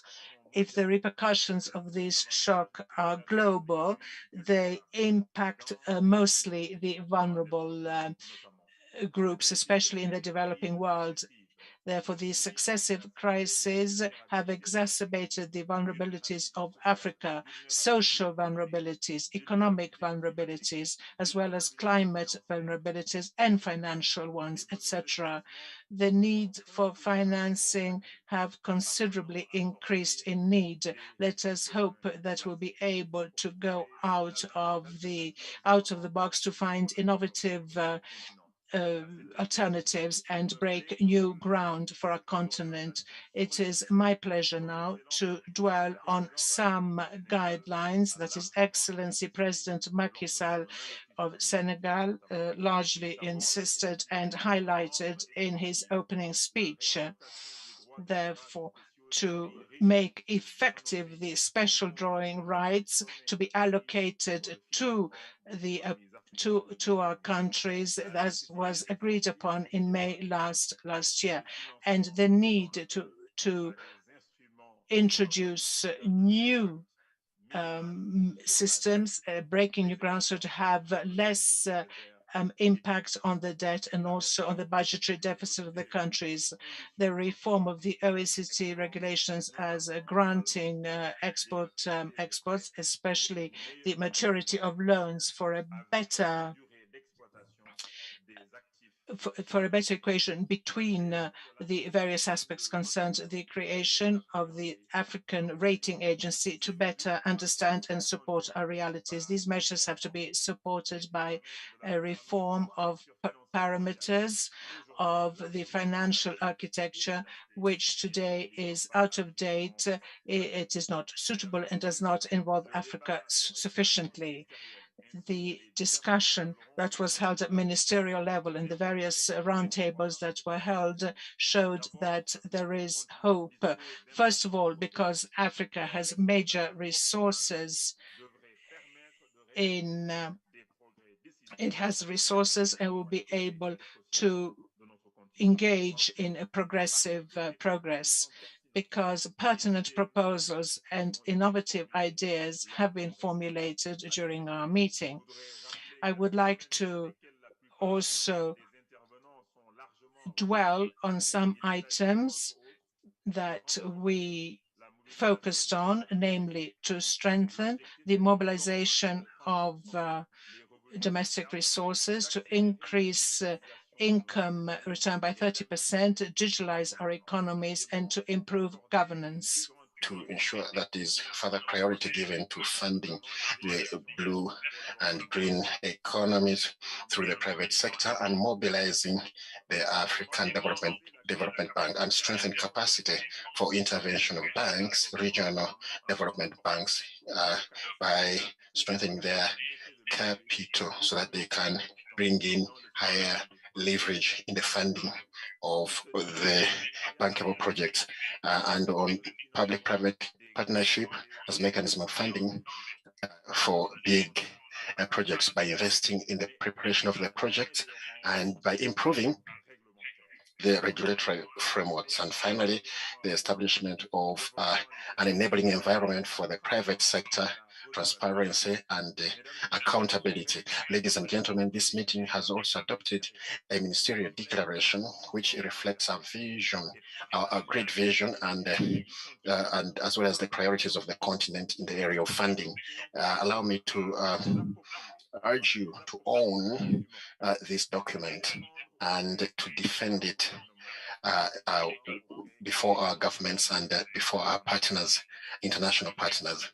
I can assure you that Senegal, under the leadership of His Excellency President Macky Sall, in his capacity as current chair of the AU, will spare no effort to express the voice of the fight of Africa with you towards a global renewed financial architecture in which the continent can improve its position well. That's why the advocacy of the President Macky Sall, whereby Africa, through the African Union, should be a member of the G20. At this juncture, I'd like to thank the entire staff of the Economic Commission for Africa and Madam Vera and the entire team.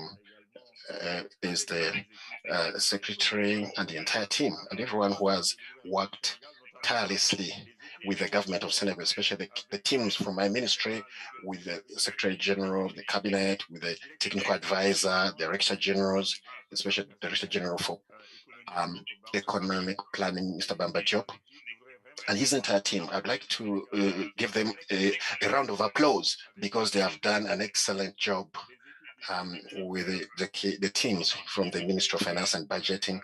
I would again would like to thank Madame Geneviève Kebe, my communications advisor, with whom we really designed the work, security, photos, and so on. So we shall invite the entire team to come here in front so that we can take a group photo here. The Minister of Finance and Budgeting, our friends from Foreign Affairs who are playing a crucial role in organizing these kinds of events. The Minister of the Interior Minister, or the aspects of security, the Minister of Health, and whose teams have come in, and other teams where there's Madame Diouf who is heading these teams. We congratulate her as well with her entire team. I don't know whether she's here with us. In any case, thank you very much. I thank everyone, those who are visible and those who are not online. We see that we have the translators, interpreters, with whom we wouldn't be able to do our work well. I'd like to give them a round of applause too. And also the team are organizing this meeting. Everyone worked towards the success of this event. So I'd like to end, on behalf of the people of Senegal, thank you for having accepted to be here physically in Dakar or online. I would like to wish you a safe journey back home to your respective countries, and I hope that we shall meet again next year, inshallah, in bigger numbers and with concrete progress in our roadmap, with results which we can be able to show everyone next year. Now, with that note of hope, I would like to declare closed this Conference of Ministers of Finance, Planning and Development. I thank my technical advisor here, who is behind me, who has been assisting us all along this process. Thank you, Papshel. Now, I would like to thank you for your kind attention. The meeting is adjourned, and have a nice lunch.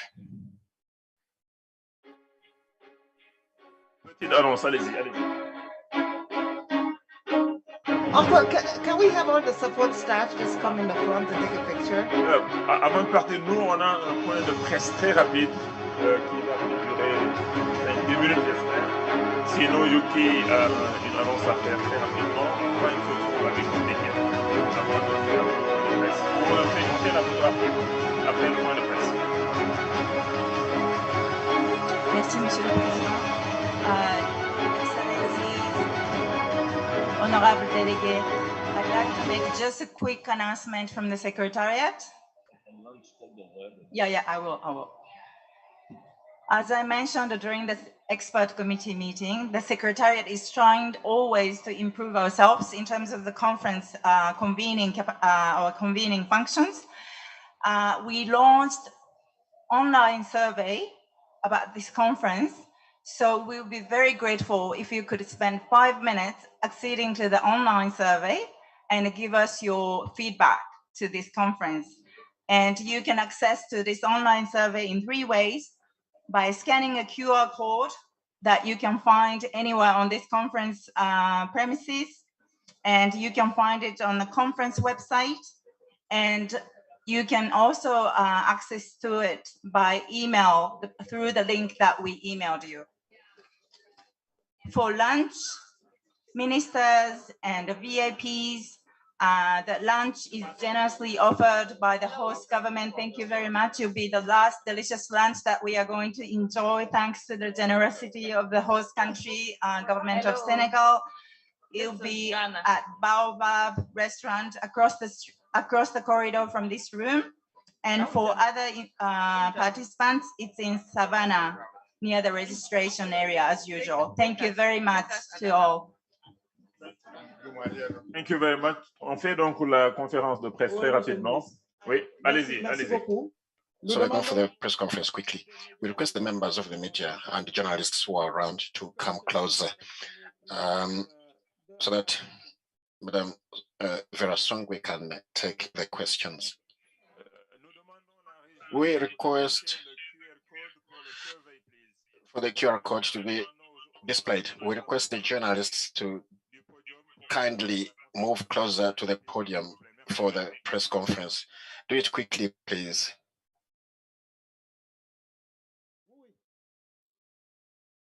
We have some roving microphones for the questions. The ministers, kindly bring the roving mics. Ministers and VIPs go to Baobab restaurant. The others are going to Savannah space. We shall find you there. Thank you. Thank you, dear Minister. We will move like this. We shall start with Madam Vera Songwe, who is going to say something for 1 minute, and then we shall have 2 to 3 questions, and then it will end. Madam Songwe, you have the floor for the general consideration of the holding of the event. Thank you.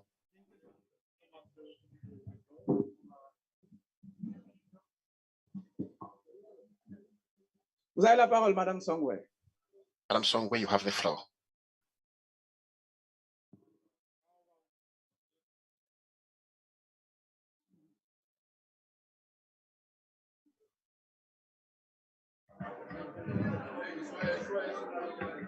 Donc, I just start? Okay. Bonjour, je pense que nous Good afternoon. I think we are ending this meeting, which has lasted for 1 week, and I would like to start by thanking the government of Senegal, the Minister of Finance and Minister of the Economy, Planning and International Cooperation for their warm welcome in this Teranga country, where I'm always feeling at home. We discussed 5 main themes on the economic recovery, mainly how to finance this African recovery and how we should find solutions as well as innovative tools for this recovery. We also talked about access to markets for African countries. We have talked about some solutions such as liquidity and sustainability instruments, which will stay along with funding for countries which have access to markets. We have countries which are in this group. We talked about issues to do with the digital economy. We know that in the crisis situation, the digital economy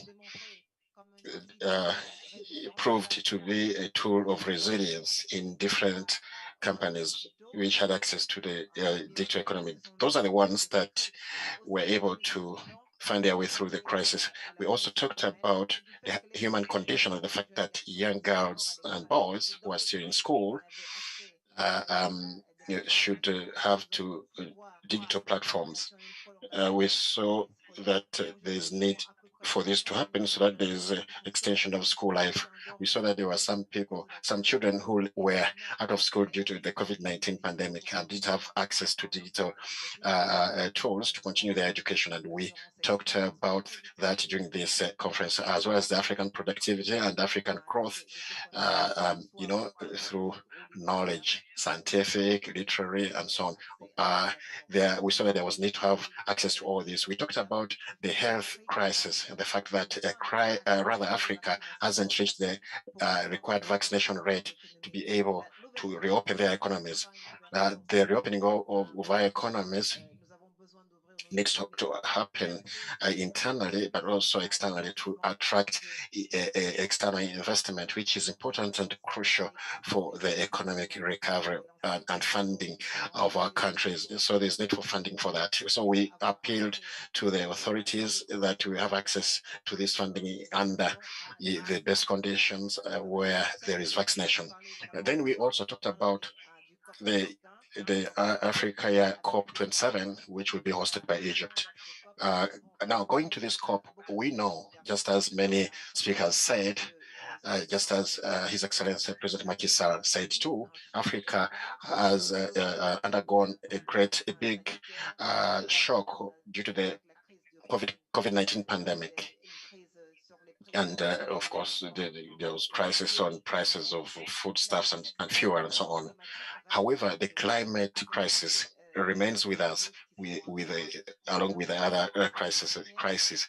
We want to have 3 things. One, carbon financing, which is sustainable. We want to ensure that all institutions which are setting up governance conditions for carbon loans, that they should be supported with African institutions who are following this conversation. Secondly, we have what we call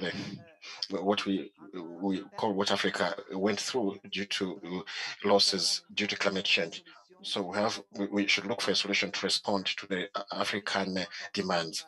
And then we had discussions on the issue to do with climate change, a plea, an advocacy, whereby we could use gas as a transitional energy. We know that at least 20 countries of the continent, including Senegal, will become countries which are going to produce gas. And we know that the price of gas would be affordable if we could be able to process, rather to transform our economies through industrialization. And this implies costs of production using gas would reduce the cost of production. So we request the international community as an appeal to accept that gas be, a fuel of transition for our continent.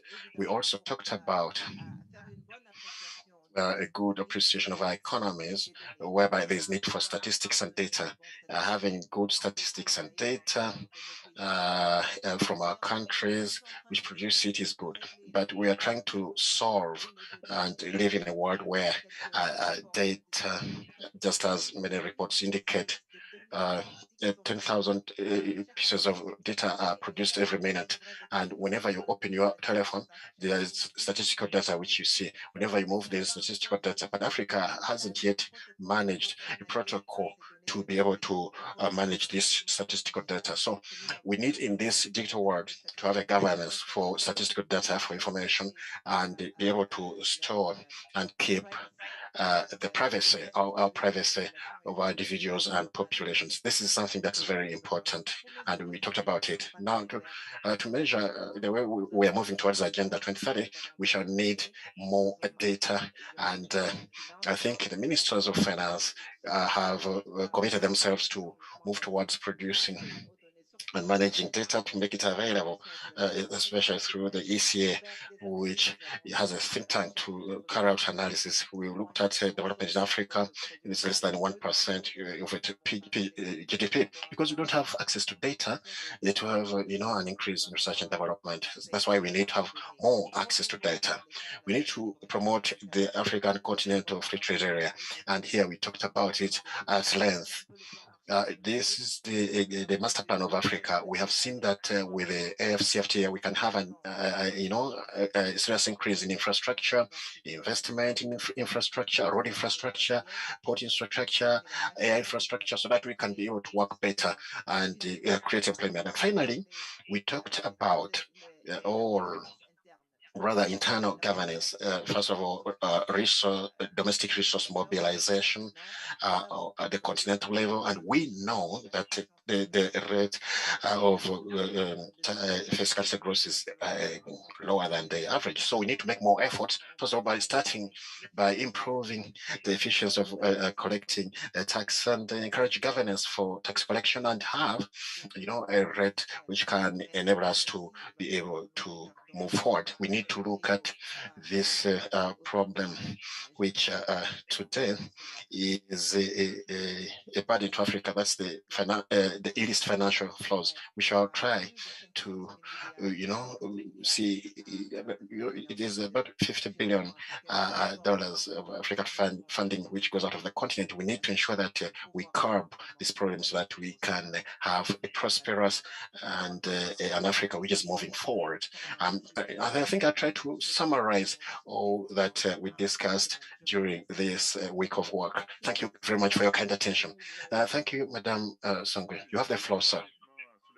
Now, very quickly, Suleiman, Madam Executive Secretary has summarized our discussions. We need to make a distinction between what Africa is doing with its leaders, governors, ministers, and what they must do internally, and we want to see the actions which the international community must undertake in partnership with Africa, by listening to each other and by listening to the advocacy and pleas made by Africa. So these are the two main areas of intervention, and we shall work together to make sure that the roadmap, which has been drafted during the ministerial conference and which has gone through His Excellency Macky Sall, which he talked about during his speech, this can be put into practice so that we can execute and implement the roadmap. Thank you, Your Excellency.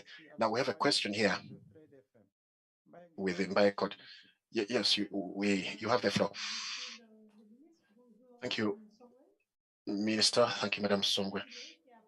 Thank you for that summary, which has responded to part of my question. I want to talk about resource mobilization, where we have a challenge of funding today. You talked about the need to find innovative funding. I want to know the niches that you are going to use to ensure that we obtain that funding. And today, the volume of funding needed by Africa for our economies is quite high.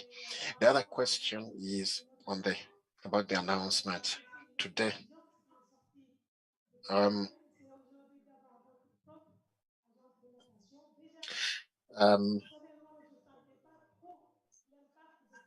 The sound is very, very poor.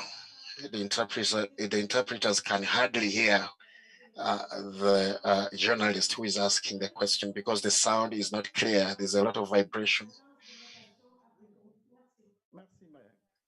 Thank you. Madam Songwe, over to you. Or Your Excellency, the Minister. Yes, Your Excellency, I have the floor. Thank you very much for those two questions.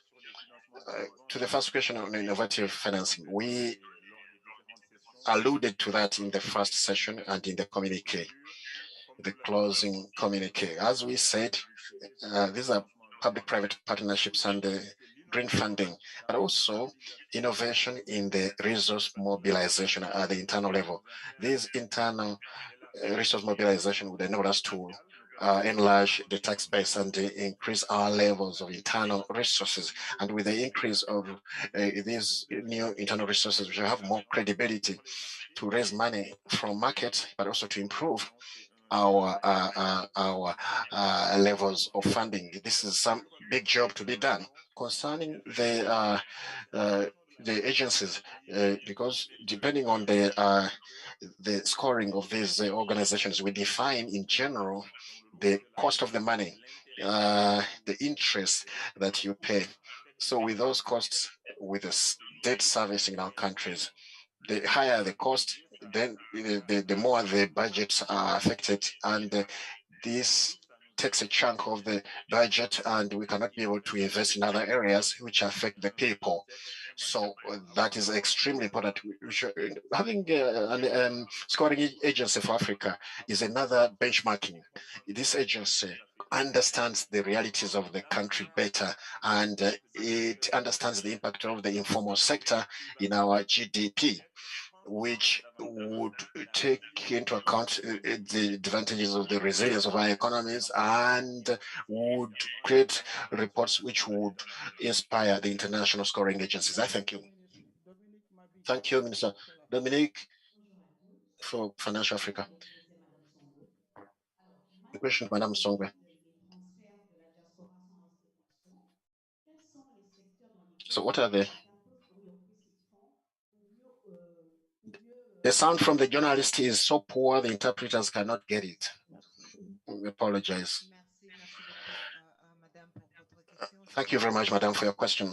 That question is relevant. Now, there are two things that we can do. First of all, the transfer of individuals residing on the outside towards Africa. This is a private affair. So it's important that there's respect, of course, of the private goods. What we can do is to create what we call the diaspora bonds, where the government of a country can decide that there are certain investments where the foreigners or the migrants of that country, where they can invest, and try to see how they can attract investment to that part of the economy. So these are two different things. The first thing is the personal transfer of a private entity that is private. Then, in some countries like Nigeria, they say that we are creating a highway, which is important. So we would like to which we see, but we need to remember that those remittances are private. There are many governments which can formalize them so that they can use them for investments, depending on what they consider. Thank you, Madam Secretary General. Let's go to Senegal. We shall give the floor to the last speaker from Nigeria National TV. My question actually is from the economic reports on Africa that was launched at one of the side events that stated Nigeria and Ethiopia topping the list of the new poverty index on the continent. What would you say that these two countries haven't done right and can now be made right going forward? Thank you. I think those are a very important question. As we talk about the successive crises that are affecting the continent, each time there is a crisis, what we see is that the group of vulnerable in our societies falls further below. We also know that in Africa, when you fall from vulnerability to poverty, you have a tendency to stay in poverty for much longer and to fall deeper into poverty than is usually the case. Now, what can Nigeria and what can Ethiopia do to improve on their rates? I think there are two things. The first thing is, when we talk about growth, we always talk about the quality of growth, which means we need to grow, but we need to grow in an inclusive way. The first thing that we can do is create more, better, and efficient safety net programs. Once you do, and Ethiopia has quite a number of safety net programs that it has already put in place, but it needs additional resources. Hence, the theme of this conference, Financing Africa's Recovery, is to then see how we can pull more people out of falling out of poverty. But then again, there is trade and how well we can do the trade. In Nigeria, it's a question also about the structure of the economy. If the economy is in the hands of a very, very few, then we start talking about inequality and the rate of inequality. If you look at Ethiopia and Nigeria, they are not the same on the inequality index. Ethiopia has a much more equal society than Nigeria does. So there's the redistribution effect in Nigeria that is not trickling down to those who do not have and who need to be pulled up. That comes a little bit also from the structure of the economy. If you have monopoly situations, if you have an issue of, access to financial markets with high interest rates, then you begin to face those problems. So yes, the diagnosis ends up with the same problem, but the policy recommendations for both countries are quite different. Merci. Monsieur le ministre, vous voulez ajouter quelque chose? Thank you very much to everybody. Excellent après-midi et bon retour dans vos pays respectifs. Merci. Have a nice afternoon and safe journey back home. Thank you.